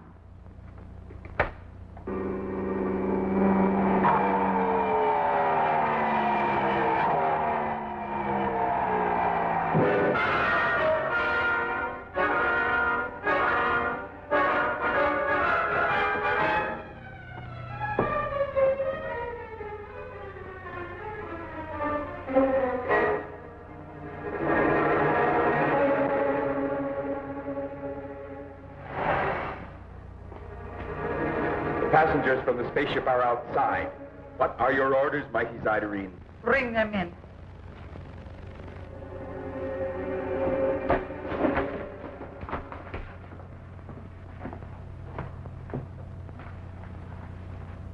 No. They tricked me. Every living human in the galaxy will pay for this. Go. Turn on the solar ray machine to full power.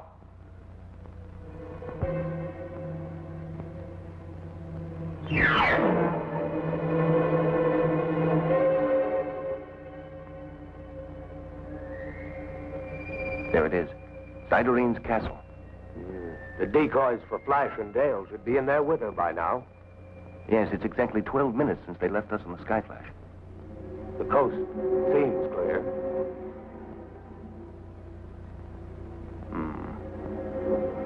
I'll give Flash and Dale the signal. Okay, Flash.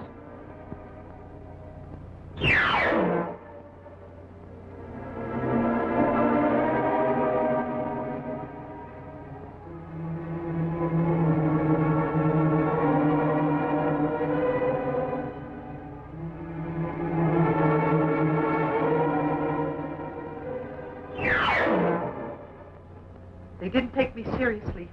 They thought I didn't mean it. I'll show them. I'm Zyderine. I'm the queen. Queen of the galaxy. You're no Queen, Zyderine. You're still the Mad Witch of Neptune. And from now on, you'll be put away in a place where you'll never be able to threaten the peace and security of the galaxy again. And that's my promise to you. Handy little gadgets, aren't they? One moment we're in the Sky Flash, and the next minute we're here.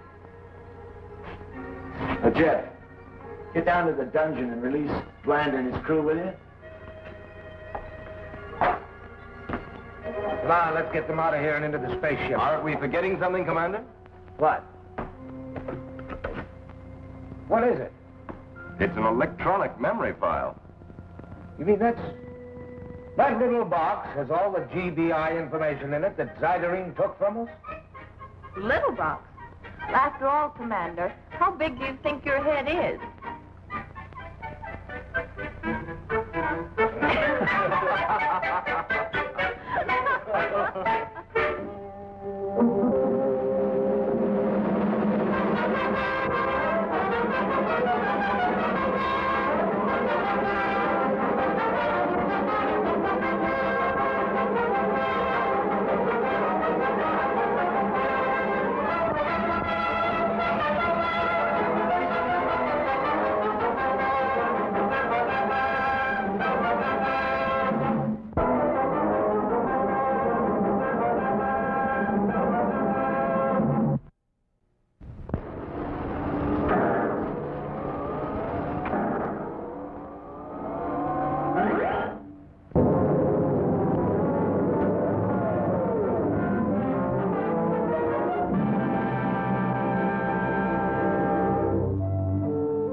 Dr. Zarkov, I need you in the control room, quickly.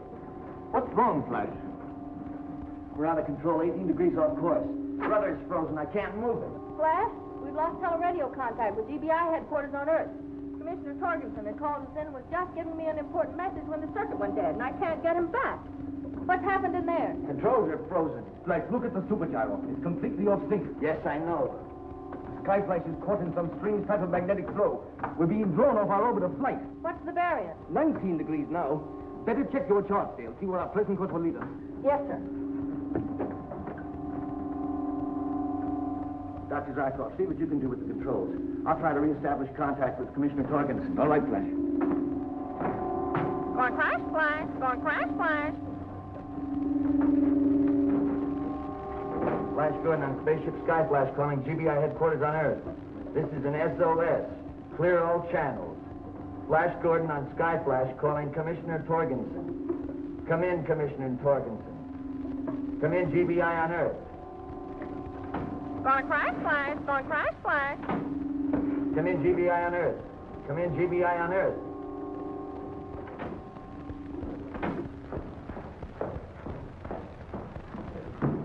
Static. Nothing but static. We can't get through to the Sky Flash, Commissioner Torgensen. We've got the Pepino. Get at it.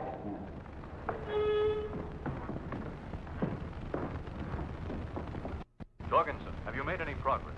Have you been able to contact Flash Gordon? Not yet, sir. You must reach him. Reports are flooding in from all over the world of complete mechanical paralysis. Transportation is at a standstill. Factories are shut down. So far as I can determine, sir, some new forces creating a disturbance. A distortion. The kind of variable magnetic ray that destroys all mechanical timing factors. Where's the source? We don't know yet.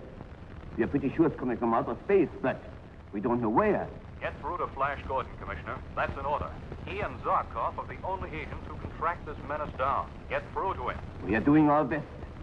But the ray has cut off all contact with the outer space. Keep trying. You must get through to Flash. And keep in contact with this office.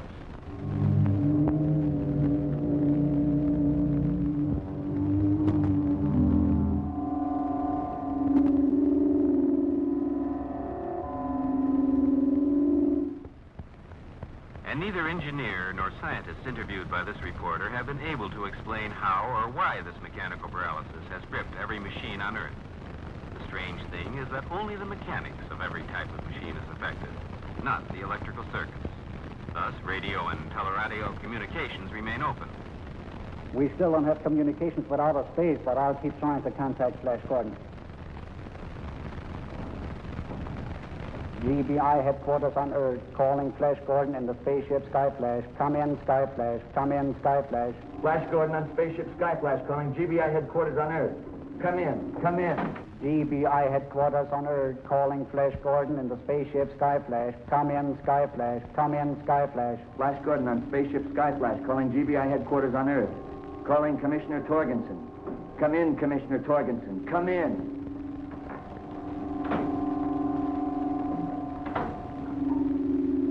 Nothing. Absolutely nothing. Gonna crash plane. Gonna crash plane. Have you charted our orbit, Dale? Just finishing. Look. You better show this to Dr. Zarkov. What do you make of this, Dr. Zarkov? I've double-checked everything. I'm sure my computations are right. This course would take us right out of our galaxy, right into the furthest corner of the universe. It's completely unexplored. I don't think we'll get quite that far, Flash. According to the table of planetary incidents, there's an uncharted planet of our own galaxy somewhere in this area. My hunch is that we're headed directly toward its orbit. Can you explain the force that's drawing us in that direction, Dr. Zarkov? Oh, no, I can't, Dale. But it's not a natural phenomenon. There's a brain behind it, and a reason. We're being sucked through space into a trap. Why? Someone, something here, knows the answer.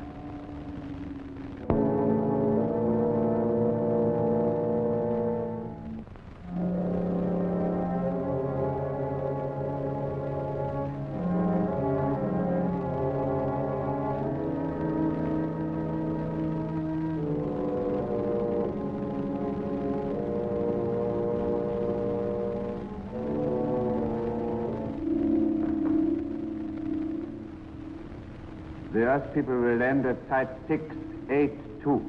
Bring them to me at once.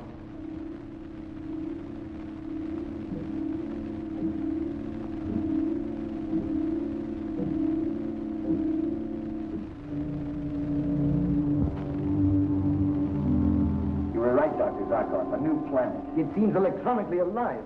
An amazing sight. Looks like some great pulsating jewel. Fascinating. We'd better get in a crash position. Yes, and quickly.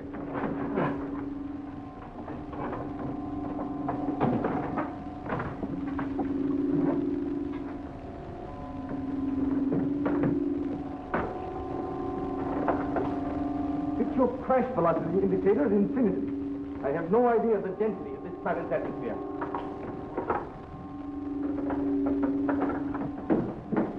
Set, Dale? Yes, Flash. Dr. Zarkov? All set. Good luck. Good luck, Casey.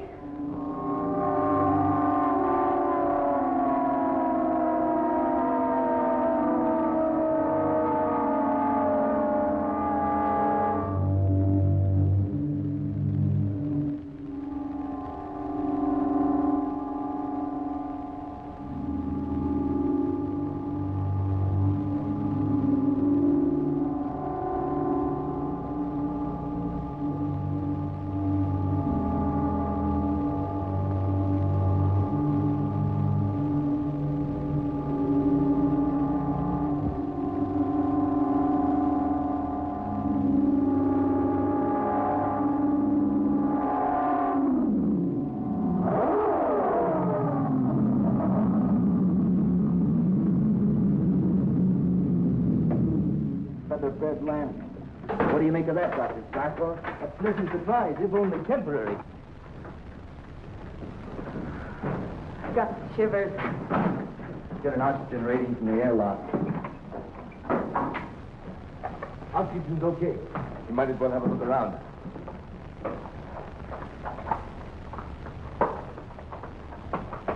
Let's go.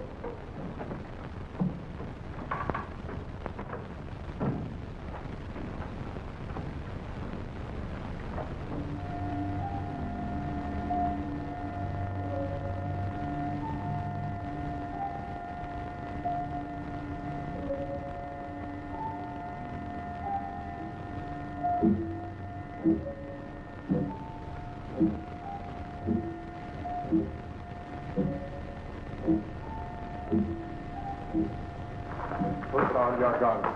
It is useless. It's been electronically deactivated. You will come with us. Where? You will come with us. Now look, better go with them, like. Not much choice. Follow.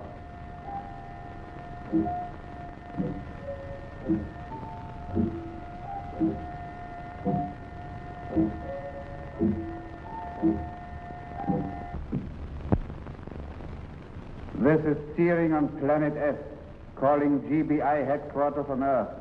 This is Serie on Planet S, calling GBI headquarters on Earth. I will speak with Commissioner Torgensen. I will speak with Commissioner Torgensen. This is Serie on Planet S. I will speak with Commissioner Torgensen. I'm pulling on audio. Someone calling on the Skyflash waveband. It's Commissioner Torgensen. Listen very carefully, Commissioner. Do exactly as you're told.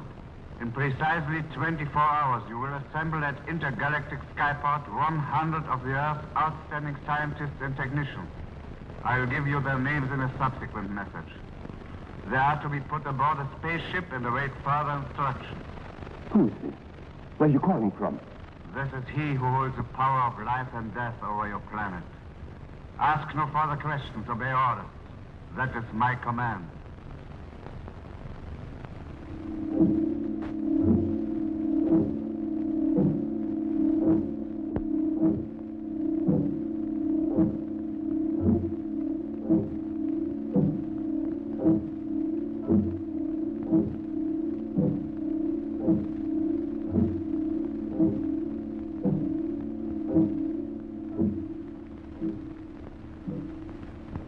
I will not indulge in any unnecessary preliminaries. You are my prisoner. You will do exactly what you are told to do. At the moment, the very existence of the earth you inhabit is at my disposal. Who are you? I am Serie, and I am he who commands. You, Mr. Flesh Gordon, are merely he who obeys. Why did you bring us here? To obey orders. No other reason. Dr. Sarkos. You are a scientist. I detest scientists. I have liquidated them from this planet once. I had what I wanted from their minds. However, I find now that I was too hasty. There are newly discovered forces over which I desire control, so for a time, scientists will again be permitted to work on this planet. And just where do you expect to get them? You cannot push a button and create a scientist. No. But I can push a button and force every scientist on Earth to come and do my bidding. You're mad. Am I? Listen to me. Right now, on your Earth. It is a strange sight to see the sky with no rocket ship traffic in it, and frightening to see the turbines that power our light supply frozen still. The reserve power that is now giving us light will soon be exhausted. And that's only the beginning. More will come. Unless I get the scientists I demand. I want the names of the 100 leading scientists on Earth. You, Dr. Sarkos, will give me their names. Not a name. Not a single name. Give me their names. No. Never. Oh. But you will. Cool. Take them away. Bring them to their cells.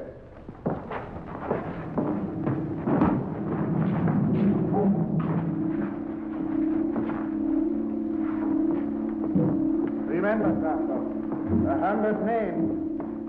100 names.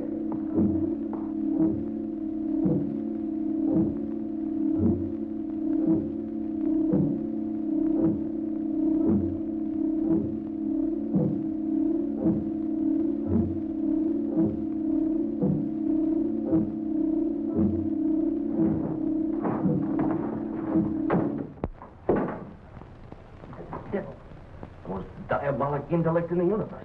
What are they going to do to us? Take it easy, Dale. What does he want the scientists for, Doctor? It's obvious. To take control of the entire galaxy. He already has the power to paralyze all the machines, immobilize every power plant on Earth. A distortion ray? Something of the sort, I judge. It evidently breaks into the electronic field, stops every battery, every magneto dead in its tracks.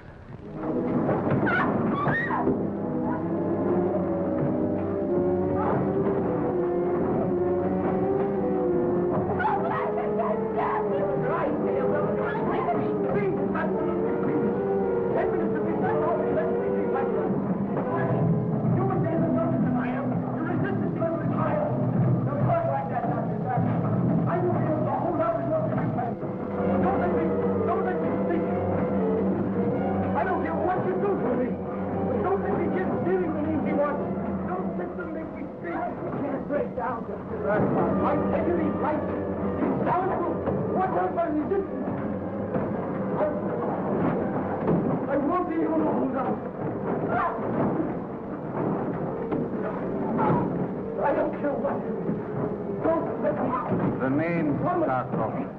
100 names.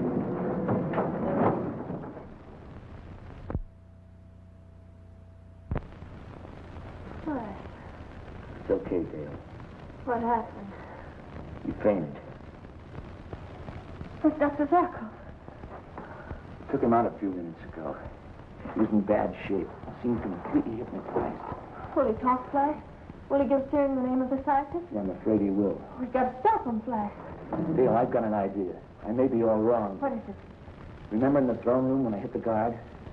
I flipped him square on the button, and he didn't even move an eyebrow. When my fist landed, it felt like I was hitting hard clay. Not Robots? Maybe. What do you think, Dale?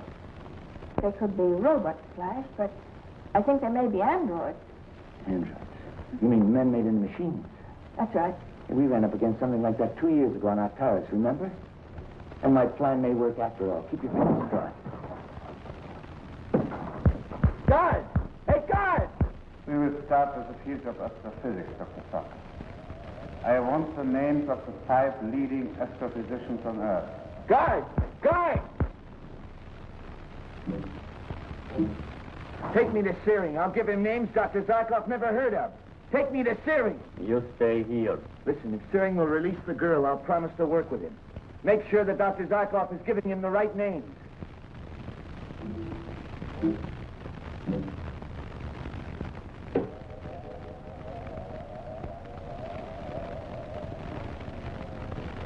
Yes? 7482. Prisoner Flash Gordon requests interview. Promise to reveal information if God is released. Bring him to me.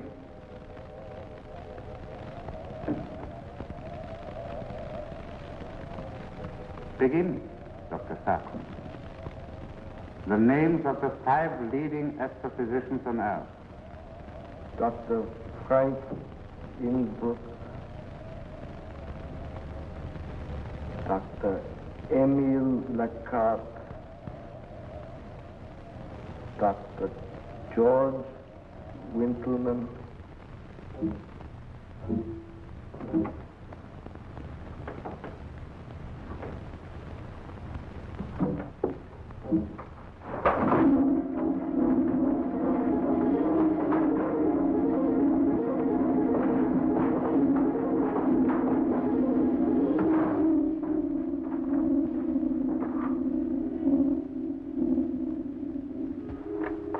An android. We were right, Flash.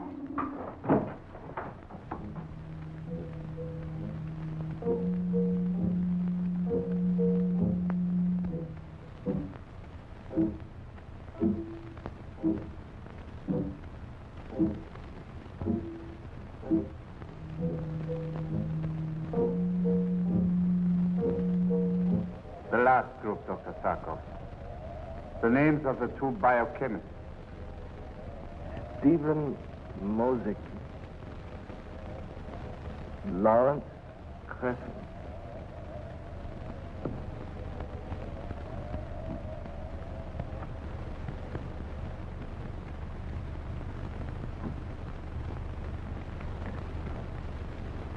Searing on planet S. Calling GBI headquarters on Earth. Commissioner Torgensen, I have your order. Come in, Commissioner Torgensen. GBI headquarters on Earth. Come in. I have your order. This is Commissioner Torgensen. Have my preliminary orders been obeyed? The spaceships are ready. Good. I will now give you the names of the scientists I require. It will be your responsibility to see that each and everyone is aboard the spaceship within 24 hours.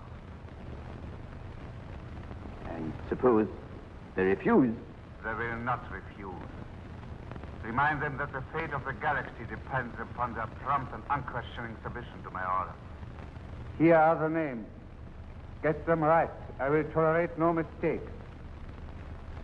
Dr. Frank Innsbruck, Dr. Emile Lacarte, Dr. Herbert Watson, Herzberg, Dr. Tom Waker, Dr. Martin Paul, Dr. Howard Hammond, Dr. Jeffrey Beard. Phil, we've got to act fast. I'm going to try to work my way to a point behind Serie. In exactly 20 counts, push the statue over. Push it over? Did I say 20 counts from now? Dr. Antonio Gambrini, Dr. Pierre Poignac, Dr. Alfred Taylor, Dr. Francesco Tomaso, Dr. Edith Byrne, Dr. Patrick Relly, Dr. Sven Jørgensen, Dr. George Winterman, Dr. Patricia Mean,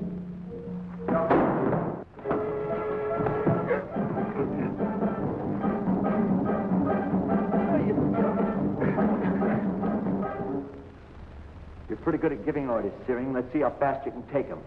Deactivate the electronic distorter. Cut it off. Do as I order. Cut it off. No one can do that but me. Not the wheel on Earth will turn without my permission. You can't destroy me, Flash Gordon, for if you destroy me, you will destroy the Earth. Your last chance, Serie. Cut off the electronic distorter. Never. The Earth will rot in its own parallelity before I release it. Android, take him to the cell. No. No! Make them get back! Make them get back! Your last chance, Serie.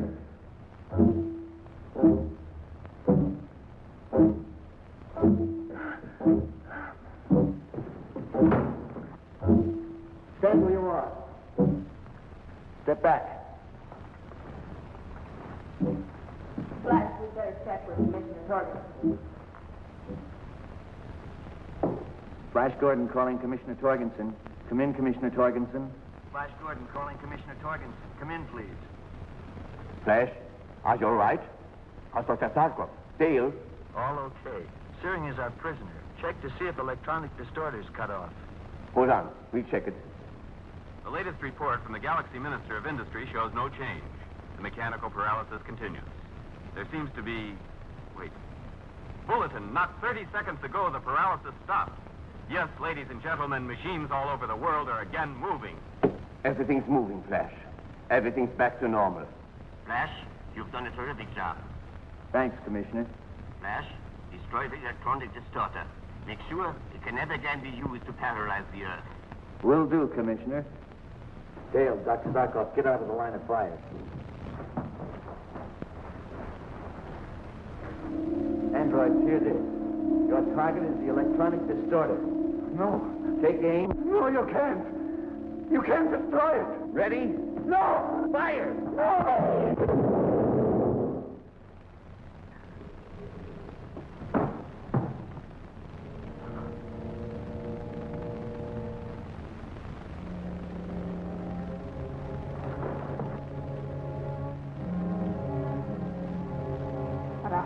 horrible way to die. He died as all who would rule with force and injustice, violently. Flash, what about these androids? They're only machines with no life, and now that Searing's dead, no purpose. They serve no good, Dale. They and the machines that control them were created for evil. Both must be destroyed. You are right, Flash. They can serve no good purpose. Nothing can bring these men made into machines back to life. Androids, hear this. Turn your guns on the control machine. Fire!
Never-ending frontier of the universe challenged his imagination. Millions of tiny, dead planetoid worlds like this one were merely charted and passed by for the great and rich planet worlds beyond that beckoned with the promise of adventure, exotic sights, and new sensations. But one man found what he was looking for upon this planetoid, marked only on the charts as Theta N1. Barren, dead, but for a rich single oasis of fertility where a lush and rich jungle spawned a teeming, prowling, slithering form of life that existed to kill or be killed.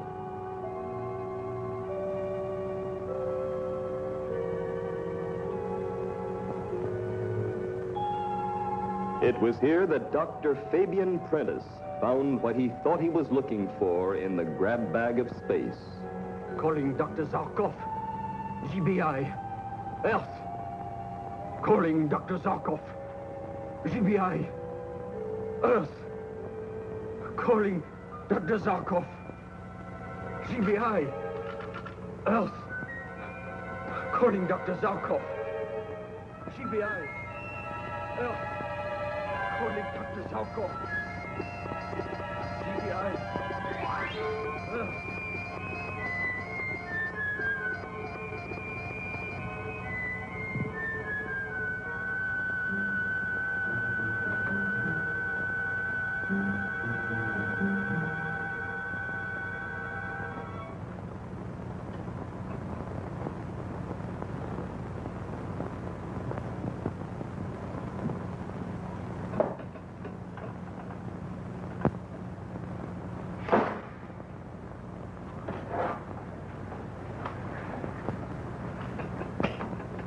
Zarkov here.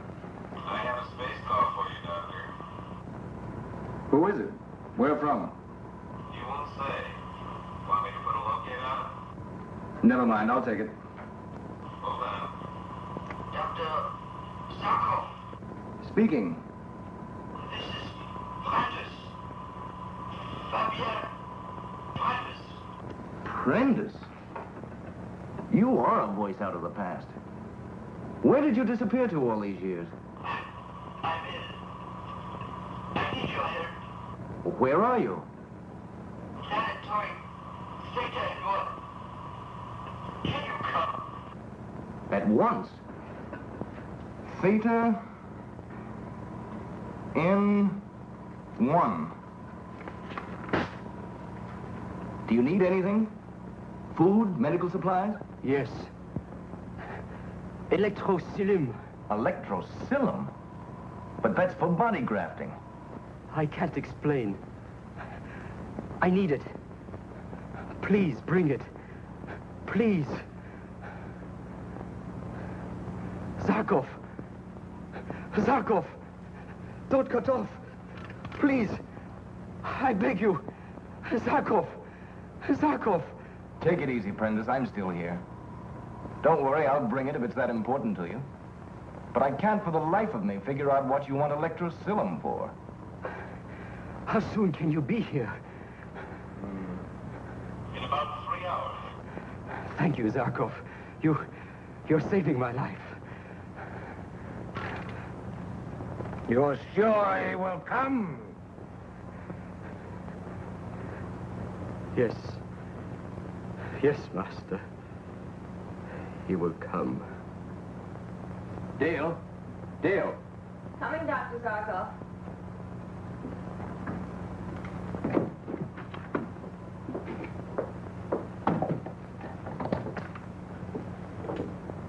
Somebody ill? Yes, an old friend. SOS call. I must go to him at once. Look, I promised Richards I'd have this infrared power model ready to demonstrate to the council tomorrow night. It doesn't look as though there's very much left to be done on it. You're right, and you can finish up. But you'll have to run the power test yourself. When you write your report, make it simple. Remember, the council members are politicians, not scientists.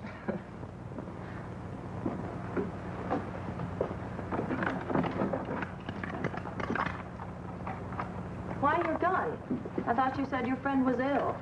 I have a hunch he may be in trouble, too. Just playing it safe. Well, don't worry about the machine. I'll take care of it.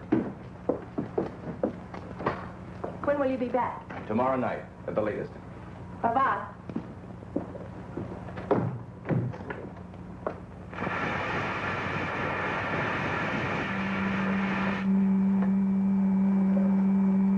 Zarkov to Prentice on Theta N1. Zarkov to Prentice on Theta N1. Zarkov, Prentice here. I'll give you a soft beam to follow for your landing. Your signal coming in. Thank you.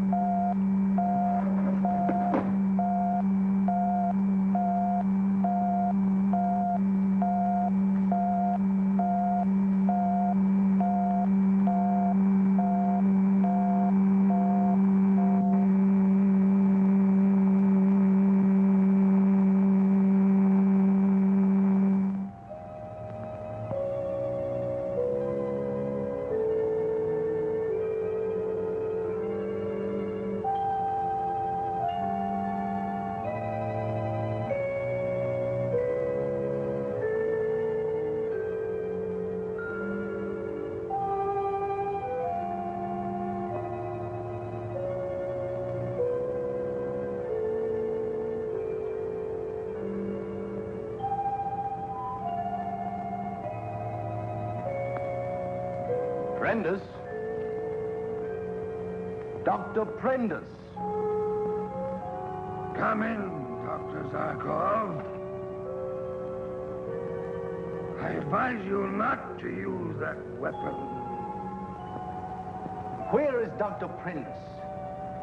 He is being replaced, Dr. Zarkov. Replaced? What are you talking about? Where is he? Dead. But I talked to him not 5 minutes ago. Those were his last words. I had to be sure you, his replacement, landed safely. Then I disposed of him. Look around. I want you to understand what awaits you if I am killed. Drop it.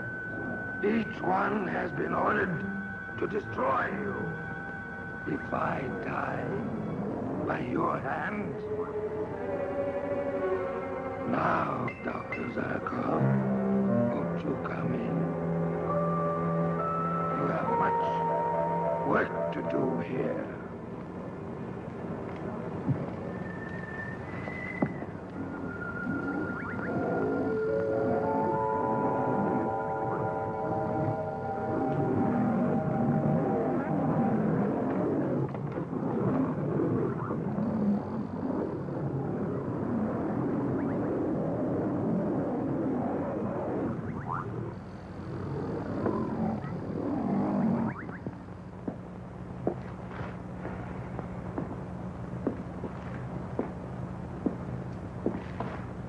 Flash, where can he be? How can a man of Zarkov's reputation and stature in the galaxy disappear into thin air?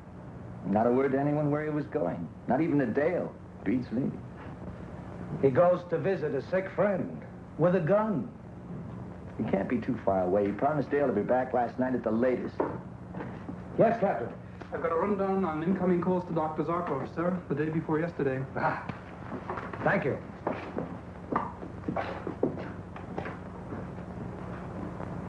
Glitzman from the Mars Astro Laboratory. Krantz from the Mineral Research Foundation. Yeah, this last one. A space call. Name and location refused. Yeah, that's the call, all right. The one that brought him out. But where? Name and location refused. And refused to the radio operator, but not to Dr. Zarkov. Come on, I've got an idea.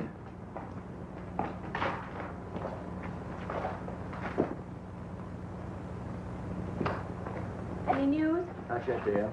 Have you touched anything on his desk since he left? Well, yes, I've been using the doctor's formulas to make power tests of this machine. I only hope you haven't destroyed our one possible clue.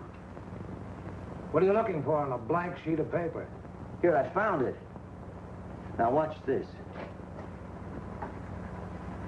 Theta N1. And that's a dead planetoid. Theta, and here's Theta N1. Distance, 2,000 miles beyond the moon. Orbital speed, 30,000 miles per hour. I don't know what he's doing there. Come on, Dale. I'll bet that's where we'll find him, if he's still alive.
Until you finish brainless work, Dr. Zarkov, you are a prisoner. My prisoner. The longer you refuse to work, the longer you remain my prisoner.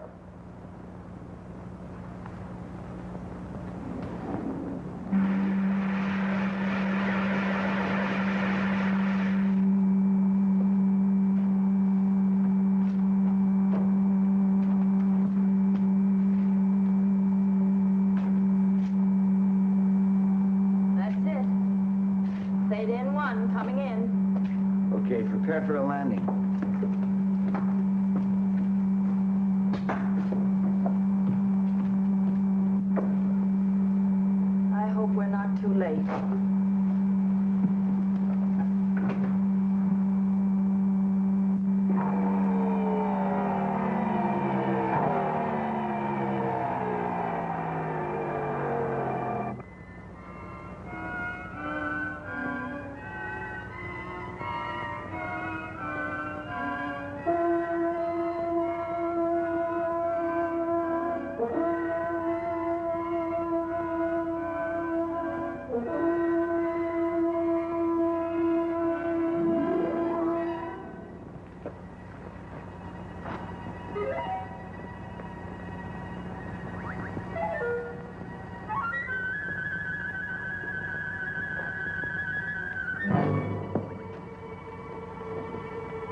The jungle shack on the planet Theta N1 of the late Dr. Fabian Prentice.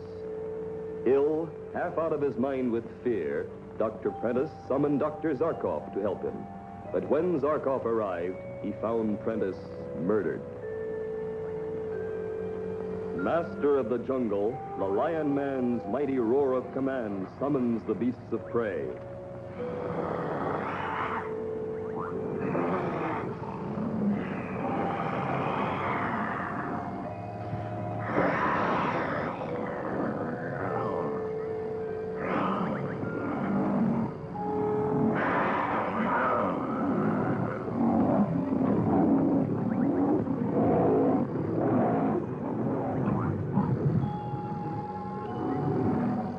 Inside, Dr. Zarkov berates Flash and Dale for following him to the planetoid, where now they too are the Lion Man's prisoners.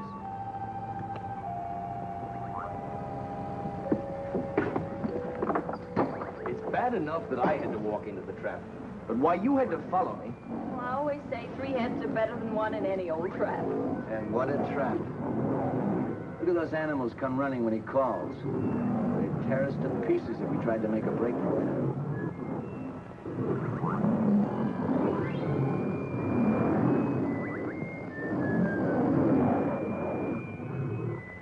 I'll do it.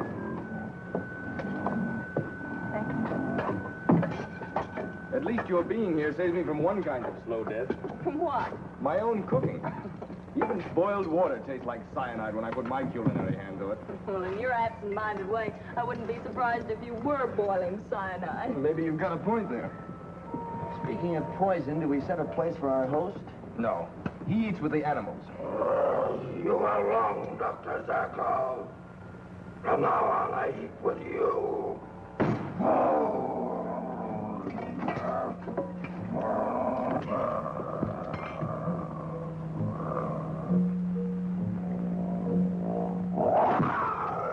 I'm burned.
Doctor.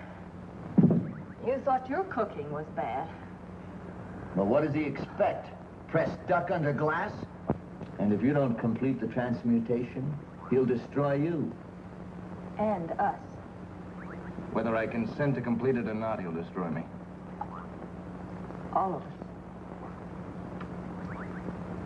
But for the time being, we're safe, I think. He knows that if he drives me out of my mind, as he did Prentice, that he'll remain in his half-lion, half-human state.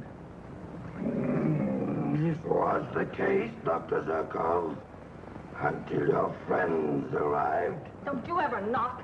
At first, their presence annoyed me. But now I see how simple it all is. Listen. They're hungry. Now, Dr. Zarkov, are you ready to continue my transmutation? I'll answer that for him. I'm talking to Dr. Zarkov. But you'll listen to me.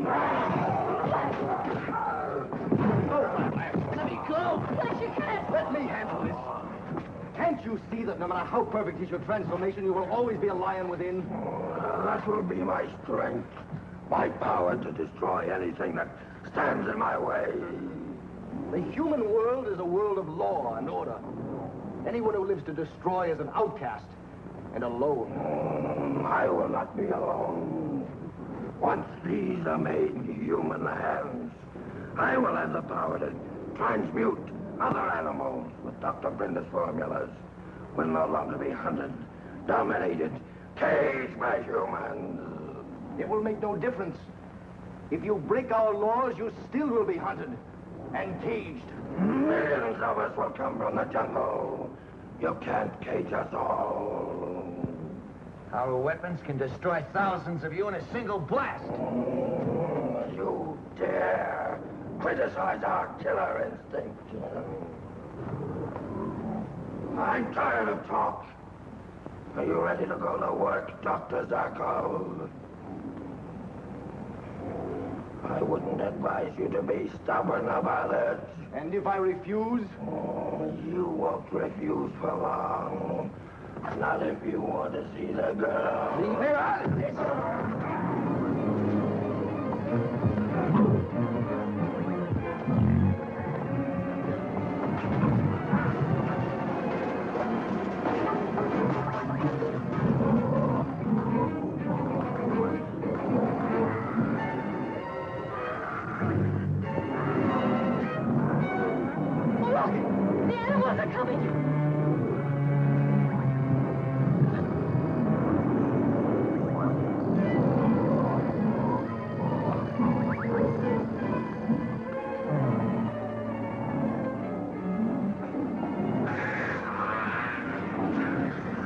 Get the animals out of here, I'll break your arm.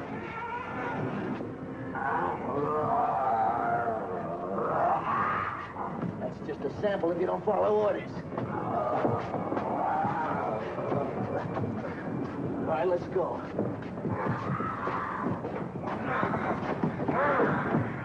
All right, tell them to stay clear of us. We're heading down the path and back to the ship, do you understand? They'll never let you through. If they don't, I'll finish you before they get to us. Now tell them.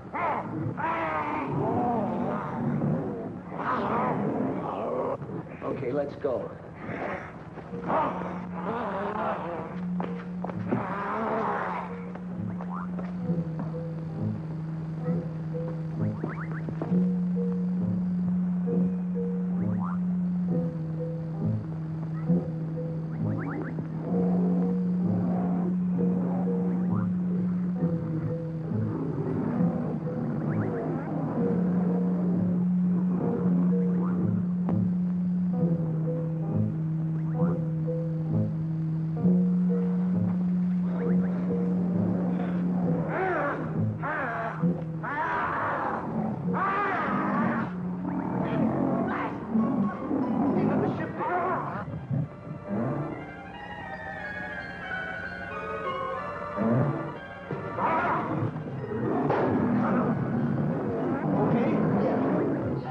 The rest of the pack might attack.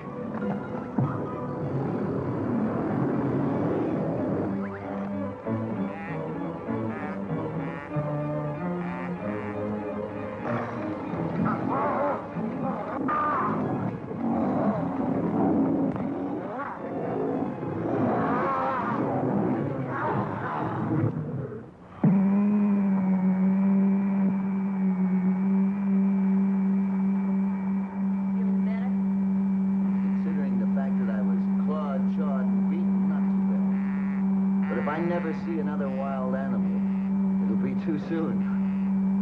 Listen, something is in the ship.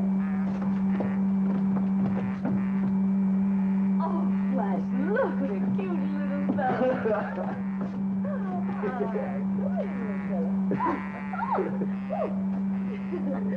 Hey, Dale, get it off. Dale? Flash, you're not afraid of a lion, but you're afraid of a monkey. I won't hurt you. Oh, little fella. Oh, let's take him home. Let's take him back to Earth, huh? You want it? Yes.